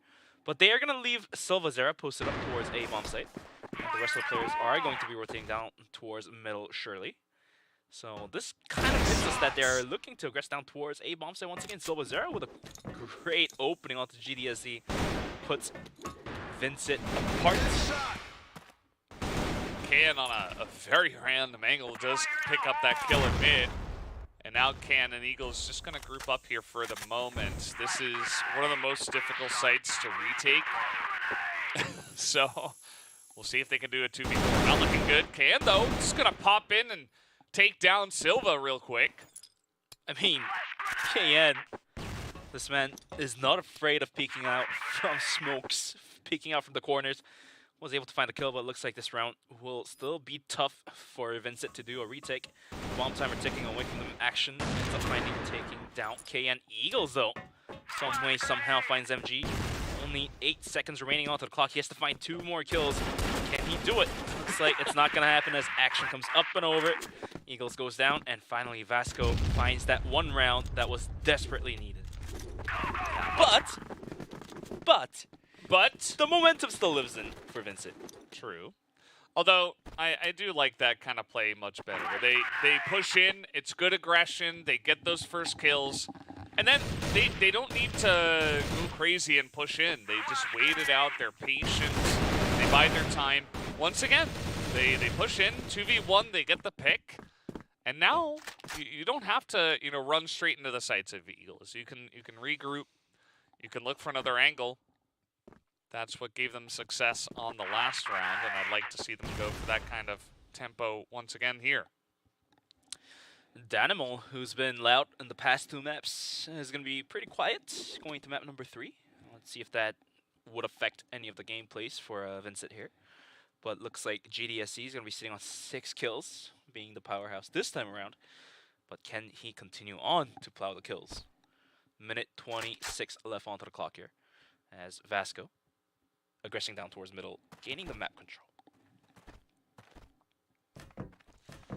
Yeah, this is what I personally like to see. Obviously, you can get rotated on really easy on this map as well. So it's difficult. You can't like put everybody in mid and just push in unless you're going to go really fast, which has its detriments as well. GDSC is finding an angle here. He's got the he's looking to see if he can pick anyone off as now come the smokes. Still has his grenade. He's going to throw it forward. Try to give himself a chance to hold down this site. Timer ticking down. Vasco finally deciding to push through the smoke.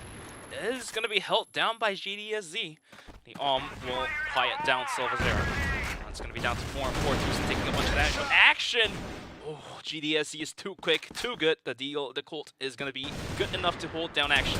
GDSZ goes down. Tuzin and MG as well couldn't do much about it, and it's going to be another round secured by Vincit Gaming. Yeah, pretty good start for them. 4 against 1 so far, as we did have a couple of the players pop out of the lobbies, so we are going to have to remake this real quick. We've been really snappy with this today, so I'm not truly bothered. Give us the players, like an extra minute maybe to discuss. And it's react. Almost like a tack pause. Yeah, it's like, okay, you get like a little bit of time. And obviously, it can't purposely be used for that, and it is not. So the players will get back in, and we'll start this up right away. 4-1 in favor of Vincit Gaming. You consider the last, well, it was 14 rounds, and now we've got 5. So, 14 rounds to just the 5 on the side of VASCO Esports, heavily in favor of Vincit Gaming over basically the last 20 rounds. And that's been on both sides as well. We'll have to see what happens, but for now, maybe this technical pause could possibly put halt onto Vincit Gaming's momentum, and this could be the moment for VASCO Esports to pop back in. And sometimes these pauses will definitely affect the momentum going through. But we are now back in the game as the rounds are going to be 4-1, still in heavy favor of Vincit. As the map itself is a little bit more favorable to Global Risk. But then again, we've seen the Grand Finals. And we've seen how the top teams play the Blacklist side, and we definitely consider VASCO to be one of the top teams as well. So we still have to see what they have brought up to the table for the negotiation. Minute 57, timer ticking, and more setups being used. And in the meantime, we're going to be looking at some of the players trying to gain control on towards the A connector. That's going to be Danimal once again. Even after being quieted for 4 rounds, 5 rounds straight, he's not afraid to go out once again. And this is what I really like to see from top entry fraggers like Danimal. You have to put yourself at risk to gather that valuable information, gather that kill points if possible.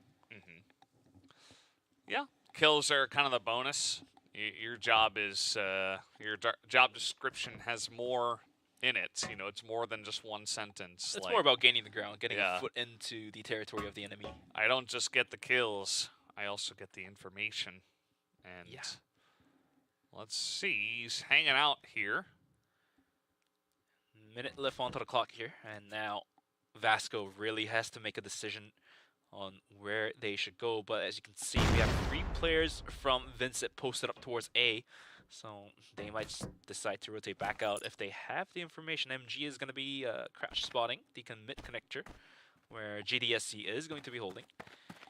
And looks like the aggression is going to be coming down towards middle. Once again, smoke's being popped out to close the quarters here. The flashes and the nades are being thrown out from VINCIT to possibly stop any aggression coming through, but the aggression is quite quick for VASCO. They're going to be rotating back in, but with just 20 seconds, they have to really move. GDSC on hold, finds the shot on the 2's in. The VNC comes up and over, finds a kill. Action as well opens things up, so there's definitely enough time for VASCO to make the bomb plant. But the retake is now coming through. It's going to be Eagles, Danimal, and Borzin. Yeah.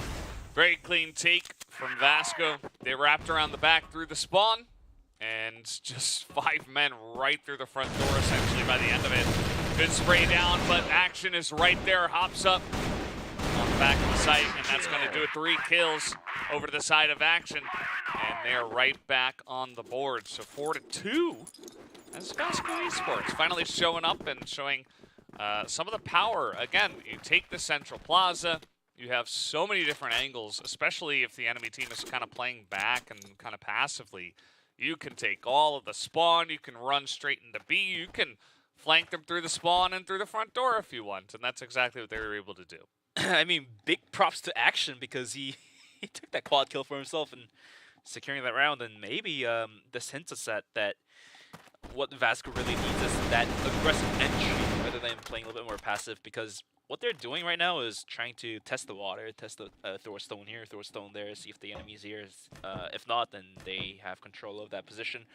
If there's an enemy there, just back out instead of deciding to go for a fight, or so to speak, a duel. Since VINCIT Gaming, they have been on top of the aim duel so far.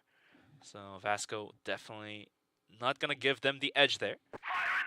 But this time, are they going to address the site fast enough? As Borzin is going to dodge those nades, luckily enough, only taking a bit of the health gone. Yeah. Just hopping through, continuing to get information. Danimal lurking in the corner. He'll just wait until the timing is right. Pops out, gets the first kill. Action's popping in. Danimal doesn't care. Silva, he checks the ankle. Actually, does get a couple of kills as GDSC is just sniping as well from over on the A site, actually. So here comes Tuzin now. He's not really with Silva, who is totally on the opposite side of the map. They don't even have the bomb here, so just trying to see if they can win through straight up fragging, as nope, not going to happen. Eagle's going to take him down. That will be a 5th round over to the side of VINCIT. I mean, for VASCO to really win the rounds here, they have to be keen and they have to be aware of the playstyle of Danimal, because right now they're not counting in how Danimal plays.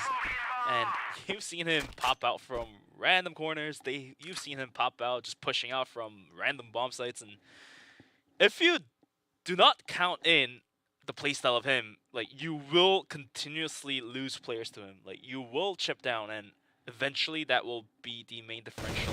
It's like Danimal once again going for the fight here. GDSC is taken up by VNC. Danimal goes out to Action Zeagle as well. So this time around it's going to be 5-3, and VASCO really desperately looking for one more round into their backpack, making that 5-3. But we still have to see. The aggression is not yet to happen, so this could be anyone's round so far. Sil is able to get the tag on the Borzin, who is now kind of in no man's land. Oh, VG. They're going to send KN out, and he's going to pick up a headshot. That gives him a much better chance, especially because Borzin is kind of causing a ruckus over there in pillars. As now this push should be pretty easy. I mean, on paper it should be, you know, just a straight on push into A. They know where Borzin is. KN tries to pop out, takes a bunch of damage. He does fall back right away, so he saves himself. But if VASCO isn't able to cleanly aggress onto the bomb site, they will lose a player or two, and then the retake becomes very possible for VINCIT, so they have to make this execution accurate and clean. Clean, crisp on paper. If not, it will become very dirty for them. Very true. Flash is coming out. They want to go through the central plaza. Smokes are up. They are still looking to get in onto Kan, who really did not have much health. And yeah, should be a free entry here onto the A site. Not much that VINCIT could do about that one. Let's see if they can get this retake going. Forsen, though, is going to be spotted already. They know what angle they're coming from. It's going to be 3-on-2 as Eagles finding a valuable kill onto MG to open things up for the retake, but the bomb timer ticking down. They have to make the moves. Until he's being thrown out, not really doing much here. Now Forsen being sprayed down through the wall. He's going down, but Eagles gets a kill, but he's taken out by Action, and Silvazera coming out from the corridor is going to finish off Forsen to secure the round for VASCO. Yep. Good hold. Got pretty interesting. Eagles was trying to sneak some kills there before they got in. And that he did. He snuck the kills but couldn't sneak the round away. So that is going to be 5-3 now in favor of VINCIT Gaming. Let's see if they can close it out here in the lead. 5-4 would be kind of, you know, pretty much halfway. Down the line, slight advantage to the side of GR. We might have ourselves some extra rounds if that could be replicated. GDSC still hanging out here, still getting a bunch of kills and information in mid.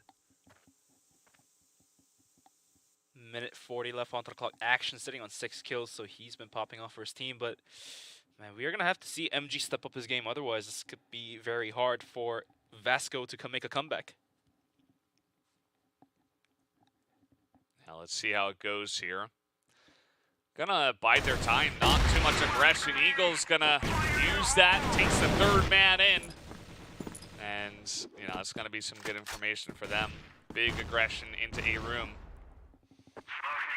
KN goes down in the meantime as he was trying to juggle with himself using the boxes in front of him, but VNC was quick to spot him out and take the kill here. And with a minute left onto the clock, VASCO seeking for a quick rotation down towards A, but the C4 still lingering down towards middle vents here. They're going to have to make a decision soon, as Borzin is going to be continuously jump spotting for possible information if they come through for a push. Look at the position of GDSC. If he's able to spot Tuzin rotating with the C4 this round, doesn't matter. If it happens, this game is a goner.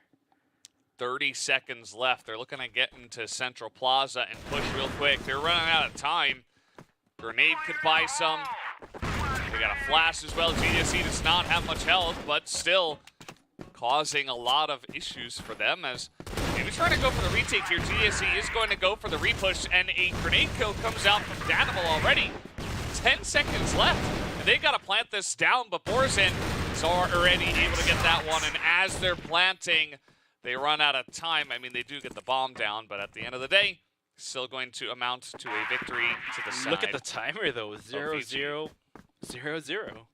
So they got the bomb plant just in time, but you know, it was a little too late. It was one little too late. Yeah, so 6-3.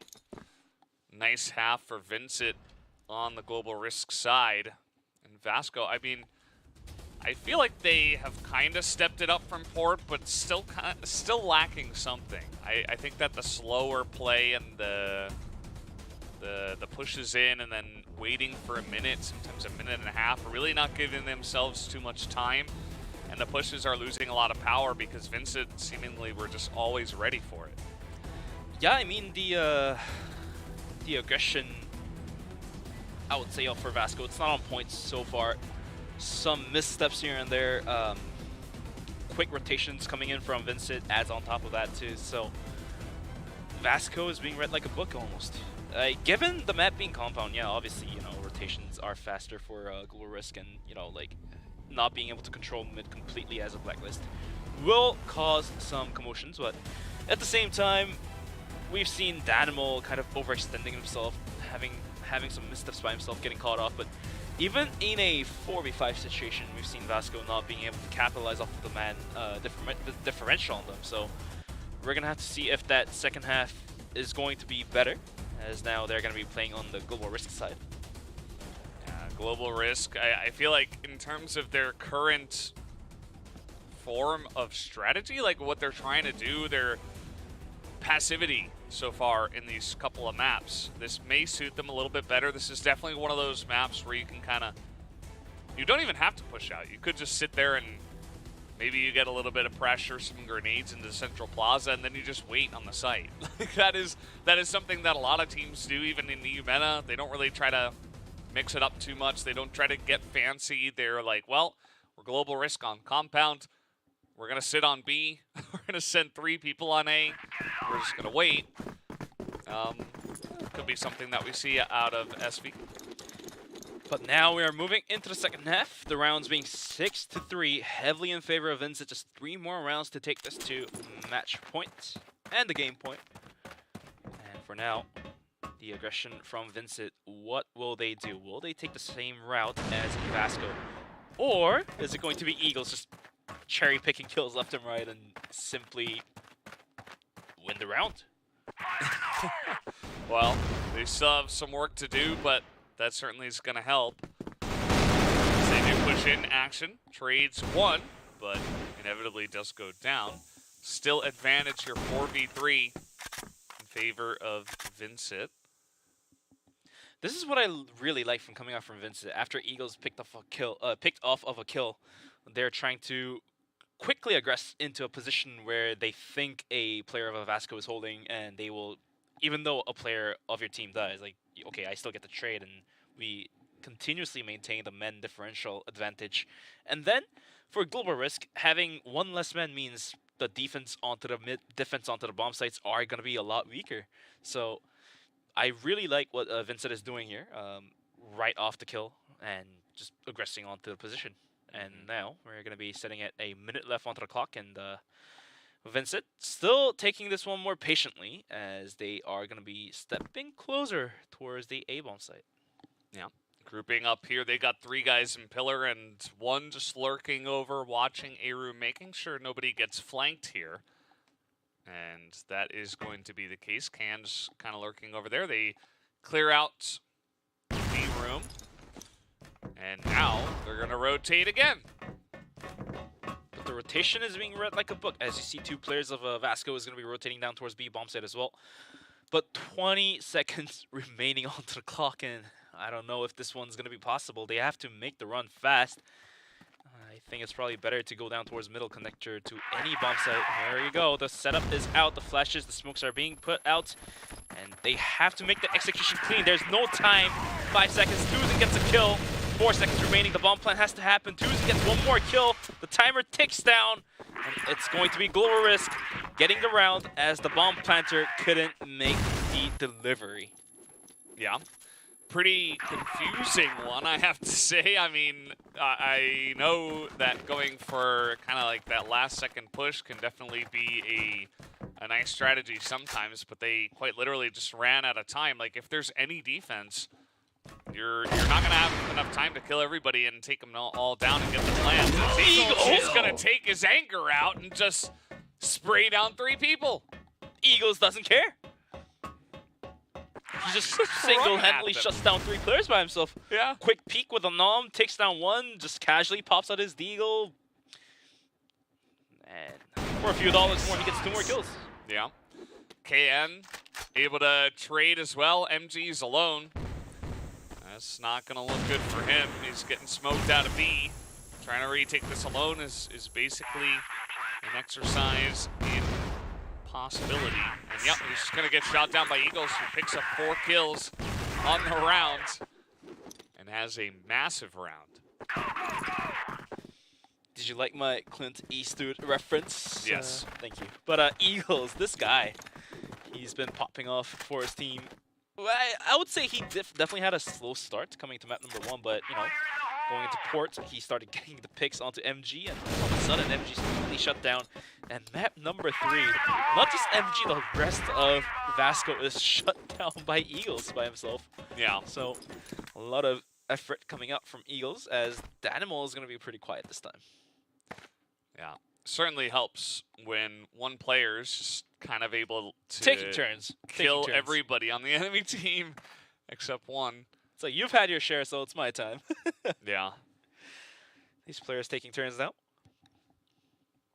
Minute 30 left onto the clock. Just a couple seconds more than that, but the C4 is going to be lingering down towards the middle by himself, so let's see if that could be detrimental for VINCIT. Otherwise, it's going to be a quick ground taking, map control towards A bomb, so sending 4 players down, see if they can get the trades coming through.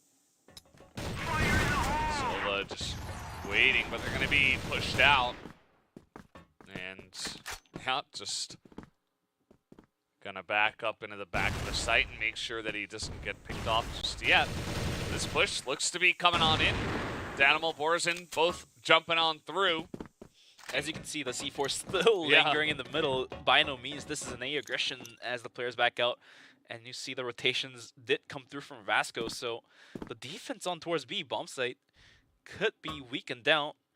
But the rotations did come back throughout for Global Risk side as well, so we'll have to see what happens. As this does prove that the mid aggression could be possible, since the mid defense is definitely weakened down due to the rotations coming out from VASCO. Danimal is still being annoying, poking in there. Action picks up 2. That is a big moment for him, as he's going to take so much pressure away from this push of Vincent. 14 seconds left. MG, though, will get sprayed down. Nice headshot through the wall. And now this gives them an opportunity here for VG. Let's see if they can hold it down. This push is coming in pretty quickly. Silverzera, NBC, VNC rather, Danimal, KN, and Borzin get 1 apiece, and they will hold on to this plant. That will be an 8th round going the way of VINCIT Gaming. That was a great team effort. KN going up the window to cover the bomb plant and holding the window for possible retake, and Borzin just shoots people through the walls. He got like 5 kills, I think, this time on this map by shooting through the walls. So some good aiming, good positioning, and good knowledge of where the enemy players could possibly be at. And for now, the defense of VASCO is definitely lacklustering to hold off the aggression coming out from VINCIT. As MG being pretty quiet this time, Silverzera definitely being quiet this time, and VNC as well not being able to capitalize off of his positioning, as he's definitely being read like a book. And by having this amount of round deficit, you cannot make those bold plays. And maybe this is why VINCIT is reading them like a book, because VINCIT has VASCO stuck in a corner. Yeah. It's true. I mean, once you get enough of a lead, you can kind of predict what version of the desperation will come out of your opponents. Will they try to rush us, or are they just going to sit back and let us do whatever we want? It does feel like VINCIT are reading the situation very well. Maybe it just comes down to, well, Silva's just going to snipe that guy, but maybe it comes down to the veterancy on that side.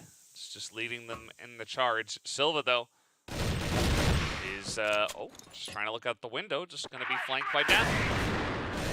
That's going to be Eagles taken out by Action, and bomb site is being contested as VNC comes up and over and takes 2 cool kills, and MG adds onto it as well.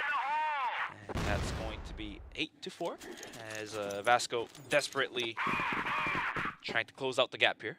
Yeah. 8-5, VINCIT in the lead, and yeah, I think taking out Eagles early probably gonna feel pretty good. I think that gave them a much better shot, as a lot of the aggression was stopped short. VNC was just able to thwart them on the B site. But going back to what we were just talking about, like, if the round differential is too big, then the decisions a player could make is it becomes very limited. Like, for example, like for Danimal, right? Like, he's one of the players who would find a funny angle, find a funny position. Well, not so funny if you're the enemy, but, you know, critical positions and critical angles, so to speak, and get the kills, get the points, get the information, get the ground, right? If VINCIT was the one to have the round deficit, then Danimal cannot do that anymore. They cannot risk it. So they have to play the more default positions, and that kind of puts them in a tougher spot to create area and create the opportunities to win around there. VINCIT Gaming looking to close out the match. Only 2 rounds away. they already have to have that taste of victory in their mouth, no doubt, but it's not quite there just yet. They're trying to push. They don't have the C4. This isn't going to be a committal from this team. Both sides of this matchup have really taken the Blacklist side very slowly. This time again, it's probably most likely going to be yet another slow push down towards the middle onto the bomb site. As the last couple rounds, it was pretty slow and it did not pay off. But this time they have about 10 seconds more in the wallet here. So let's see if that makes any difference. MG holding on to the B bomb site with the AWM on the window, as he was able to find a kill last round. But can he do so this round again? Push down A long. You don't see this every day. MG is just gonna chill up here and kill everybody. Gets 2 kills, but GDSC is just breaking in the front door. So now MG's gotta kind of relinquish his position. Silva will trade one back in mid. This push once again. The retake is gonna come in quick, but GDSC able to get the spray initially. It's down to Eagles, but he has to reload and will not be able to secure it for the team. And boy, do we have a map now. The big comeback coming in from VASCO, 8-6. Definitely putting themselves in a position to take this map. The bomb plant did come through in time with no seconds remaining onto the clock, but the hold wasn't there. They weren't holding onto it strong enough with a firm grip, and the retake was very possible for VASCO to win the round here. Closing the gap 8-6, 2 more rounds for them to step up into the draw here. But for now, VINCIT, now they have the information of where the players are playing. You see MG up on window is one possibility, KN playing out of connectors is one possibility, and all these rounds kind of gave them the sense of where VASCO is playing, and this time they might be putting that knowledge to usage here. As Action almost being spotted out here. Yep, Eagles will take the kill. Dynamo sprays Action through the wall, and VINCIT reads them like a book, and they don't force it. They're gonna back out right away after taking 2 kills. And this is one of the smart plays, I would say, in this tournament. They know that MG's still alive. You don't want to really just peek straight into A-Long, although they will challenge Silva. They're going to isolate him and take him down. That makes it a 5v2. And as long as they stick together, although we do have a little bit of a flank coming in from VNC, will they spot this in time? Could be the round winner for VNC. Oh, GDSC turns around and will take him down immediately, and it's all up to MG now. And MG in a 1v5 situation with the aggression right onto him is not going to be able to hit that arm shot. And Dynamo will quickly spray him down for the match point.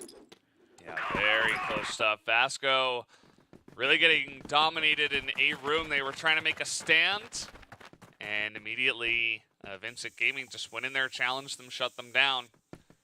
So that's definitely one of the ways you can get a advantage on the Blacklist side, something that doesn't happen all the time. You do see a lot of teams at this level will try to take control of this A side, this outside of A bomb site, and just try to use that to their advantage. Be very good for stopping rotations of the enemy team.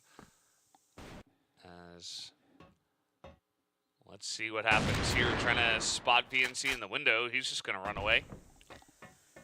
For VASCO, they are trying to hold this one down, desperately sending 4 players down towards B bomb site, which could work out as you see the C4 and the rest of VINCIT is rotating in towards them. Action has to fall back as he visits spray down, gets 1 kill as KN trades him out, but MG is there to trade KN out once again. So make that 3-4. Wars' position is completely read like a book by Silva, and now it's all down to Eagles and GDSZ, as it's going to be a 2-on-4. But we've seen some naughty shots coming out from Eagles, and this could be yet another clutch situation coming through. Yeah, I mean, they would love to close it out here, but this is not going to be easy. VNC is here. He's given the information. Everybody on their side is swarming over, but Eagles takes that opportunity to snipe one down in rotation. He's got this angle, but he will not be able to take out VNC. And it's all to GDSC. Gets one. He's in a 1v2 scenario. He's going to back out and look to rotate. Definitely a clutchable position, but Not a lot of time. Let's see what he can do. MG is going to look down towards middle. Does he have an idea that GDSE is rotating down towards B bomb site? And yes, he does. They are going to be doing a 1-1 split to hold the bomb sites. But for now, GDSE is going to be sneaking his way in. And MG is going to be following him, following the trails here towards the bomb site. The bomb plant will happen as MG is going to be finally realizing the bomb has been planted. GDSC so close in landing those shots. MG jump swatting the position. The nade is going to come through, and that might do a bit of damage. GDSC sitting with 23 HP on the Dream. The rotation comes through, and MG will find a headshot with a deagle, and that's going to be a defuse coming through. And it's going to be VASCO closing in the gap once more. 9-7. Things are heating up. VASCO getting closer and closer to potentially coming back in this one. Just 2 more rounds. They're on GR side. As long as they don't get picked off early, a lot of the rounds are going in their favor. So I like how they're trying to come out here. You see that Action has already moved into the connector here, trying to go into pillars, but immediately now a push from VINCIT, looking to go towards a room and immediately into Central Plaza. Action actually could have a very nice angle here. Dynamo is going to be the one on the forward front once again, being the entry fragger, but Action holding the corner is going to be able to find the spray down to Dynamo, but not going to be able to connect that to KN, as KN is going to be able to return the favor. Now 4-on-4, and once again, VINCIT decides to slow the tempo down once more, realizing that, okay, we've seen VASCO posting themselves up out in the forward front side. Don't necessarily have to risk anything. They're gonna clear the angles one by one. As we'll have to see if Borzen has a angle to VNC. Yeah, the pressure's really on. You gotta expect these players are just sweating in this position. I would be very nervous, but these guys are pros. They're trying to hold on to this one. The push now coming out from VINCIT. They are going to clear out this room, but as we have seen, all of these teams are loving their rotations on this map. Doesn't look like any kind of committal will come in here towards B. They will reset. The reset comes through, but the clock is ticking once more. And this feels like a reincarnation of yet another late push rounds, as the bomb timer is still ticking down. It's going to be 30 seconds on to the actual timer. The bomb's not planted just yet. We're seeing Silva Zerby spotted out by GDSC. Eagles finds a kill onto twos to open things up towards the B bomb site. MG up on windows once again, but his position has been revealed. GDSC comes up and over, gets the kill. VNC's there to take the refrag, but not going to be happening as the bomb is now planted. 1-on-3. His position is compromised. Oh, KN gets spotted out, and oh, no way, no way, no way. It's going to be Borzen to close things out. Wow, there you go. Didn't even have to get that aggressive at the end, but they'll be really happy that they still won there at that last moment. Borzen able to just barely clutch it. Probably had the rotation coming in anyway just to make sure they could clear him out. So nicely done. And VASCO not able to step up to the plate here. VINCIT Gaming get the revenge in this first match between these two teams at the CFSI. Yeah, I mean, this was yet another very close match. I would say 10-7, almost out of a 10-8 in the first map as well, but it's going to be VINCIT Gaming turning the board completely around.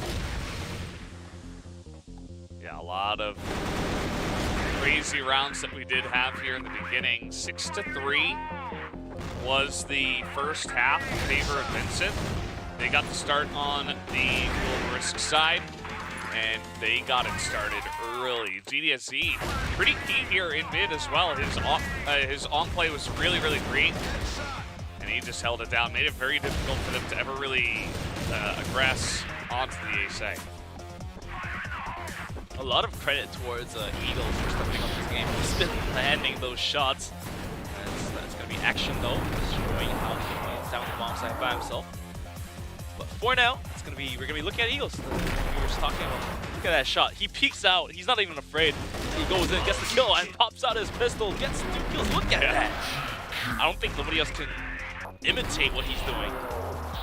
And he wasn't done in that round either. He got those 3 kills, and he's yeah. nope, I'm not done. I need another one. He's definitely not done. And that was after they got kind of dominated a couple rounds in a row. So I like that Eagles immediately came out, a lot of aggression, and got a pretty massive lead for the team. That really swung the momentum in their favor.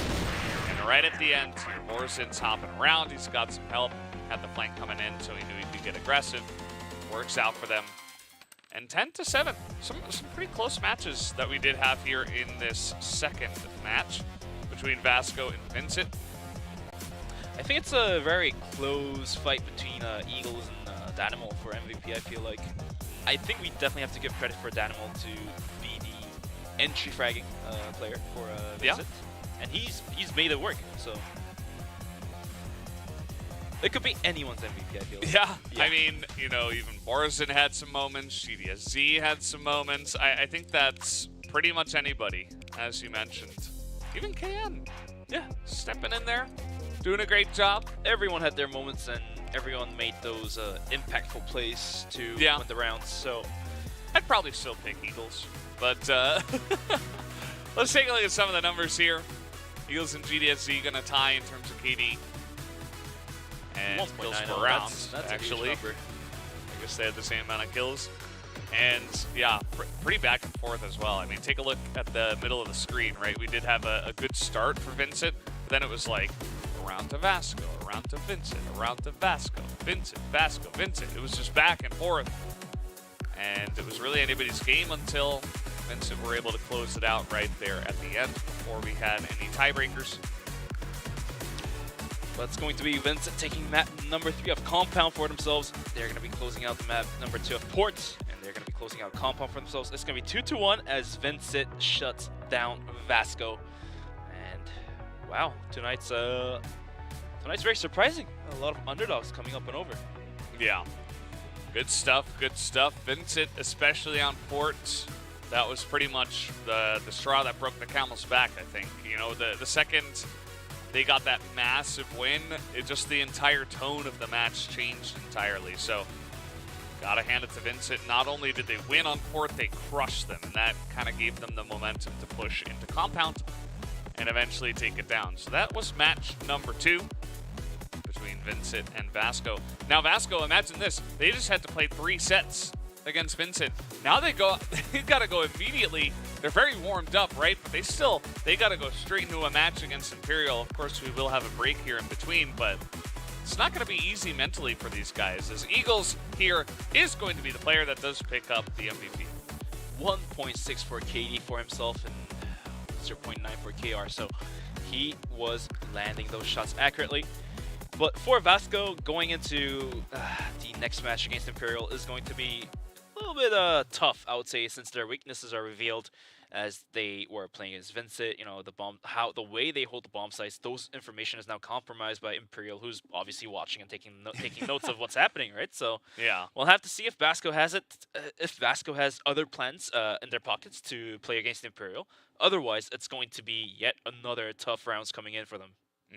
Absolutely. So coming up next, guys, we are going to have Imperial up against VASCO ESPORTS. VASCO ESPORTS feeling warmed up, but obviously a little bit disappointed. We'll have to see if they can get some revenge this time against Imperial, I guess, and maybe that'll be enough to push them over the edge. Or, as you were mentioning, Bench, which is very true, Imperial, they were watching this entire match. They were getting some rest in, and we'll have to wait and see if they can take the victory in this next match. But, guys, we are going to take about a 20-minute break, and we will come back for Imperial versus VASCO ESPORTS. Don't go anywhere.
welcome back to the CFS Invitational 2023. We do have the Americas division here, and so far we've gotten through 2 of our matches today.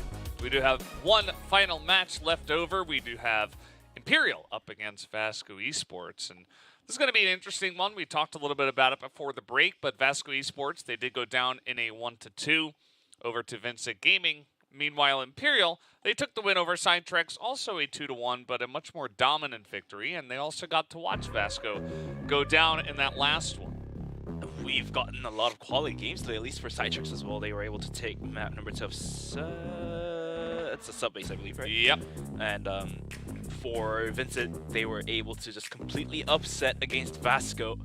And we'll have to see if that upset is going to affect the gameplay of VASCO going against Imperial, which is seemingly one of the strongest teams in Brazil. So we'll have to figure this out, as the only way to do so is to look at the actual games and how the players play. But like I've mentioned before the break, since VASCO did reveal how they were playing, it might be a problem now, as Imperial is going to be coming for the hunt. Yeah, they're on the hunt. They took a victory, but maybe not as dominant as they would have liked. So I would imagine that they'll come into the second match a little bit more feisty, a little bit more aggressive, perhaps. And especially watching the way that VASCO they started off strong. I thought they had a lot of control, actually, on Eagle Eye. And then slowly but surely kind of just fell off and got more and more passive as the games came along. And that's generally not a great sign, especially in an FPS like Crossfire. So, you know, it's safe to say, I think we can, well, personally, I will say that I favor Imperial coming into this one. But let's see if VASCO, maybe they have a better read on Imperial, or perhaps they will, you know, take this downtime to try to shore things up, to try to fix what went wrong in that first match. But for Imperial, after losing their map unfavored, as it was actually CYTREX picking sub base, they were able to shut down CYTREX and Black Widow 10-3 whooping score. So, you know, they definitely have the potential to maybe shut out VASCO here into match number 3. But we have to look at some stats here, as Ruzal, the man, 1.47, and Goken, the one and only Goken, with 2.08. Big numbers out there, and we've seen him hit those shots. Yeah, great start to the Invitational, and so we'll have to see if they can keep it up, as their opponents, of course, VASCO Esports, having a rough start here, but we've seen many times at these Invitationals that sometimes you start off really slow and eventually you come out on top. You know, we've seen teams that go 0-3 actually win before as well. So, you know, even if you do take some losses early on, you can try to use that as a learning experience and try to turn it around, maybe learn more about your opponents and about yourselves and what you can do to better fix your play going into the playoffs on that final day. I mean, it really comes down to that fine-tuning, I would say, and if VASCO wasn't tuned in for that last game, are they going to be able to tune themselves back in for the game against Imperial? As you see, MG, he stepped up really high on the first match and first map, and the last 2 maps, it was pretty quiet. So I guess it really comes down to whether if these top players, they are all capable of popping off, and if they don't pop off, they lose. But if they do pop off, then they can definitely snatch the win here. But for the key players, it's going to be Goken on Imperial's side, and it's going to be MG on VASCO, as the stats do look favorable towards Goken since he's been hitting naughty shots. Yeah. He had a great performance, even in the loss against CYTREX on Subbase, which I personally found very surprising that they actually even dropped Subbase, one of their better maps. He was doing very well. Let's take a look at the keys to victory here. It's the CFBL 2023 Season 1 Finals rematch. Both teams head-to-head record in CFBL 2023 Season 1. 1 win, 1 loss, 1 draw. So it's pretty even, huh? Yes. It's very even. It could be anyone's game. Uh-huh. But my 2 cents goes to that, you know, like, revealing your strats first, revealing your tactics first, but Imperial did do that too, so now it's really even, since VASCO did play a game against VINCIT, and Imperial did reveal their tactics against CYTREX. So I guess it really now comes down to which maps they're going to choose, since if the maps are in favor of one team, then this could go anyone's way. But for now, it's going to be Imperial picking up Ankara. Eagle Eye for VASCO, and the last map left is going to be Port. So this is quite interesting. We're getting to see Ankara for the first time tonight. Yeah, Ankara is a map that generally you should not let Imperial play on. I'm actually kind of surprised that they banned sub-base instead of that, but yeah, it'll be interesting to see. I mean, I guess they just didn't want to play on the wonky map that is sub-base, and then they immediately go into Eagle Eye, which, I mean, they showed a strong performance on that map already. So a pretty interesting one, even if that wasn't their first pick. They say, well, maybe we can catch Imperial off guard. Generally, Imperial will just ban Mexico, and then they'll ban Eagle Eye second if they get another chance to ban. So they say, well, maybe this is our one shot. We already won on this map. We're feeling good on this map. And that second map, to me, is going to be very interesting. The first one, though, in Ankara, which we're about to jump into, I wouldn't be surprised if this goes like 10-3. I mean, at the same time, the statistics do speak for himself. And for VASCO, they do have 7 wins on Ankara and 1 single loss. So it could be a lawn mowing rounds for Imperial, but at the same time, the same thing could happen to VASCO, maybe shutting this map out like 10-5, 10-4 against Imperial. So I guess it really depends on how the first couple rounds go, because whichever team picks up the momentum first is going to be the winner here. Yeah, momentum has been very important, as we've seen so far in this tournament. And VASCO, that's why I think that break was very important for them, to just pretend like that first match didn't even happen. Fix the issues, and then move on. You've got another match to play today. That's right up against Imperial, who are also playing their second match. So Imperial, they had to play the first one earlier on. There's a long break in between. Sometimes that can actually be detrimental, and it'll be interesting to see if Imperial can be like pretty snappy and right back into form, or if they're going to have a little bit of a rough time with that big break. And perhaps VASCO can use that to their advantage. So we do have Ankara loaded up. Let's hop into this one and see how it goes. It's going to be Imperial starting off on the global risk side, and we are going to be looking at VASCO on towards Blacklist. And Valdez, what do you think for Ankara? Which side has the advantage here? Well, the Blacklist side, especially some hits onto A or some office play, is generally the big advantage. And we'll just have to wait and see if they've got it in them. VASCO, I was not too impressed by their Blacklist play so far. And I think it'll really just come down to, you know, how aggressive do Imperial get to really pace these rounds, right? So far. But now the timer is burning down. Minute 30 left onto it, as VASCO is going to be sending themselves down towards, more closely towards B bomb side outside. But look at the positioning, and Feifei as well, picking off the opening kill here. Look calm. Is going to be holding onto the connector, whilst the bomb is going to be rotating out from B and heading towards the A bomb site. But having that red like a bug, you see the position of Adrian, he's going to be posting out towards middle. And this could buy the information that, okay, there's no Blacklist out towards middle, and maybe it's going to be hit onto the site. And as you can see, the proximity is closing in for Rizal and Feifei, as they're going to be on top of the bomb site. And one bad push and one bad take is going to be a plow. Yeah, the A hits, they got to be clean, they got to be crispy.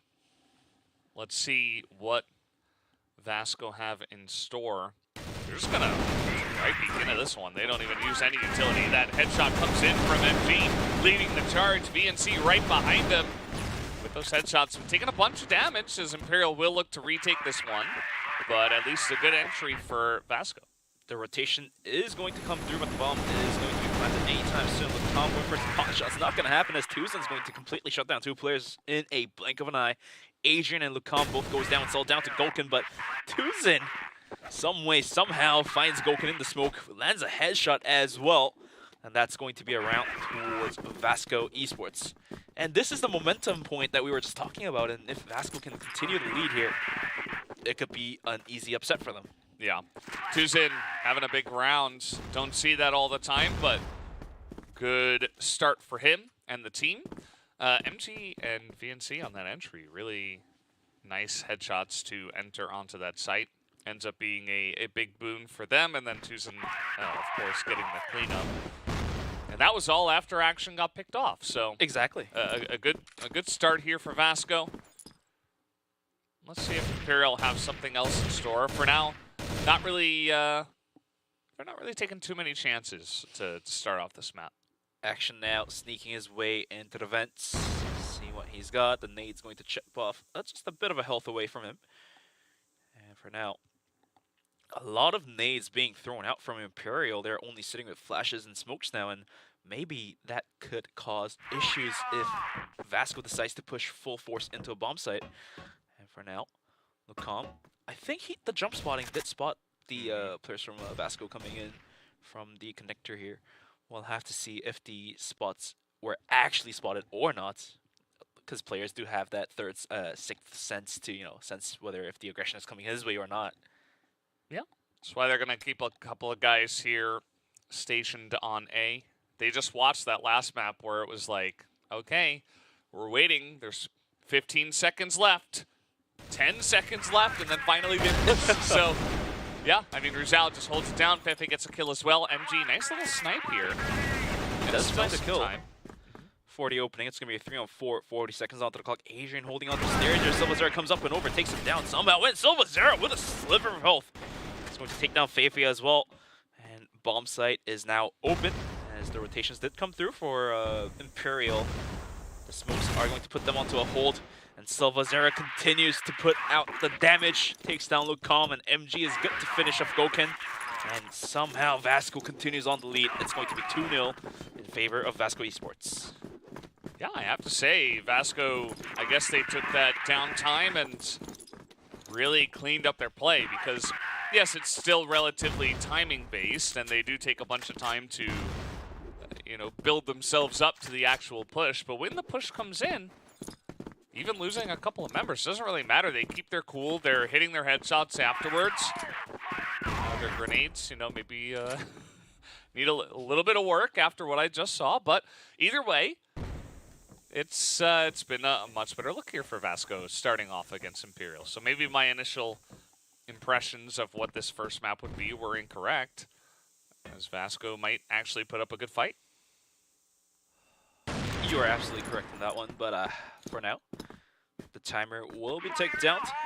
Yeah, those nades are going to be What's going on today? Some mishaps here for Imperial, as most of the players are going to be losing a little bit of HP here. Not a major damage being put out just yet. And VASCO, looks like the patience is still built in them as they're running up here. Action spots out Adrian, but looks like the damages aren't traded just yet. Goken with the jump spotting is going to find the players progressing his way. Silvazera takes down Lucam to open things back up. Goken swings out the corner, but is punished instantly by MG. And now it's all down to Rizal and Adrian to hold it down as Fefe is trying to rotate back in. The bomb is coming onto the bomb side. VNC finds a kill onto Adrian. Now it's down to 4-2-2. The bomb is now planted onto the retake. It's all down to Rizal and Fefe. And there's no more utilities except one flash, one smoke left onto them. Can they make this happen? Okay, nice little flank comes in from Rizal. Gives them a shot. Obviously not an easy one. MG in position, VNC as well, right behind the box. 20 seconds left. Fefe is going to hit that headshot. And they go. Snipe not going to land from MG, and all of a sudden, an opportunity now as they are going to hold the bottom of the site. They try to hop over the top, but now there's just not really enough time. Even if he gets this kill on a Tuzin, which he will, Fefe runs out of time. So nicely handled by VASCO. Going to hold on to that one and take a third round in a row. Yeah, the timer was definitely against the Imperial, and otherwise not being able to connect those spray downs on top of the box. It became 1-2, and all of a sudden you just can't defuse the bomb anymore. I mean, had Imperial gotten the kill on the box, then it could have been a winning round. But for now, going into round number 4, Goken does find a pick onto MG. So let's see if that counts as a critical kill, as most of the takes come from the riflers anyways. Nice little shutdown there on the MG. And now, I mean, VASCO, they had to deal with this in the first round. You remember they lost action, and then they were able to just short them. re-enter, get a nice little entry on the A, and go from there. Let's see if they can replicate that here in round 4. They try to push into office. They don't really get too much contact, so they're going to regroup and probably just go into A. I think it's definitely one of the better angles to take, especially if you're down a member, because, you know, one good flash, you can just get on top of A, and then really it's anybody's game. And looks like you're correct. They're going to be regrouping outside of A here with the C4 being delivered close as well. And Goken feeling a little bit weird and odd. Was going to smoke off the connector. Goes for the pot shot, not really going to hit that. The nade's being thrown out as well. Goken chipped off for about 5 to 10 health here from the nade coming out. And with 47 seconds remaining onto the clock, the aggression to happen anytime soon. The rotation came through for B bomb site. It will be Feifei holding it down by himself. 1v4. Can he land those spray downs? Here comes the aggression. Feifei not accurate enough. It's going to be punished by VNC, and the bomb site is completely open. The bomb will be planted, and the rest of Imperial is now rotating back and realizing the aggression is complete, and the retake situation is now live. Well, this is definitely the VASCO that we've seen for most of this year. So it's great to see that they're really stepping up to the plate here against Imperial. Silva be able to hit that shot. Here comes Goken, though. Adrian also leading the charge as they try to retake the site. Adrian going to hit that shot. Silva on the back of it, stays alive, picks up one alongside of Action. Zhao, can he do it? 1v2, he's trying to go up on the box, but no, immediately Silva will take him out. That is 4 rounds in a row to the side of VASCO Esports, who have really turned things around. 4 rounds in a row. The momentum definitely looks like it's been picked up, and once again, just like the first round, it was VASCO to begin the rounds with 1 member down, and some way, somehow, they make it work. The rotations were on point, as it was only Feifei holding onto the B bomb site. The rotations came in time that no other players of Imperial could help Feifei out. They were able to easily outnumber him and just get the bomb down, planted, take it to post plant, have the positions ready. Even though Goken, with some good effort, was able to take a couple kills, I believe, for the retake, just wasn't enough to complete the thing, complete the mission, and it will be the 4th round being secured by VASCO. Yeah. And Imperial have mostly just sat back on the sites, kind of let these pushes come through. That can be pretty detrimental. I think that on Blacklist, you can get a lot of value out of just getting these nice pushes off. Here comes VNC. Speaking of which, the spray is insane. He picks up 3, as they will totally clear the A site. It's going to be 3 quick kills coming out from VNC. And all of a sudden, a bomb site completely wide open.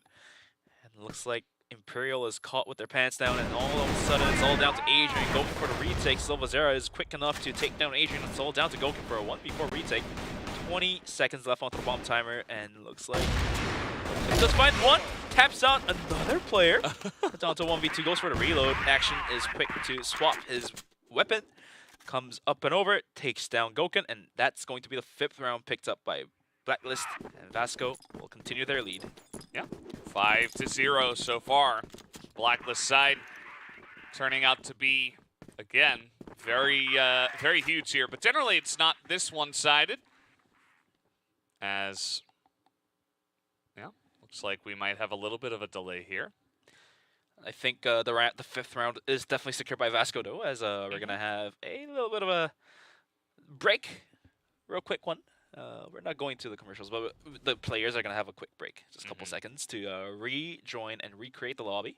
As Imperial, now they have a lot of homework to do to step their game back up, because VASCO is steamrolling them. Yeah, this is it's not what I expected. Imperial may be underestimating VASCO a little bit. The entries have been, and regardless of Imperial, I think that VASCO have really just turned things around, right? Like they're hitting all of their shots. Their entries are super clean. It's not like they're waiting until 15 seconds anymore. It kind of makes sense. They're out-rotating Imperial. They're getting much better angles. Absolutely. And more importantly, they're just hitting their shots, and Imperial can't really keep up right now.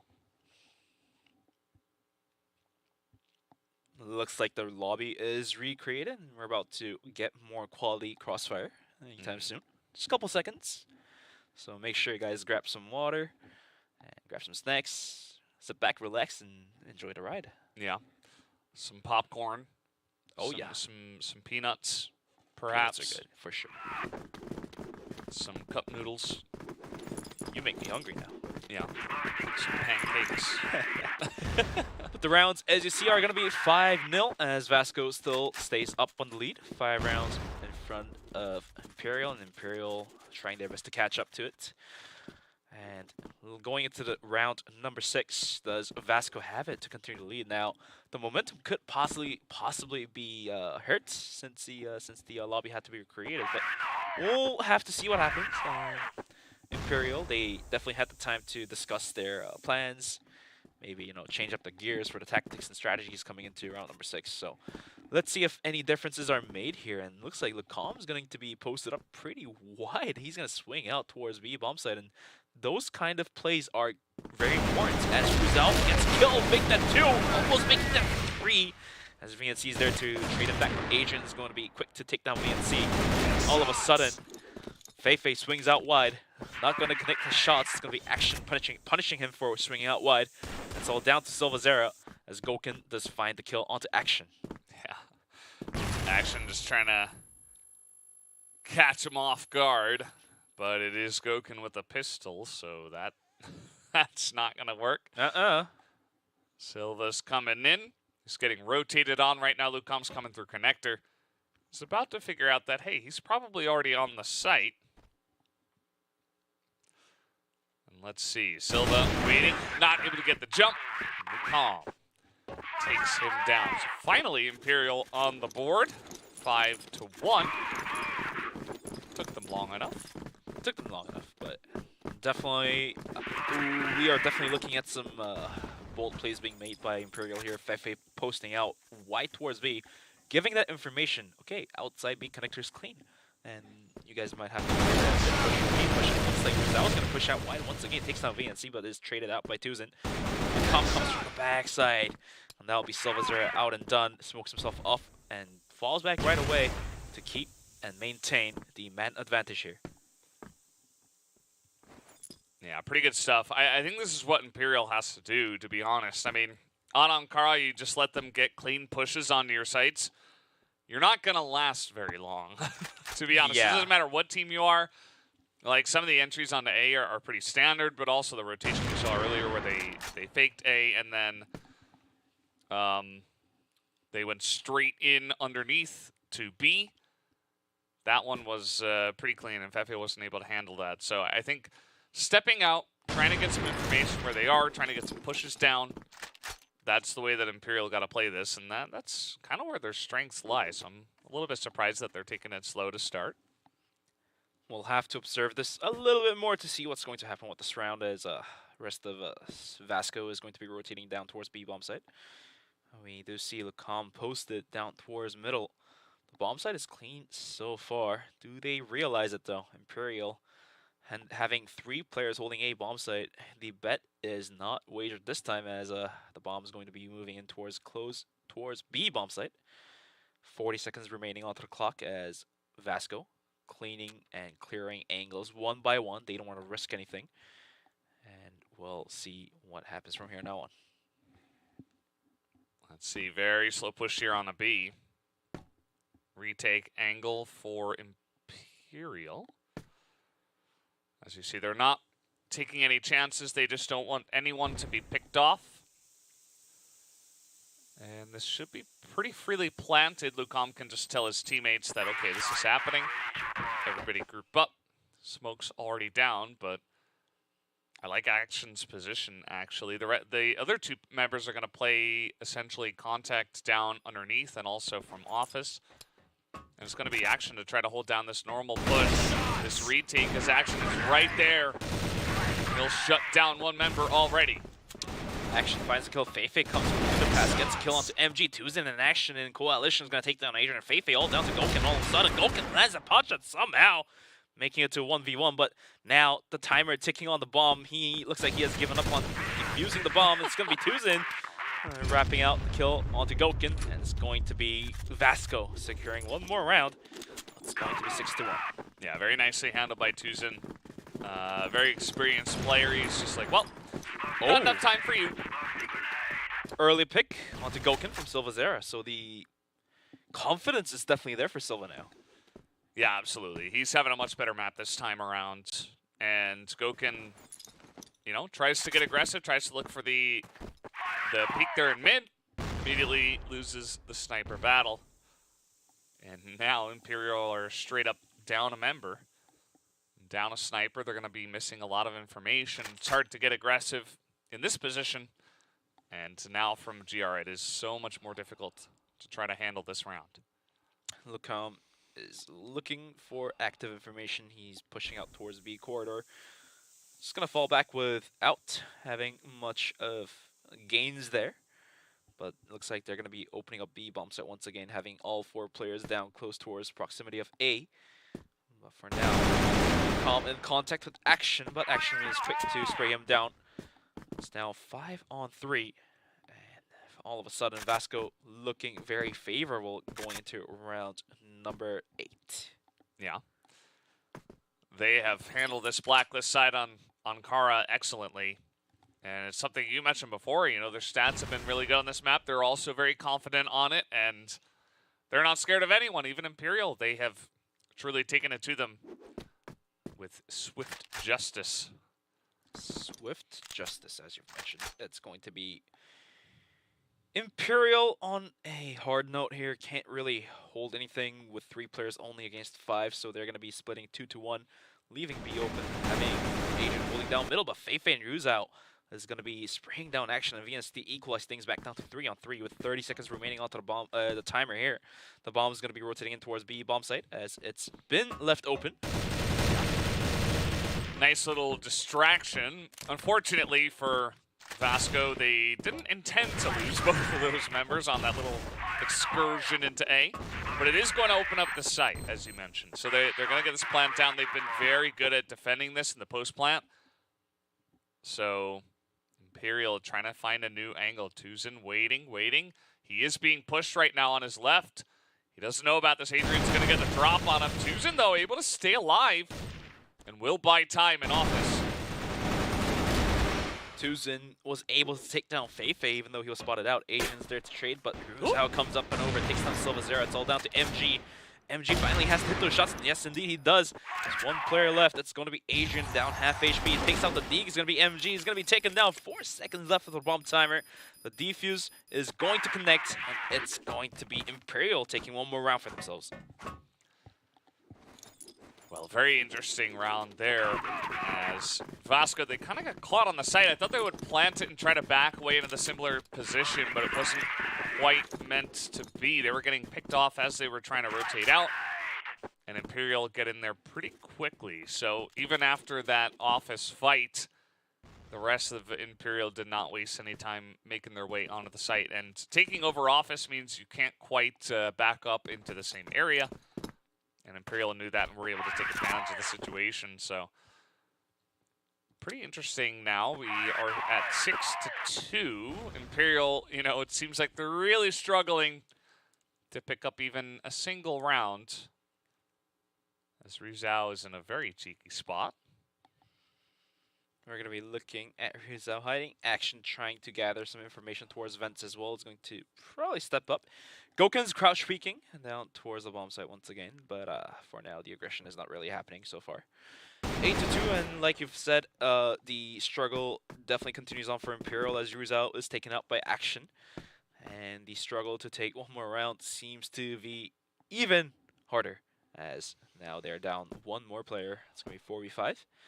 Minute left onto the clock. The bomb is now rotating down towards middle, and this time realizing Imperial realizing B bomb site has been left open for the last couple of rounds is going to send down Adrian to hold it down. So they are showing the effort to not give up the bomb site that easily. Yeah. And Goken was able to poke out at least and see, okay, well, they aren't pushing through the air duct. They're not in quarters. I mean, they're nowhere around here. We had to push an office as well. So I think they have a good idea this is coming B bottom, and they would be absolutely correct. Lucam is waiting. They haven't rotated everyone over here. Gokin just going to be holding it down. Lucon's able to get that free fire and just totally clean them up. Even Adrian able to help out. Their only Action got the 1 kill over at A. Action was able to get 1 kill by flanking, but right now, C4 being dropped with no timer left on him. It's 17 seconds. What can he do? He's going to come from underpass. Recovers the C4. Does he realize there's 3 players waiting with open arms? Gokin jumps out and Adrian uses that information and will swing around, take down Action, and it's going to be a round taken by Imperial. Much needed one. It's going to be 6-3 for the first half, and now we're going into the second half of Ankara. Yeah, pretty interesting half. I don't think that Imperial expected VASCO to come out that strongly, especially the first 5 rounds in a row. Imperial couldn't quite get their footing. And as I mentioned before, VASCO, they were all warmed up. They went straight into another match. Sometimes that's actually to the benefit of the team. So they went on in. They showed what you can do on Ankara on Blacklist. And from there, they have gotten a pretty solid lead. Now we're going to spot Imperial on Blacklist. And this is definitely where they should be more comfortable, a little bit more confident as a team. So we'll have to wait and see if they can replicate some of what VASCO just did to them. 3 rounds might just be enough to bounce them back up, going into Ankara's Blacklist side. Imperial has the firepower. They have the caliber to break through the defense of VASCO. So we'll have to wait and see if Imperial can deliver. Otherwise, it's going to be map number 1 taken by VASCO. Let's see how it goes as Gokin already looking to smoke it up and plop himself down here right outside of quarters, right outside of A, as he is expecting potentially some aggression coming out from VASCO. Action is here in the air duct, but has not dared to peek Gokin, I would say. I think the timing kind of mishapped for both players. Action peaked and Gokin's kind of pulled his crosshair away, so the pick didn't come through. But for now, Silvazera did take a little bit of damage here, and he did fall back towards his teammates, so he's going to hold that angle off cleanly. The bomb is now going to get picked up by Adrian, and the rest of Imperial is going to be gathering up, regrouping up outside of A bomb site. Rizal, he's really playing with fire, but he's trying to make noise. He's trying to bring people over to him. And right now there are 3 members of VASCO that are right next to him. He is going to rotate over with the team and look to hit onto A after doing a little bit of distraction action there. It's all down to Action and VNC to hold this push off. The aggression comes through. VNC finds the headshot to Lucom. Feifei comes up and over. Is not going to be able to find the headshot here, and it's going to be Adrian to take a kill onto VNC, but Action comes in hot. 2 kills. All down to Gokin for himself. 1v4. With the C4 being down, what more he can do? Yeah, rough spot for him. I've actually seen him clutch a 1v4 in this exact position. That's because the team kind of just pushed straight into him, like one by one, right? I remember that, yeah. Yeah, so I think VASCO would remember that, actually, to be honest. And even if they didn't, it's just better to hold on to the bomb. Just wait. Gokin's got to push in. And maybe he picks off 1 or 2 of you, or maybe he just misses the shot and Action lives and pops out and gets the headshot kill. And that's definitely going to be a much better situation for VASCO. Up now 7 rounds. And they can already smell victory here on the first map. What I really liked about MG was that he was watching the possible counter flanks from Gokin, maybe rotating in from B towards the goal risk spawn. And those kind of little things add up to the victory here, as they are very close from closing map number 1 out. Just 3 more rounds to go, as Action is actually going to get picked off by Adrian as he was swinging out wide. So that was meaningful. But Silvazera does make a good flank, takes down Feifei. So it's equalized back down to form. Yeah. Feels like Rizal maybe should have been checking that angle, but there's a nice play from Silva either way. It's now the push is coming in. Gokin will hit that hold shot. kind of opening things up on the A site. Still a lot of time, but Imperial definitely not one to waste too much time. So they're already in here onto the site. Not going to plant it just yet. MG is going to hold the angle with an arm, just hoping any player to run in towards his crosshair, but the bomb is now planted. And the timer is now definitely against the VASCO here, as they have to make the retake happen to close the map out. But for now, the position of Goken, he spots out MG completely off guard, and then Silvazera goes down to Ruzao, and it's all down to Tuzin, the back connector here. Almost taking down Lucam. Just couldn't land and find that final bullet to finish the kill for 2-1, and Ruzao comes up and over from the stairs, gets the kill, and Imperial gets one more round for themselves. Yeah. Good look that time around. They got on in. Goken was reading exactly what angle they were going to come on into the site from. He had one bullet left in the chamber too. He's just like, okay, all I need is this one. No need to reload. And it's just right on top of it. So Imperial showing off what they can do on Blacklist. They got kind of dominated on the last round, but at least were able to then eventually shore it up. As now looking to once again set up a little A push here. Definitely a pretty standard and common thing that Imperial will do. In terms of, like, I feel like they really favor this strategy over other ones.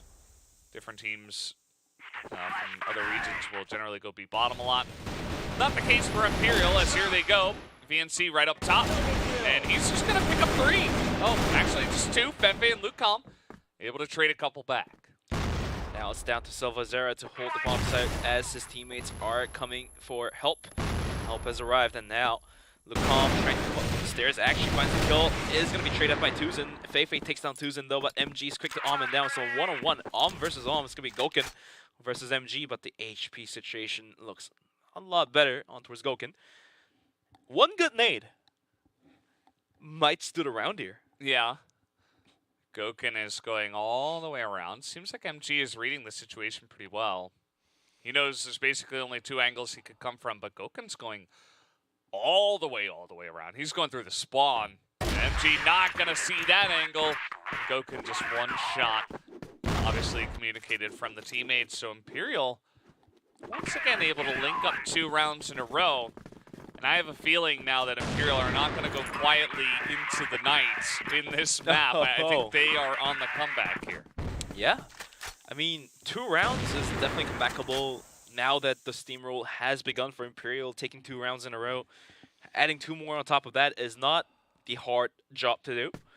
And for now, for VASCO, they are willing to close this one out, but Imperial basically says no to it, so I'll have to see how this round plays out.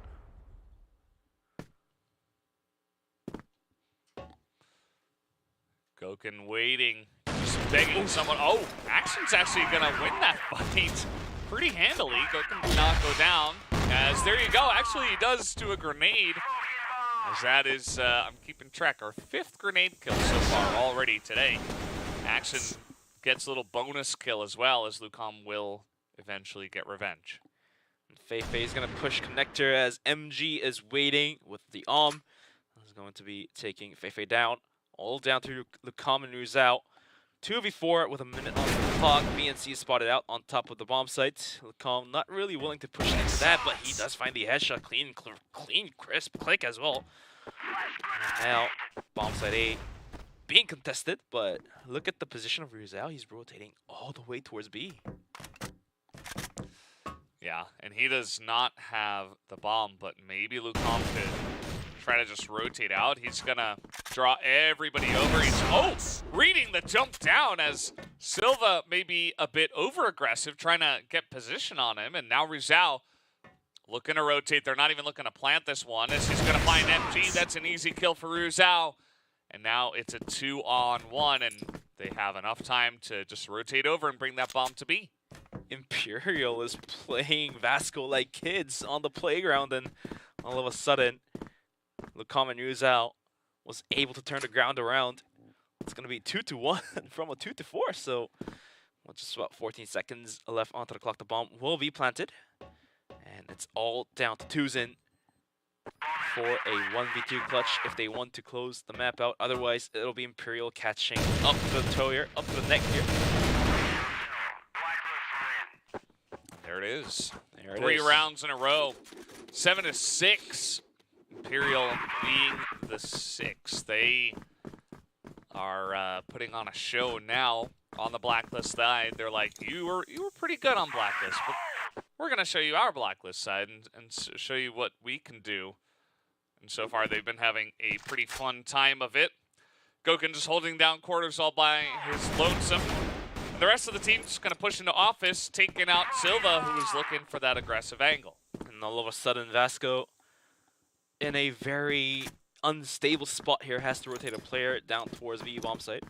But reading them like a bug, Imperial is going to fall back right away from B, send the players down towards middle and possibly towards A, which is held down by Action by himself. No rotation is coming through, so this play could be detrimental for VASCO here. Imperial considering a pretty fast B bottom hit. They know they took out Silva already. Goken's covering the flank. He's not able to do it effectively, though. As now the team has to push in here. They do not have much time to get ahead. I mean, they have enough time on the clock, but they're trying to get this bomb down. And now, VASCO are able to get in position to try to defend this, but Lucom will be able to pick up that first kill. Lucom gets a great opening off the ball site, allowing Feifei to go for the plant too. As now it's down to MG and Action and VNC to make a retake happen. The bomb timer ticking down. It's running against them 3-on-3 now. As MG not wielding the arm anymore. He does have the M4 on himself. But he does get... The VNC gets picked off by Asian. One bad swing, and some way, somehow, the retake is done and gone as Agent finds 2 and Lucom finds 1. And it's going to be Imperial stepping back right up. Yeah. Good luck from them. 4 rounds in a row going the way of Imperial as the Ankara Blacklist side strikes once again. 7-7. Yeah, we're all tied up. This is anybody's map from here, but definitely have to favor the team that has momentum, the team that's on Blacklist side.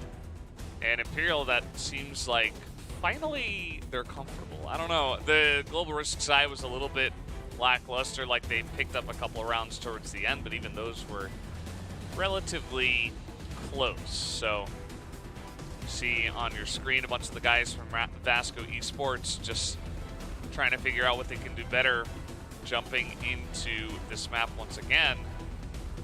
But active discussions going around as well. Yeah, hasn't felt good for them the past bunch of rounds. I mean, what's your opinion on possible tactical changes that they could make to, you know, recover some ground, you know, gain some more rounds? But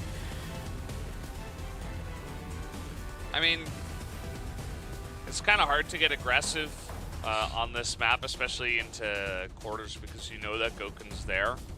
And Imperial are a pretty fast team, so you know that if you try to threaten them in A, they're probably just going to really snappily just push you in B and probably take it down and get a very nice plant down. So maybe just, you know, guys like Silva, guys like MG trying to get a little bit more fancy, a little bit more aggressive through central passage and front yard, and maybe just try to get some picks first. It has worked for them in the past. That was on the Blacklist side, but I would kind of like to see them challenging early on in the rounds rather than, you know, allowing Imperial the space to get some of the clean pushes they have had so far.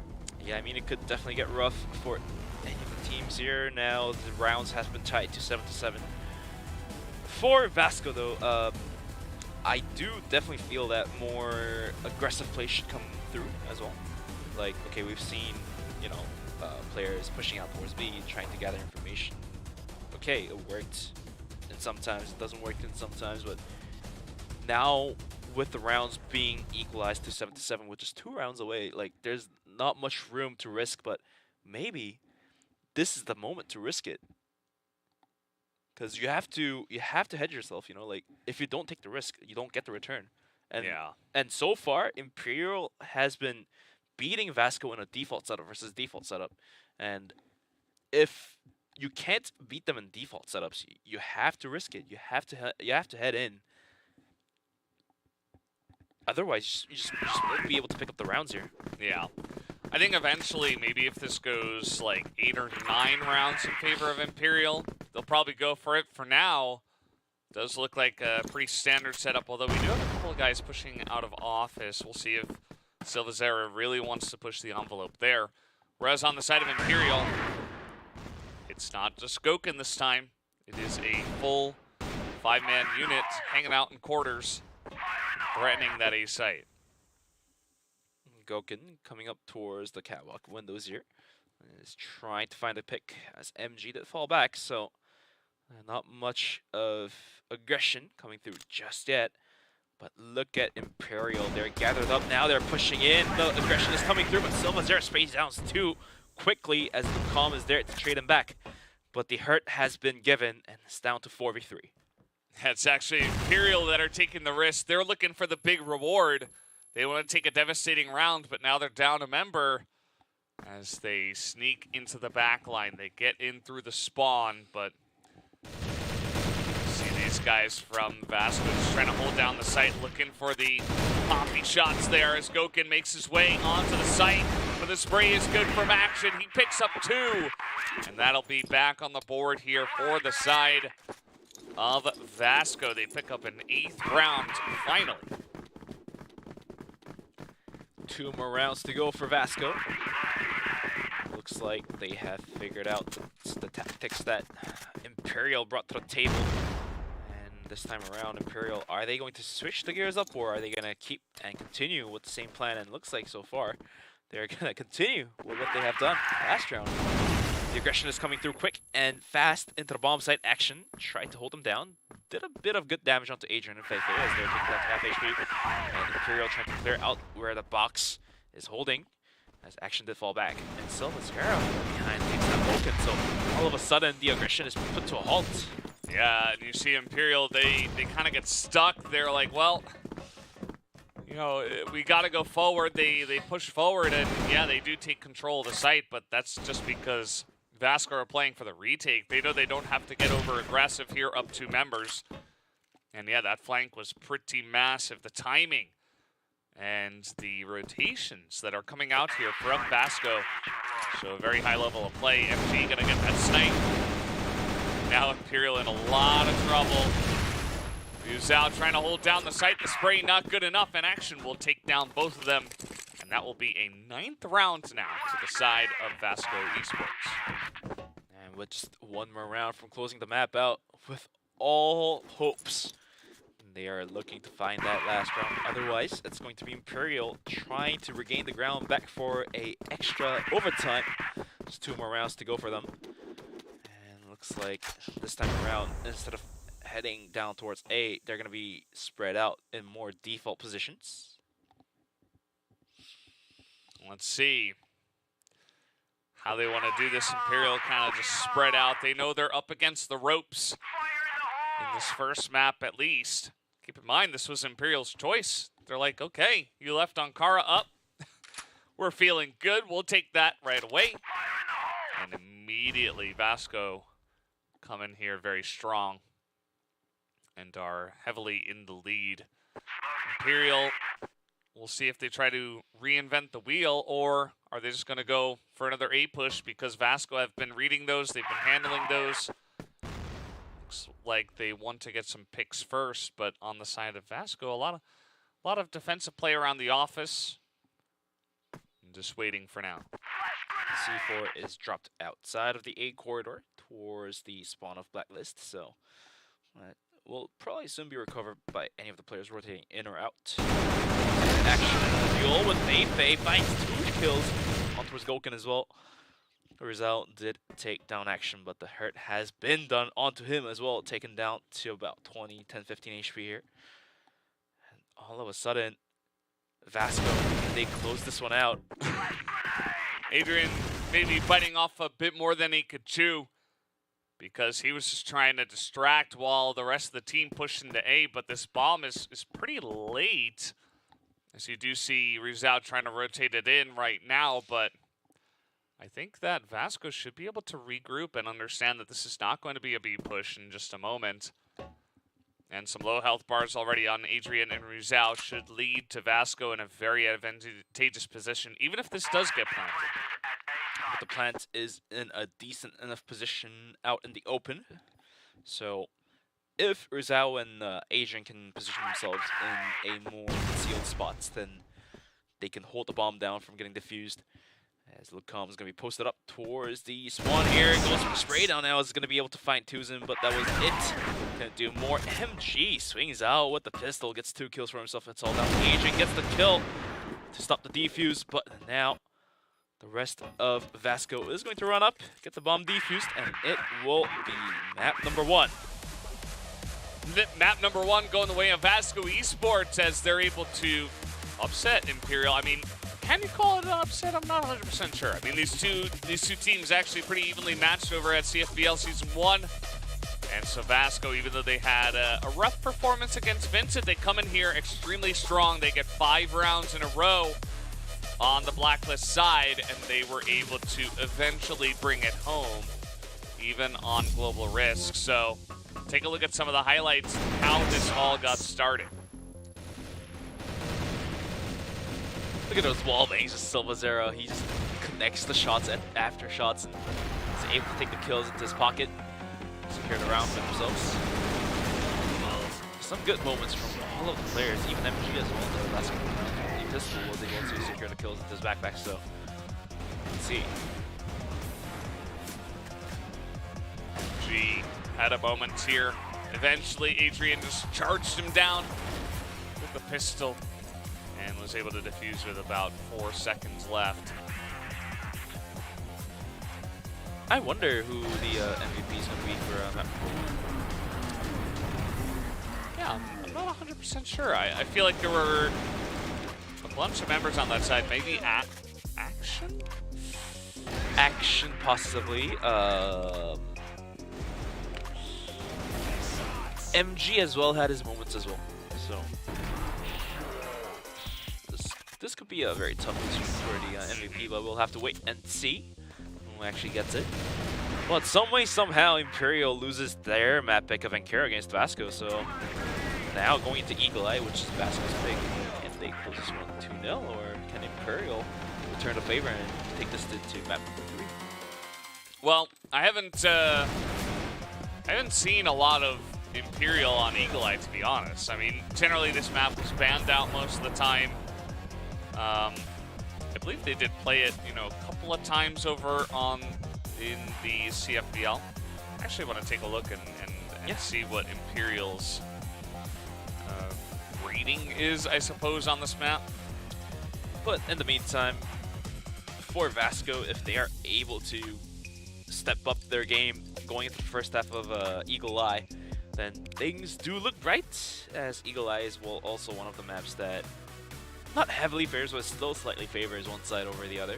But here's our set summary while you're looking at the data. It's going to be 10-7 as VASCO steals away the map from Imperium. It's going to be 1.73 on Action and 1.44 on MG. So for MG, I feel like he himself is more like a coin. You toss the right side, he will pop off. You toss the wrong side, he'll be quiet. So you really have to put MG in the correct spot, and he will carry your team through the space. So let us know your data. Not great numbers to the side of Imperial on this map. Has been a bit of a rough spot for them. Even losing to other teams like Black Dragons, Bompton Esports on this map. Teams that, you know, technically Imperial should be better than on paper, but still not having a lot of success on this map. So I kind of like how VASCO have come into this one targeting one of the weaker maps for Imperial, and will try to use that to take this 2-0. Going into the map pick of VASCO, that's going to be Eagle Eye. And I would like to see some port as well, since, you know, VASCO lost that port 10-4, which was quite devastating. So if we go into map 3, then I do think Imperial can take this, but if VASCO can close this one out in map number 2, then so be it, right? Well, we're loading into the second map here, which, of course, as we all know, is going to be Eagle Eye. Imperial now in a really rough spot down a map, going into one of their weaker maps, whereas VASCO already have the map win, of course, but then also they have defeated Imperial on this map in CFBL as well. So it should be a pretty strong point to this team. I'm curious to see if they can bring it home. Let's kick it off. That's going to be Eagle Eye, as it's going to be VASCO starting off in the side of Blacklist, Imperial starting off in the side of Global Risk. Early pot shots being sprayed out by twos and not really going to connect any of those, as some early utilities has been thrown out. A couple nades, couple smokes, couple flashes to cut off the angles, but it's like those utilities are going to be put to a waste here, as MG, he's been landing some good shots on Eagle Eye. He knows the angles left and right, so we'll have to see what happens. VASCO have definitely taken a slower approach to the Blacklist side compared to Imperial, and that doesn't seem to be changing too much moving into their map pick. It is just the first round, but can be difficult to clear some of these angles. Lucom is right there. Picks up the headshot, picks up a second one in action, finally is able to trade it back. With a minute left onto the clock, rest of VASCO is trying to rotate in to support Action. If Action can find one more frag, he can equalize things back down to 3-on-3, but for now, looks like the players are seeking to rotate back out. But now, with the timer ticking down, they have to make a decision. Feifei comes up and over, is going to find the kill onto Action, so it's all down to MG and Silvazera. They might just have to continue on with the aggression towards B. Yeah. Feifei pulling out the arm for this one. Pretty cool stuff. Him and Goken going for the double sniper. Not going to hit that shot. Here comes Silva trying to get something done. MG not able to thread the needle on this. Trying to tap with the bomb, but Silva's actually trying to get in their face here. Goken and the rest of the team not going to have that. Feifei going to snipe him down. Now MG, 16 seconds left, not going to hit the flick. And he doesn't have much hope here, tries to back up, hits the one headshot, but then Adrian will trade it back, and that'll be the first map, or round rather, going the way of Imperial.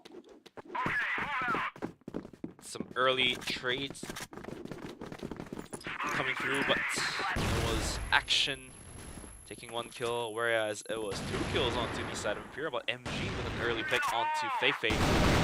Things up, the aggression coming through. Lucom was able to find a spray down to Tuzin, but VNC is there to trade it back out. And this round, VASCO, they might think about an aggression down towards A bomb site. It looks like the bomb is still lingering down towards the spawn here, so they can rotate back out from B anytime soon.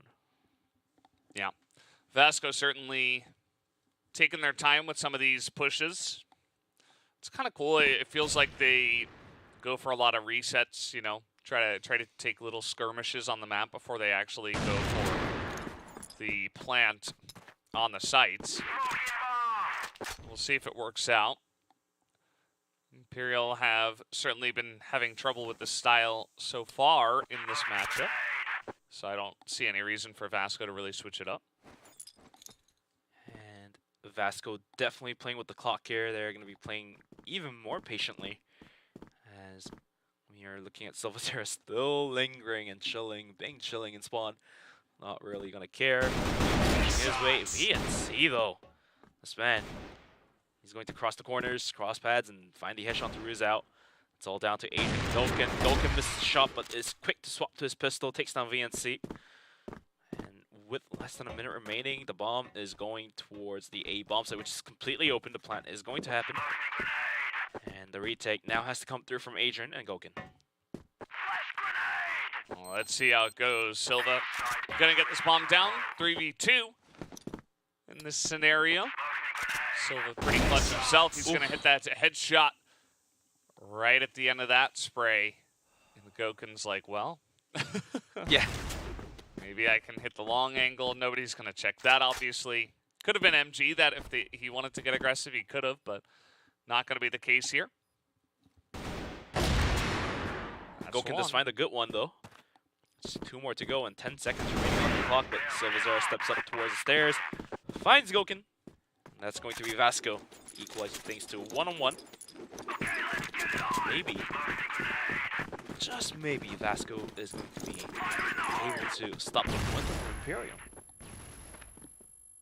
Yeah, could certainly happen. You see that they're pushing into this hotel, seeing if they can pick anyone off, but I think MG's pretty on point today. I wouldn't really want to peek him if I'm not Goken. And even then, MG has won some of those duels. Speaking of which, Silva's gonna take out Adrian, who was actually peeking out of the hotel, and he will get punished for that. The double arm setup coming in handy to allow for the advantage of Ruzao, though. He's going to swing out, trying to gather information for his team, but he's put himself in a very risky situation. If he gets picked off, then the defenses are going to be very weakened. Those single players come through, gets sprayed onto 2 players. Some way, somehow, VASCO not able to find the kill and trade onto Ruzao. He's going to be down 4-3. Meanwhile, Action finding some action by himself on the backside of that as they finally take out Ruzao. MG going to switch over to the AK. They still got a minute to go here, and as we know, there is a slow rotation coming on over from Pepe. Trying to make their way over to the B site, but knowing VASCO, this might not even be a committal from them. This Action is alone over here. He has taken a little bit of damage. Meanwhile, MG is still looking to rotate over to A. The commitment didn't happen towards B bomb site. The rotation is not coming through. But Action with just a little less than a half HP. He's put to a tough test here. We see Goken also kind of having a sense that the rotation might happen, is going to be looking down towards the mid connector here. But not being spotted out just yet. 19 seconds remaining. The bomb will be planted by MG, who has swapped his weapon for an AK. So where he's not going to be having the arm anymore. Yeah. Definitely going to put him in a better scenario. It forces Goken to attack the site with an AWM. Action right now. It's gotten a jump on them. Gets a huge flank here.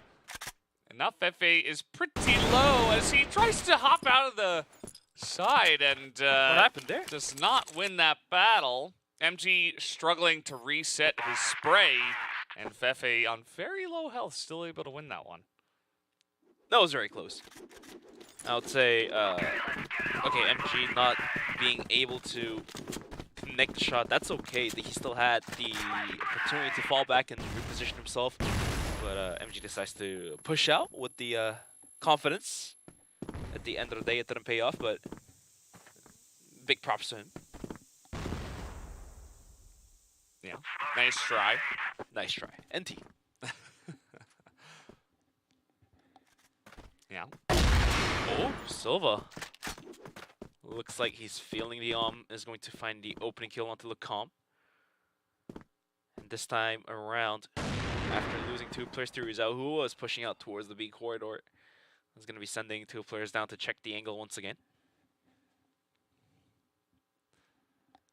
Nobody from Imperial really trying to hop out of the hotel just yet. Just going to try to use this as a defensive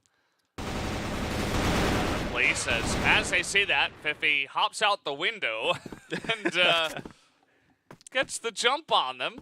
I think they're listening to us. That. Yeah. MG also picks up a snipe somewhere. Looks like just cleaning them up. Just a minute left onto the clock here. DC4 rotating towards B. He looks like MG just dropped it to secure it and pass it to his teammate. Whilst it's going to be Adrian holding a great angle to find an easy pick off onto MG.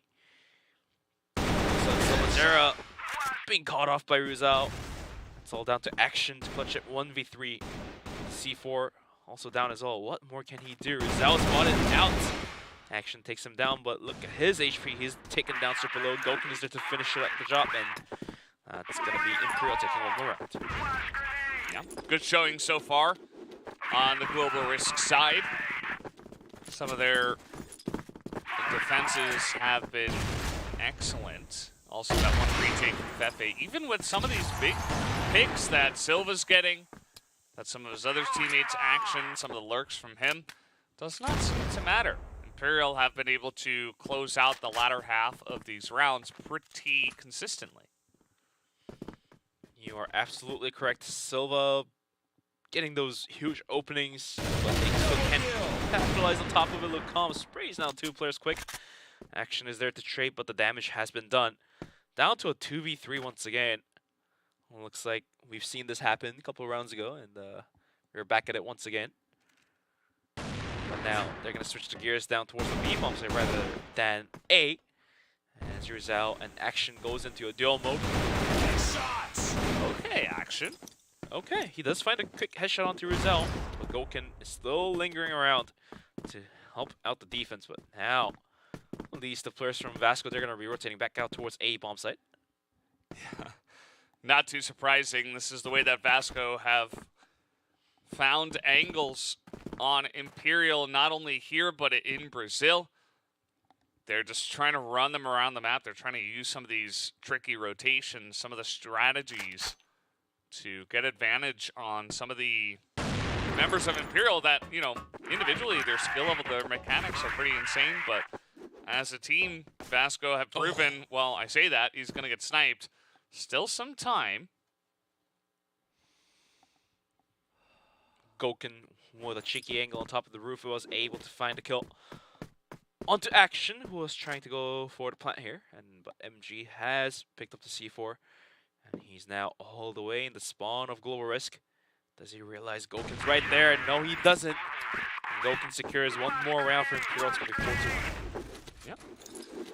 Imperial is showing that they are actually having a pretty good showing on Eagle Eye. This is not exactly what I was expecting. As here comes Silvazera, trying to make his way in with the team into Hotel. Trying to take a little bit more space. Not being overly aggressive, as I didn't expect any different from VASCO. Not changing up their style even one bit. You are absolutely correct. They're still running the double setup, as Silva was able to find a couple of good frags here and there, but the team itself not being able to put that to a good use, as just Adrian, Rizal, Lacombe, they just pop out from nowhere and sprays 2 players down, 1 player down, and Goken's going to be the one to find an opening here onto Action. And all of a sudden, the lethal force coming out from VASCO, it's shattered down into half. Yeah, he was just trying to take a new angle and lurk through the middle of the map, but Goken was just waiting for him there, so definitely between a rock and a hard place. He found himself, and he did go down. Whereas the rest of VASCO, they will wait in Hotel, then they will regroup and look to potentially push into the A site here. Let's see, the aggression is not happening just yet, as the rotation is only going to happen just now. We still see Rizal holding on to the bomb site.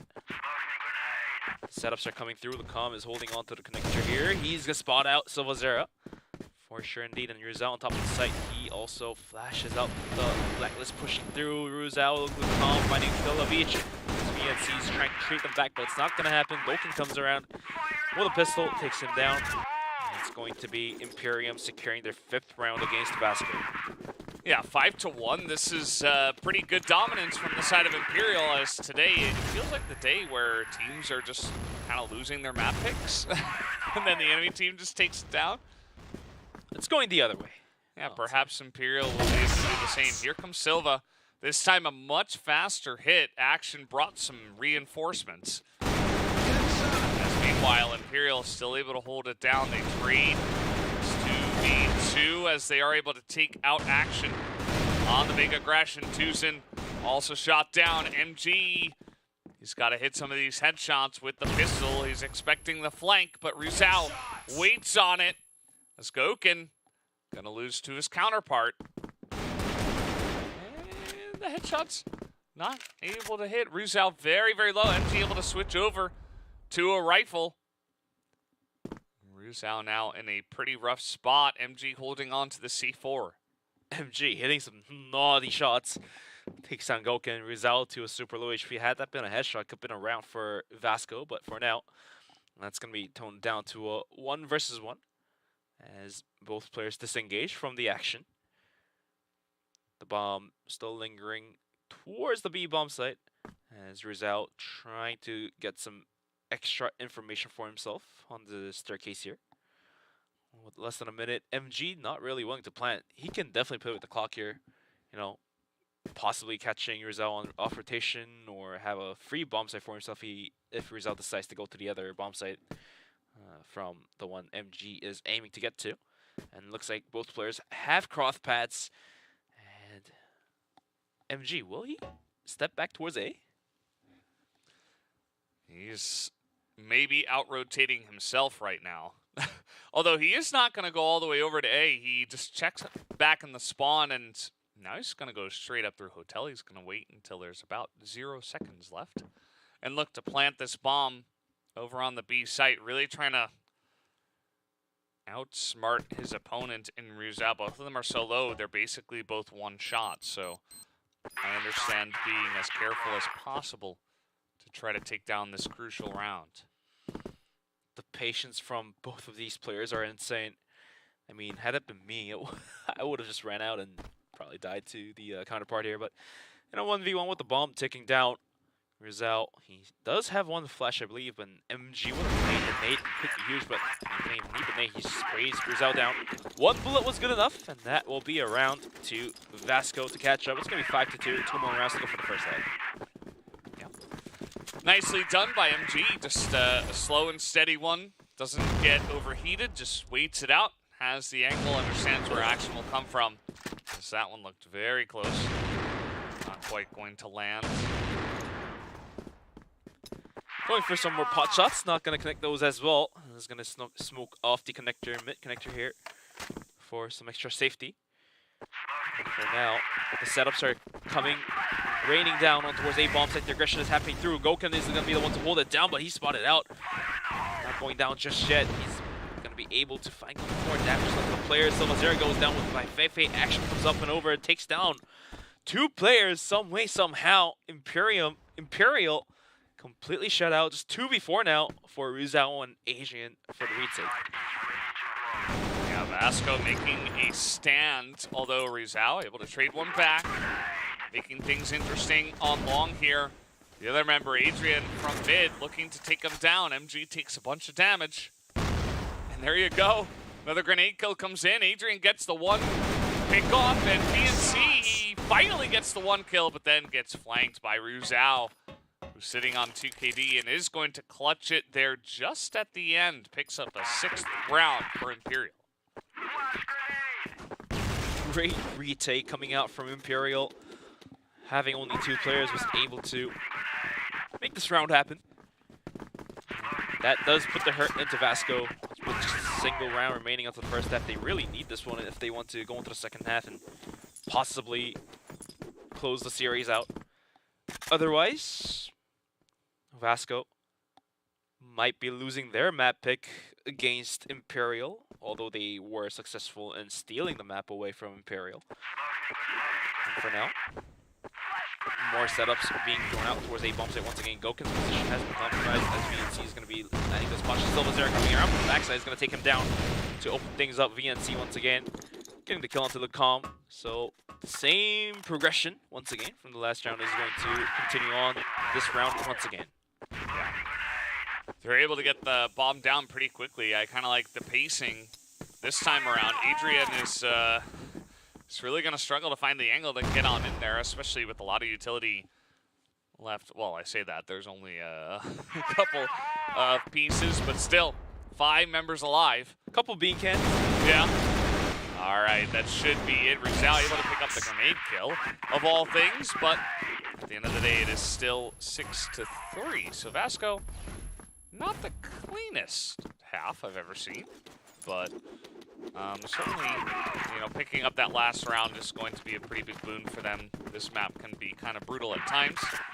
Let's see how aggressive Imperial want to get now. This CYTREX is going to be holding on top of the bridge here. Toss Nate, not going to do much of a damage there with this one. Feifei might just be able to spawn on VNC. VNC running for his life here.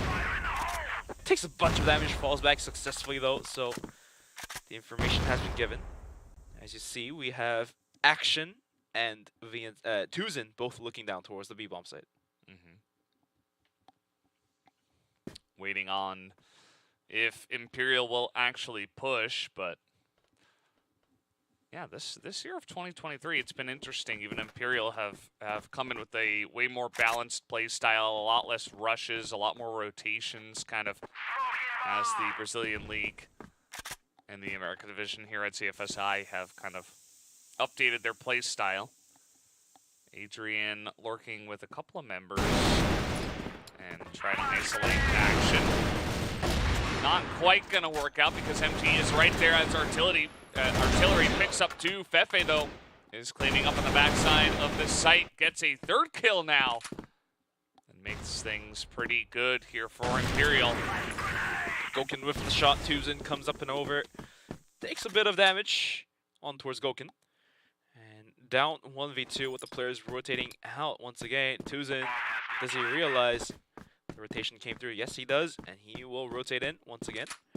And 1v2 with a one single flash. What can he do? Well, I'd imagine probably throw a flash and then run on into the site in some manner. He's not even going to use that. He's just walking on in. Now he's going to throw it out and try to actually just click on the bomb. I mean, an interesting strategy, 1v3. Nice try, not meant to be. 7th round goes over to Imperial. Great effort from MG though. He got 2 kills, couldn't connect to the third one. But it was an effort for sure. 7-3 now. 2 more rounds for Imperial to take this to match point. And there's a lot of work for VASCO to do if they want to catch up to the rounds of Imperial. Ruzal sitting on 13 kills, Feifei with 11. And on the side of VASCO, it's going to be Action and MG with 9 kills each. CYTREX just coming right behind with 8 kills. Tuzin playing a little bit slow here tonight. Yeah, that has been kind of the strategies from both of these sides. I mean that's why the term condition exists, right? Like there's ups and downs for these for the players. So for sure, as hello VNC, it's going to be a kill streak. Bye VNC. Yeah. Hello, goodbye. You say goodbye. Good morning, good afternoon, and good night. Say hello. VNC goes down as Lacombe spots him out. Down to a 5v4. Action is going to be spotted out by Goken. A great pick coming through. He's going to be down 3. Tuzin goes down as well. MG quick to find one. He falls back right away. Adrian right chasing up towards his chin. Can he get the third? Yes, he does. MG 1v3. He did take down 2 players. Can he make all 5 kills for the ace? Yeah, Imperial beginning to run away with this map now. And MG's kind of lost as to what to do. 18 health. He's got an Alm. Let's see what kind of angle he wants to take here. Looks like he wants to go back down the stairs here from the global risk spawn, and Lucom is just waiting straight in the smoke. Easy pickup for him. Now 8-3 in favor of Imperial. They have finally come into their own. You know, it took them a little while. I expected a lot more from them on Ankara, but gotta hand it to VASCO. They came out firing on that map. They were able to catch Imperial off guard and really run away with it. Now Imperial have settled themselves, and VASCO are struggling on their own map pick. Goken spots out CYTREX from the staircase. Is going to find an opening. Lacombe to take a bunch of damage though, so we're going to see the Bogdan's Law put into practice as Goken trades the to Lacombe. MG almost getting spotted off here. Is going to fall back. Find 2 good frags. Oh, he couldn't make it to the third one. As Action comes up and over to take down Lacombe. Yeah. 1v3 as Asian goes down, and some way, somehow, The dream still lives on for VASCO. It's going to be 8-4.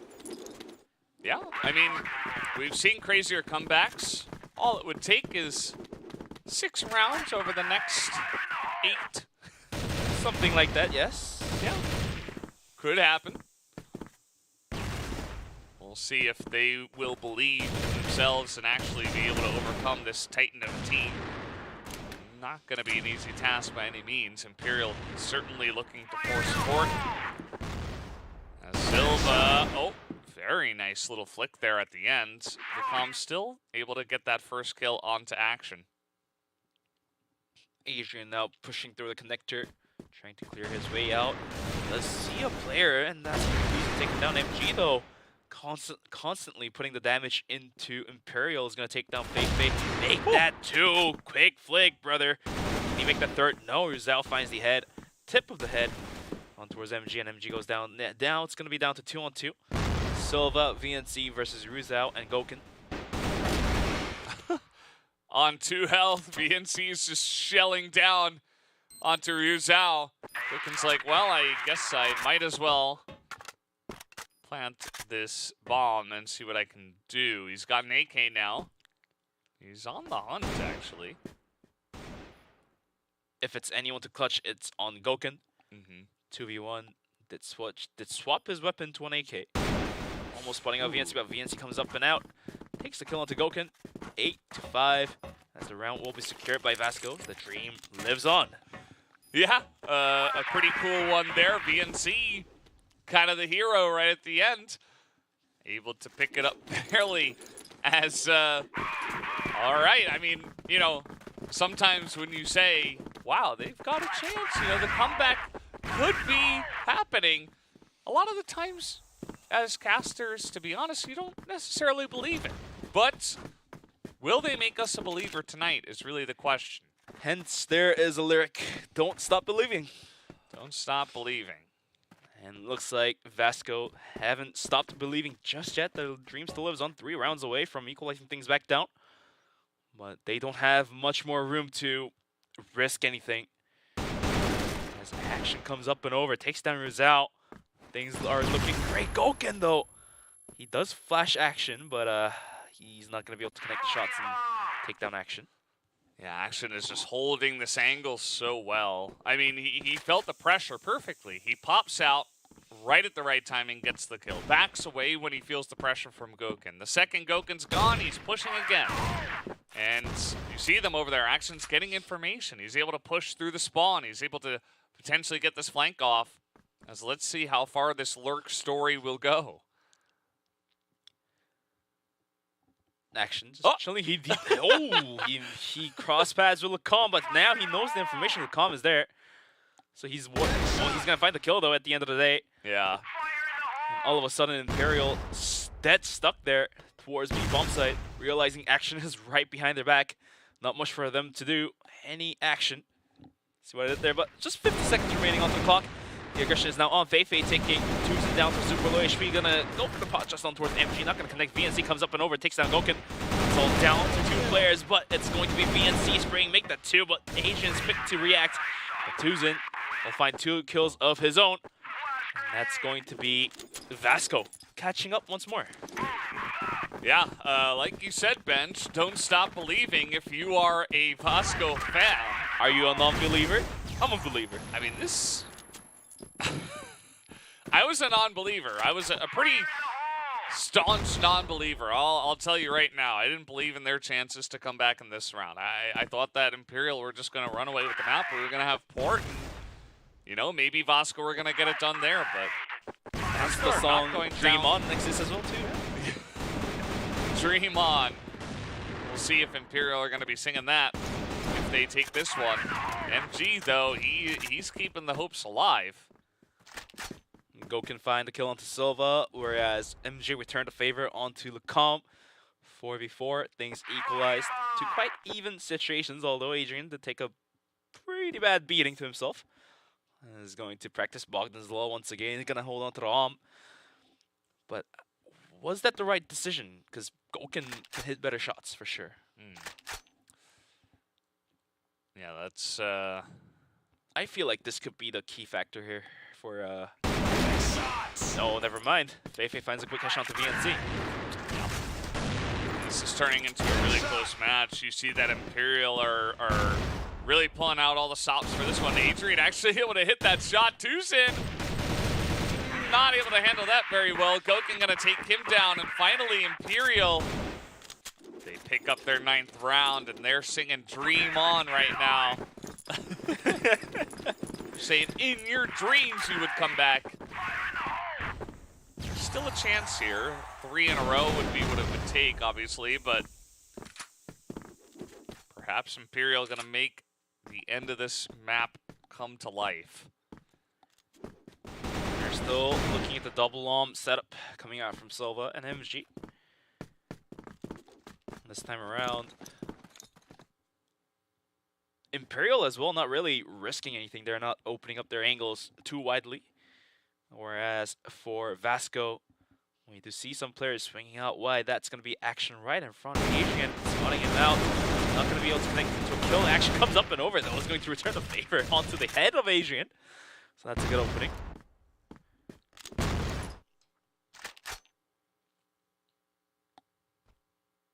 Minute 30 left on the clock here.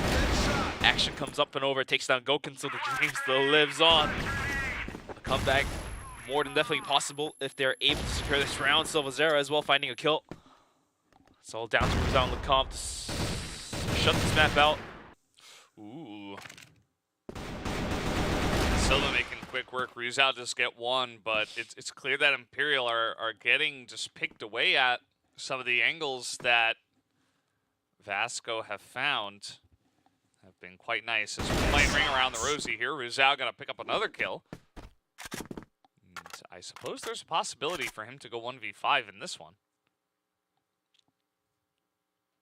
For VASCO, they're gonna be sending all 3 players kind of gathered up, watching the angles for each other together. It looks like Silva spotted Rizal. So Rizal has to fall back and run towards the bomb site. He did spot 2 players, so he has the information of the 2, doesn't have the information of the last. And maybe that could cause some issue for Rizal. He's not planting just yet. He's trying to clear out the angles, but MG stepping right behind him. So does he realize that? Let's see. MG able to hear this as Rizal pushes on in. MG gets the drop on him and keeps the dream alive. 9-7, only 2 rounds left here.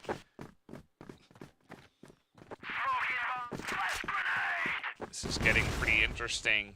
We had a 10-7 victory on Kara going the way of VASCO Esports. Can Imperial replicate that in their favor this time? Action is, he's struggling, but he's sticking around. Adrian, Feifei able to pick up a kill apiece. But Silvazera still fighting. Silvazera gonna kill. Lecomte's there to trade out of VNC.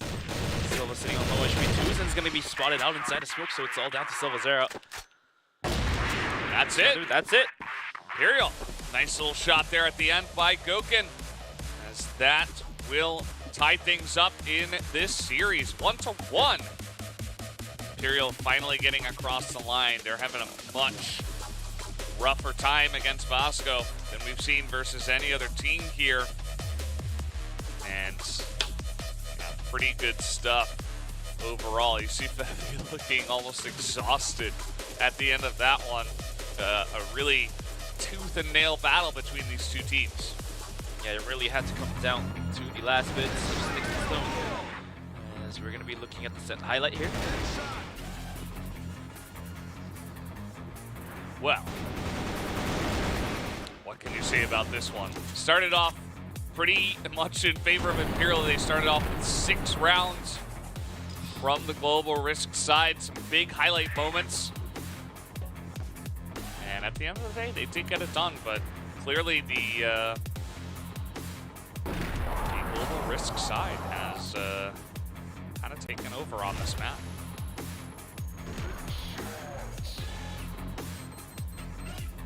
You are absolutely correct. This set as well, coming down to the inches here. It was 10-7, so it was very close once again. Yeah. Now, we're just waiting for number 3 to happen. It's going forward. And given their previous performance on court, Imperial looking a little bit better right now. Yeah, hard not to favor them, you know, coming off the map win on Eagle Eye. The mental state for them should be feeling pretty good. Their port has always looked very dominant. But you know what we need at the end of this day, bench, is one golden round. One golden round. It's the one thing we're missing today. Haven't yet had a golden round just yet, as the rounds were closed out quite quickly, so to speak. Yeah.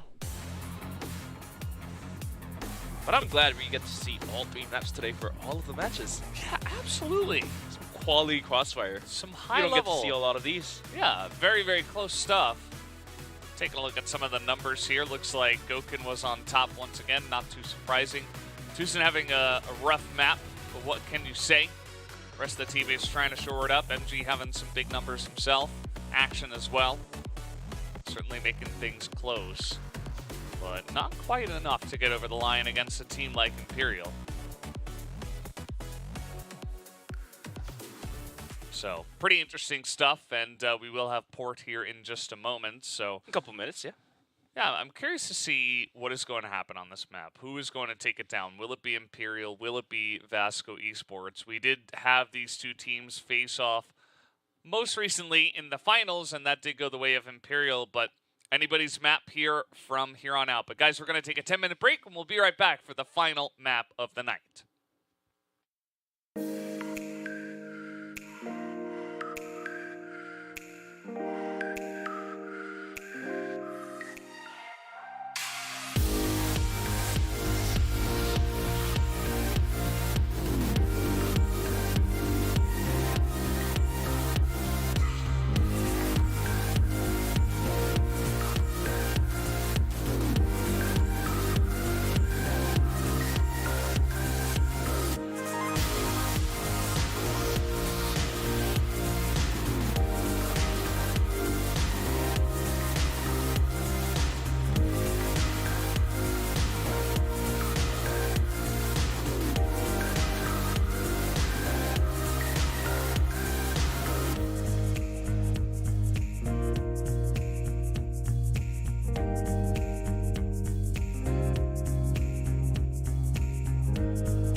Welcome back, guys. We are here at the CFS Invitational 2023, and right now we're in the midst of Imperial versus VASCO ESPORTS, and we're all tied up at 1-1, which means we will go to a third map, which is, of course, Port. And this one should get interesting. I mean, on paper, you should favor Imperial, but that's not really been the way that this match has been going so far. I mean, all the games tonight, it was teams stealing the map points from the other team, and from, I believe, the last one, VASCO ESPORTS versus VINCIT Gaming. VASCO ESPORTS did lose the map point of Port, which was their pick against VINCIT. So, on paper, obviously, yes, Imperial favors Port way over VASCO, but when it comes to the rollout and the happenings and all the settings of how things are going today, it could be VASCO ESPORTS taking Port away from Imperial.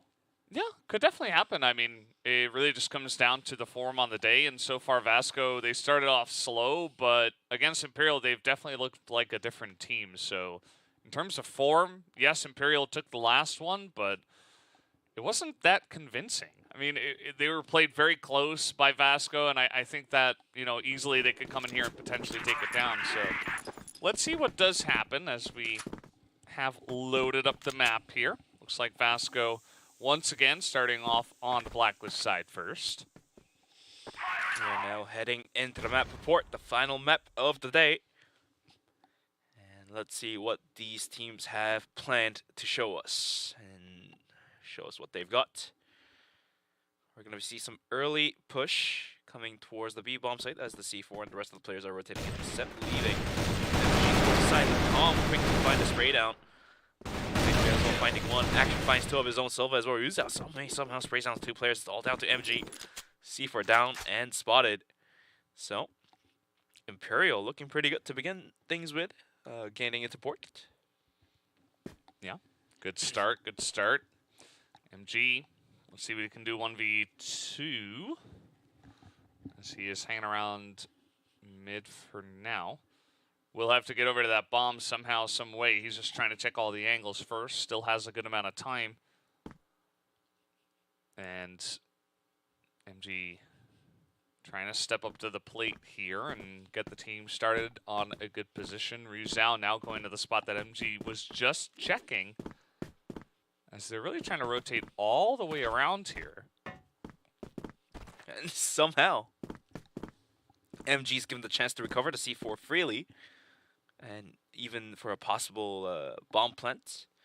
But for now, he's not going to go for the bomb just yet, as he did look out towards the spawn area. Now he's trying to clear his angles back towards the C4.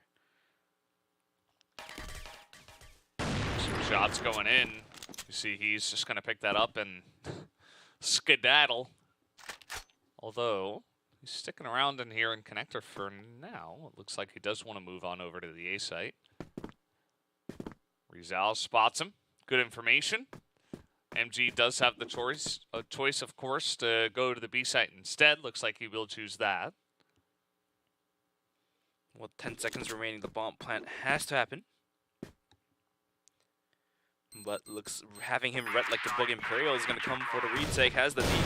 Not going to happen as Goken jumps out, finds the air shot. Yeah, nicely done. Rizal picks up the defuse, and that is going to be the first round going the way of Imperial. Nice try by MG, but at the end of the day, you know, starts off with Rizal picking up a couple of kills and getting right in their face. Imperial kind of moving back to their old style of play, getting very aggressive, not really giving a lot of space to the enemy team. And that has been where they have found a lot of success, not only in the past, but so far against VASCO in this best of 3. The nade doing a bit of damage onto Tuzin, as VNC in action trying to gather up together to go for a B aggression once again. Coming in here pretty quickly, VNC gonna get in as another grenade kill from Lucam over the top. Rizal spraying down a couple more, picks up 2, and is now sitting at 4-0. They still have Adrian sitting in the bait spot here. They have no idea that he is just bouncing above the doorway. And once again, MG's like, guys, where did my team go? I was watching mid, and all of a sudden, everybody just died. down to a 1v4. With the C4 being dropped once again. And it's even harder compared to the last round since there's 2 more players onto Imperial. And MG, can he find this kill onto Adrian, who's right on his left side? He misses the arm shot, takes out his pistol, but Adrian springs out once again, takes down MG. And it's going to be Imperial picking up the second round. Yeah, very good start for them. The global risk side of this map can be very nice. And let's see, as we do have a bunch of members from VASCO are now gone, as you'll note. So it looks like we have had a little issue. Looks like we're going to be recreating the lobby, as the rounds are going to be 2-0 in favor of Imperial for now. Yeah. We'll try to get this issue solved immediately and back into the game as soon as possible. VASCO. But for now, the defense put up by Imperial, I wouldn't even say it's a defense. They're playing quite aggressively, pushing out towards every single corridor. So they're trying to capitalize on top of playing aggressive, gathering information aggressively, and then taking the kills as well. And so far, VASCO just can't react well enough to the aggression coming out from the global risk side of Imperial. Yeah, absolutely.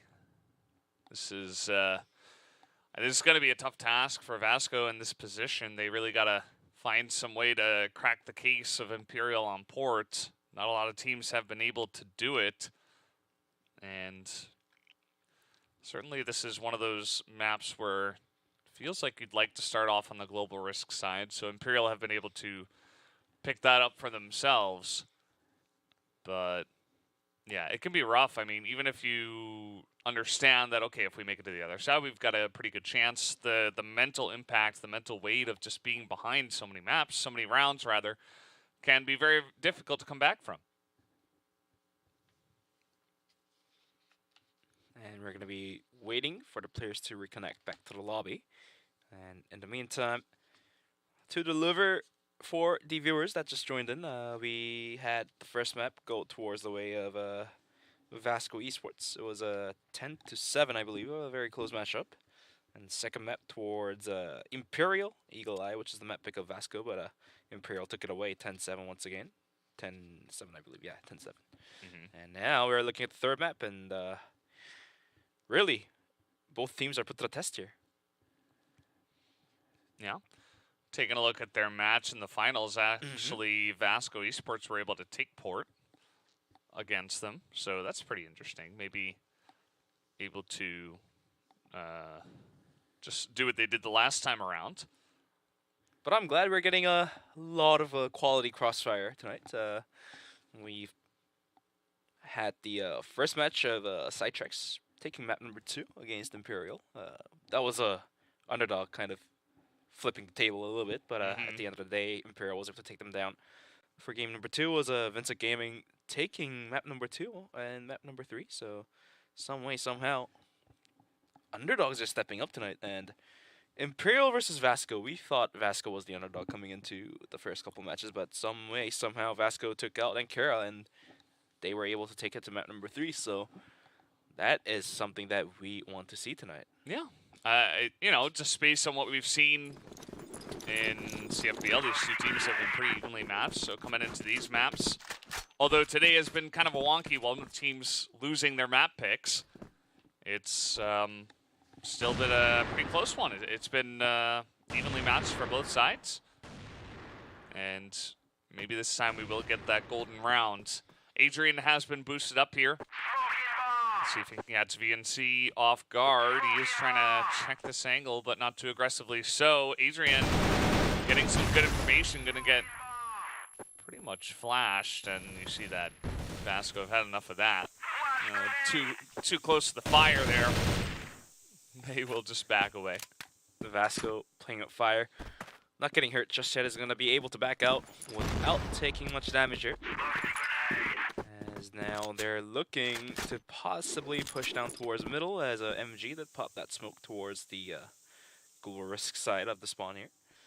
Minute 30 left onto the clock as Tuzin is going to be going towards the A connector, and he's going to get some support from VNC.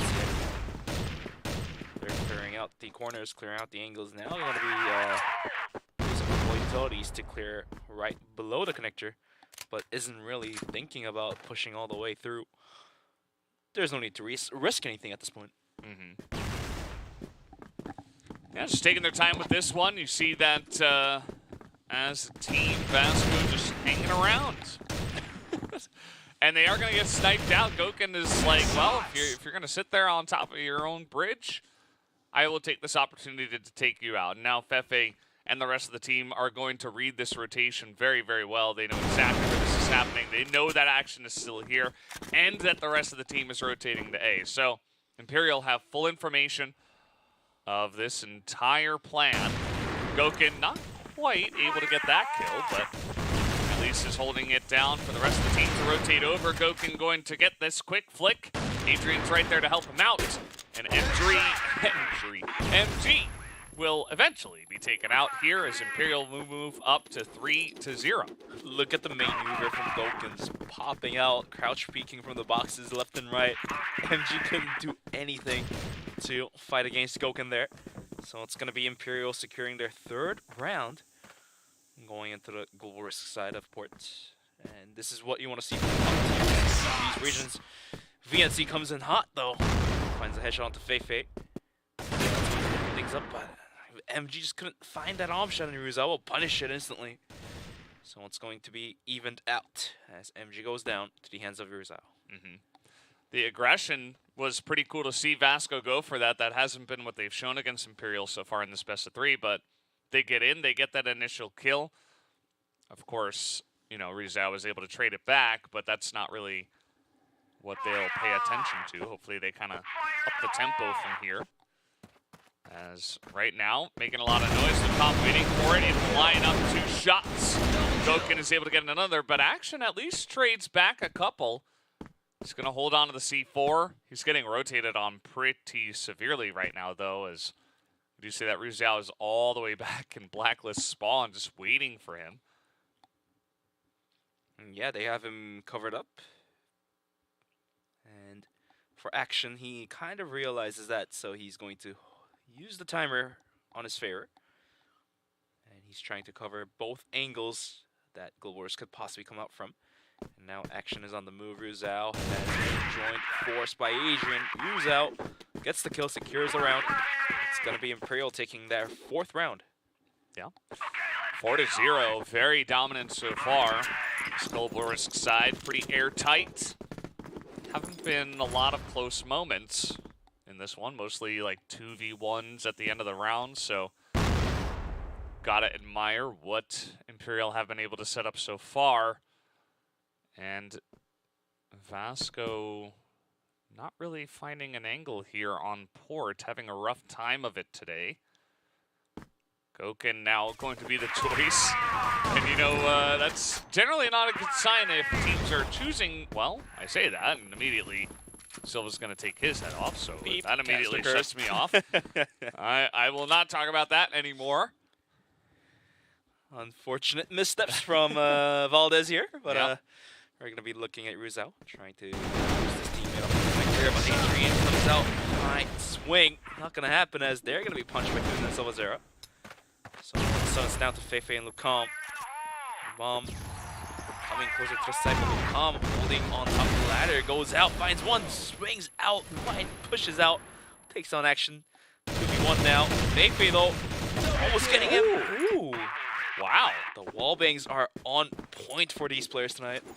Yeah, Fefe, a very nicely controlled spray. He's holding on to the M4, and he's just able to take them both down, understanding, you know, where they're at. The communication is good, and he knows that they're both kind of low on health, so he's just able to spray through that thick box.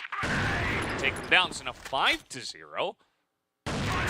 Imperial are still airtight, although that round definitely the closest we've had so far. Like, it did come down to a wire 1v1.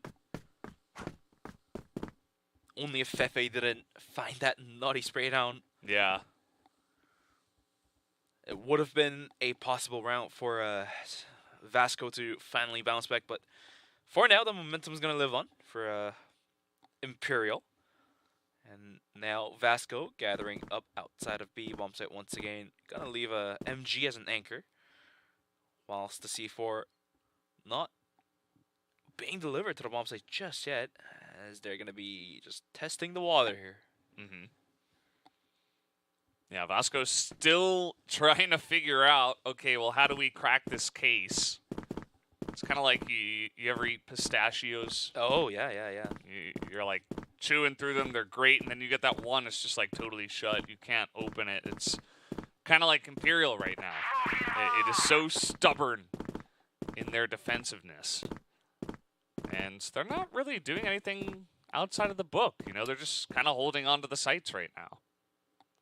Yeah, Imperial's not doing anything funny. Rather, they're playing, sticking to their default positions. We do see a couple players that are swinging out wide, but besides that, like, their setups themselves are quite default. Speaking of default, the common default's going to take down action. Silvazera, though, is going to find the trade kill. But Maype comes out wide, gets a kill, but is traded out once again. It's all down to Rizal, Asian, and Goken 3-on-3. The timer ticking down, the bomb to be planted anytime soon. Yeah. Got a pretty good opportunity here. VASCO Esports trying to plant on B with 15 seconds left. They finally get this bomb down. A 3-on-3. MG trying to find the angle that he's looking at. He's actually right now in B connector. He's going to have to come on over as Adrian will make his way out of the site with Tucson on the back of it. Is able to spray everybody down as they make their way in. And that's the one angle that you absolutely need to check. Otherwise, you'll see guys like Tucson will be able to land those sprays and will be able to end your retake. At this level of Crossfire, if you have the opportunity from an angle like that, players like Tucson doesn't miss it. They will absolutely punish you for not checking that possible particular angles. Sorry. But, now the rounds being 5-1. VASCO finally having an inch forward to possibly tying up this game and this first half. 3 more rounds to go, and this is the first step. Yeah.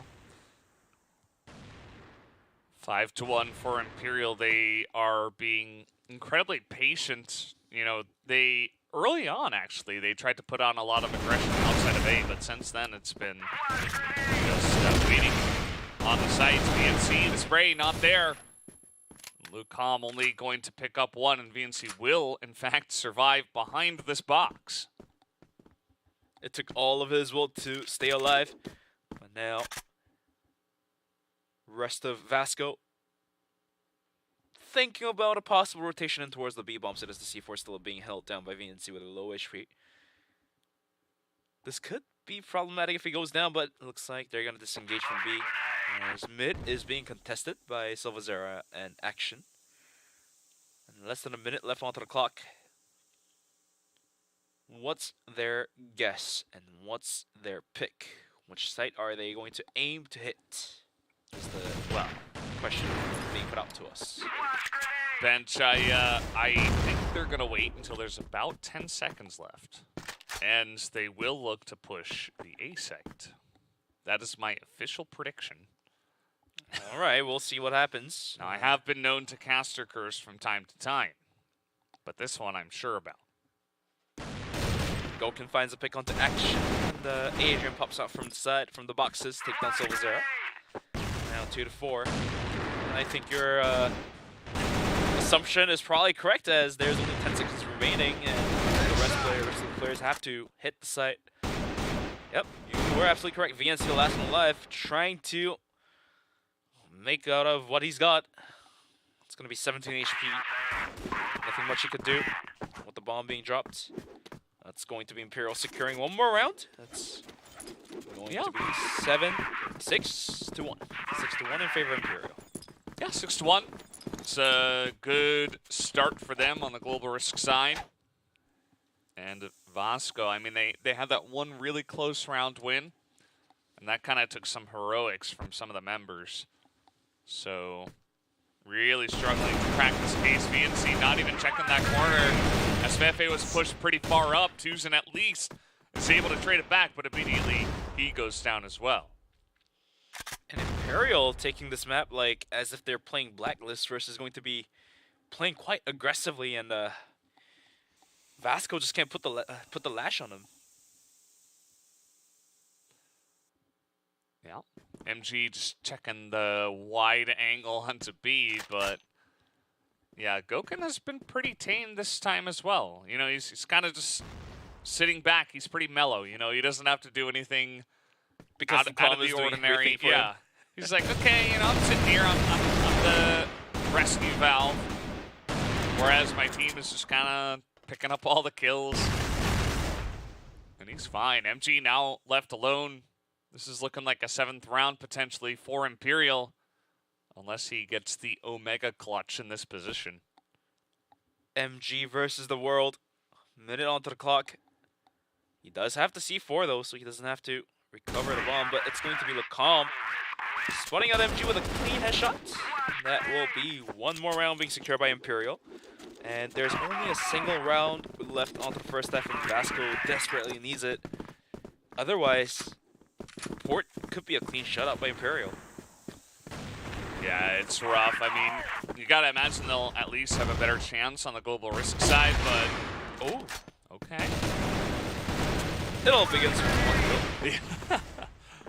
It all starts from 1 kill from 1 round. Is this the round to turn things around for VASCO? That was a good one. Yeah, I thought about that one for a while. Goken. 1v2.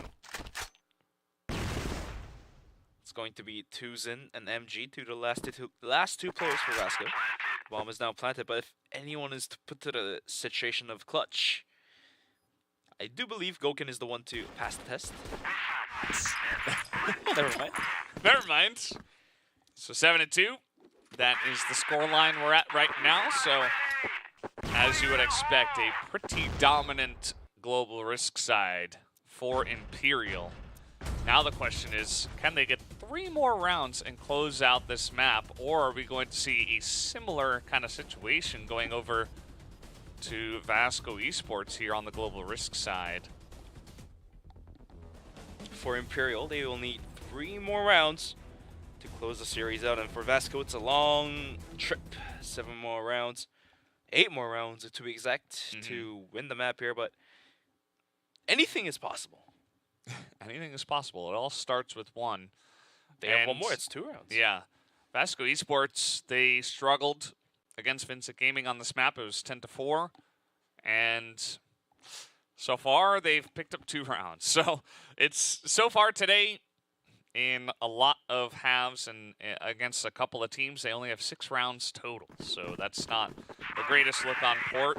And you have to imagine that some of the other teams are going to look into this as a potential weakness as the weekend comes along as well. Still cannot deny the fact that Imperial's sitting on a very comfortable situation as they're 5 rounds ahead. Just 2 more rounds to take it to match point. And for now, Imperial now on the aggressive side. MG with a good pick though. We'll open things back up towards FFA. It's a very good start for VASCO Esports. And where's the aggression going to come in here? We saw that VASCO, for the entirety of their time on Blacklist, they did not once push in through the bridge. Will this be the answer for Imperial? They're definitely a team that is not scared to do this. And especially with the round lead like this, they are more than definitely likely to push through. He was out whipping a couple shots, but he ended up finding the kill onto Silvera, so that kind of makes it important there. Yeah, I suppose so. The angle and the timing of his attack was great, but the execution, not quite there. He did pick up a kill at least. He's gonna tie this up 4-4 in terms of members that are alive. And Imperial now considering grouping up and going into the B site. Which is a valid decision, since going in towards A, where MG still holding with an AWM, is going to be a hard take. Usually, teams would prefer hitting B if it's a since it's a lot easier taking flashing a couple of smokes, just having the angles, but it's action to find a kill onto Ruzel. Lucam returns a favor to VNC. All of a sudden, Lucam trying to come up and over is going to be punished by action. Fall down to Goken and Adrian. Adrian, though, how in the world? He finds the headshot onto action, opening up the B bomb site. The bomb is going to get planted, and it's on the retake situation for MG and Tuzin. We'll see if they got it in them, as MG is going to have to take it a bit slow. He's in connector right now. Just going to group up with Tuzin. Goken able to switch over to an AK, knowing that, especially both of these guys pretty low, as there it is, the spray through the window. And now they can just buy their time and look to peek them at the same time. Although, there you go. Able to get over the top. Tuzin does get one, but Adrian at least is able to trade it out. So Imperial 2 rounds away from taking a big win today. That would make it 2-0 for them in the group. With 2 more rounds to go for Imperial, they're really pushing their limits to close this one out. And for VASCO Esports, the chase has become even harder since it's only a single round away from match point.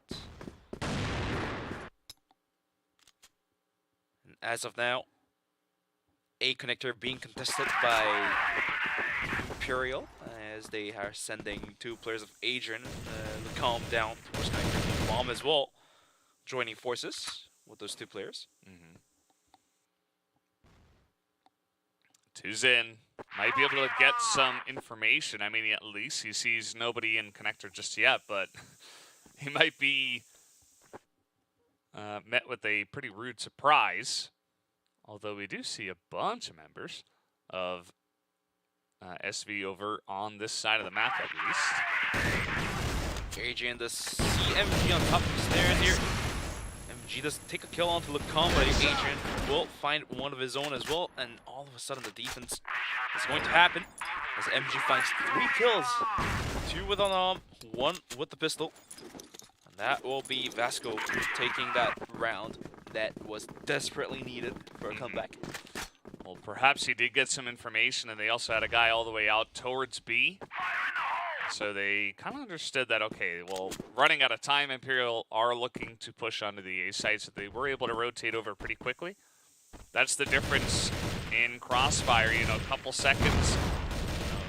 Just a little bit of extra information can be the difference between having backup on time versus not having it at all, and moving around because of that. Here comes Lucam, who has really been running it down and getting a bunch of kills on his entries. Silvazera finding 2 kills of his own. Lucam, though, in the meantime, added 1 more count to himself. Make that 3, though. As Silvazera goes down as well. And now Tuzin and MG trying to hold it down. Lucam spots out MG, takes out the pistol, switches around towards Tuzin, but Tuzin is quick to react. And the situation now boiling down to 2v1. Lucam has had enough. Oh, yeah. Running into them. Just running, gunning. Oh, Goken, he's covering this angle. Tuzin in a oh. Maybe I spoke too soon. Well, looks like, okay, well now he knows. So Grenade's going to come out that can plant this one on top of A. And Tuzin with some heroics. Nope, not going to happen. 9 rounds now for Imperial. Just 1 away from taking the match. Imperial looking really strong coming into port. They had a great global risk side, and even in Blacklist side, they're able to find 2 rounds to add on top of it. Some way, somehow, VASCO getting picked off left and right. Can't hold the bomb site down. Tuzin going for some pot shots down towards middle. Can't really connect just yet. As we are going to be seeing the double arm setup as Goken takes down action. Oh, man. Ouch. Action and VNC, and I mean, Imperial were already dominating without Goken doing this. I mean, Goken has been relatively quiet on this map. But he steps up here right at the end, and he's like, well, I'm going to make quick work of these guys. Lucam's got a massive wraparound here. Tuzin has no idea And now 5v2. Take a look at the positioning here as well. Silva totally isolated. Going to be taken out, and they know exactly where MT is. Rusal just looking to challenge him, and that he will. That will do it, as Imperial will take the 10-3 victory on map number 3.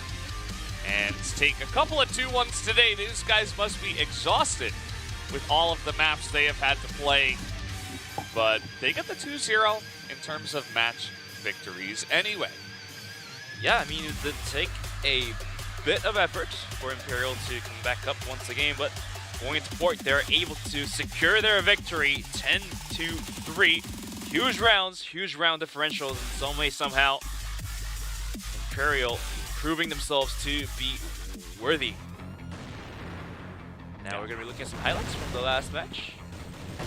Was a pretty one-sided affair, to be honest. I thought that VASCO, they've shown some great stuff today, but as it got later and later in the day and the pressure began to mount, perhaps some fatigue setting in, Imperial just looked like the better team. Of course, outside of those intangibles, it is Port and it is Imperial on this map, so they got ahead. They got ahead early on the global risk side, and from there they were essentially able to wipe them out.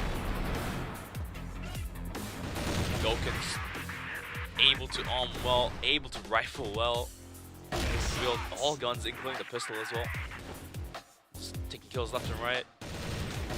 Calm, his positioning is insane. He would pop out from the most unexpected corners and just rake some kills from VASCO.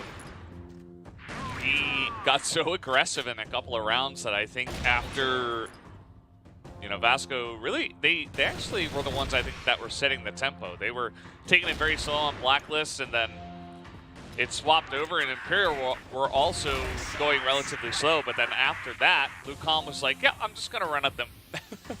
And then he began to realize, he began to believe. He's like, okay, well, I can just take anyone down. I can just run into them and take big firefights, 1v1, 1v2. And he took a bunch of rounds that way, essentially by himself. So that was pretty cool to see at the end, putting on a show for the fans, perhaps, as they had already gained a pretty big advantage in the map. I'm not gonna lie, Imperial definitely has the caliber, but also needs the warm-up time, as they had to take a break as VASCO and VINCIT had to play. So I do believe they could have been cooled down in the meantime, and they had to give away the first set to warm back up, and some way, somehow, map number 2, map number 3, they take it into their pockets easily. Yeah. You can see some of the members here of VASCO Esports feeling disappointed, but something important to note about this invitational of CFS is that at the end of the day, even if you go 0-3, you still make it to the final day. You're just in the 4th seed. You gotta fight through a lot. It's really difficult. Obviously, nobody wants to go 4th seed. Nobody wants to get dominated like this, but yeah, I mean, there's still a chance for VASCO. We will be seeing more of them in the next couple of days, of course. But some pretty even numbers spread out throughout the members of Imperial. Gokin 1.83, Rusal 1.83, 1.80, I believe, for the Calm as well. Feifei being pretty quiet in the last map, but that's okay because he performed well on the previous maps. Yeah, that's the thing about Imperial is that, one of these guys is going to pop off. And generally you need at least 2 or 3 because it's still a 5-player team, but at the end of the day, like, even if one guy is having an off day, you've still got 4 incredible teammates that are going to be right there for you to try to carry the load. And that's certainly what they were able to do tonight in this 3rd and final map for themselves. And you guys can see the scores here, 10-7, 10-7. Very close until we got to port. Until we got to port. Yeah. So, Imperial, good stuff today. Tomorrow they only have 1 match. So do VASCO, actually. Yeah. The MVP is going to be Lucam. Since we've all observed his positioning. Like I've mentioned before, he comes out from the most unexpected corners. He rotates himself in the most unexpected ways, gets the kills, gets the positioning, gains the ground for his team to push through, break the defense of VASCO. Yeah. Did a great job of showing that off at the end of that map for sure. And yeah, if you guys want to watch more Lucom, he's going to be playing again tomorrow, at least in one of the matches. That should be up against VINCIT Gaming. And I'm sure we'll show tomorrow's schedule as well in just a moment if you're curious about some of the matches that we have left before we do get into playoffs on day 3.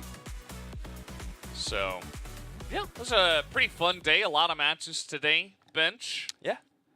And what was great was, except the very last one, all of the matches were quite high in terms of quality. You know, 10-7, 10-7, 10-8, very close matches, and that's what you want to see, really. Yeah, a lot of close back and forth maps. We did have the one extra rounds, which was actually sub-base, Imperial. Right. CYTREX actually able to get the better of Imperial on sub-base, which was a bit surprising for me, but CYTREX not their first time challenging Imperial on that level, as we did see a bit of that over at CFBL. So will be interesting to see how the map drafts as well will kind of develop. You know, our team's going to try to pull out sub-base against Imperial because Port is definitely not the map. Yeah. Don't pull out Port against Imperial. I don't think that's a good idea. Eagle Eye, that could be one maybe possibility. Yeah. I mean, we might be able to see some Mexico come into play, even given how the maps have been played out today. If Imperial don't ban it every match, so far they've banned it in 2 out of their 2 matches. So, yes. Yeah. From where it stands so far in the Americas, Imperial are on top with their 2-match wins, and VASCO should be on the bottom with the 2-match losses. VINCIT right in the middle. With well, I guess they're technically in second place because they won at least 1 match, whereas CYTREX only played once and they only lost it. Yeah. So they should be on 3rd in terms of standings, but from the round differentials, though, I do feel CYTREX might be on the upper edge here against the VASCO.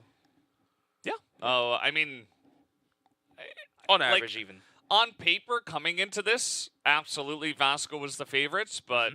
CYTREX, I don't think it's crazy to say that they looked like the better team today. Although, I mean, it's hard to tell, right? I think we're going to have to see a little bit more of CYTREX here in their form. Because their form, you know, even to make it for the first time to CFS Invitational was very nice. Let's take a look at the standings now after this one. And we'll dive a little bit deeper into some more of the numbers outside of just the rankings that we already mentioned. Imperial coming in top with 2 wins. VINCIT coming in second with a win. It's going to be CYTREX on 3rd with a single loss. And VASCO losing 2 matches today is going to be sitting on 4th place. Yeah. So, in terms of teams that have the most mobility, obviously VINCIT and CYTREX, they have a couple of matches tomorrow. So those 2 teams could potentially move around a lot. You know, VINCIT could win both and maybe even overcome Imperial. That 3rd match definitely going to be a big decider one, as will the first one, you'd have to imagine. VASCO will be desperately trying to get that first win up against CYTREX, and that should be pretty close. Any final thoughts, Bench, before we close out? My 2 cents for the final words. We want Mexico for tomorrow. I want to see some Mexico. All right. And I want to see some quality Mexico. Some quality Mexico. We'll have to wait and see if Bench will have his wish granted or not. But it's been a long day, guys. Hope you did enjoy the crossfire we did have here at the CFS Invitational 2023 America Division. We're gonna come back for day number 2 tomorrow, and we'll see you then. Have a good day.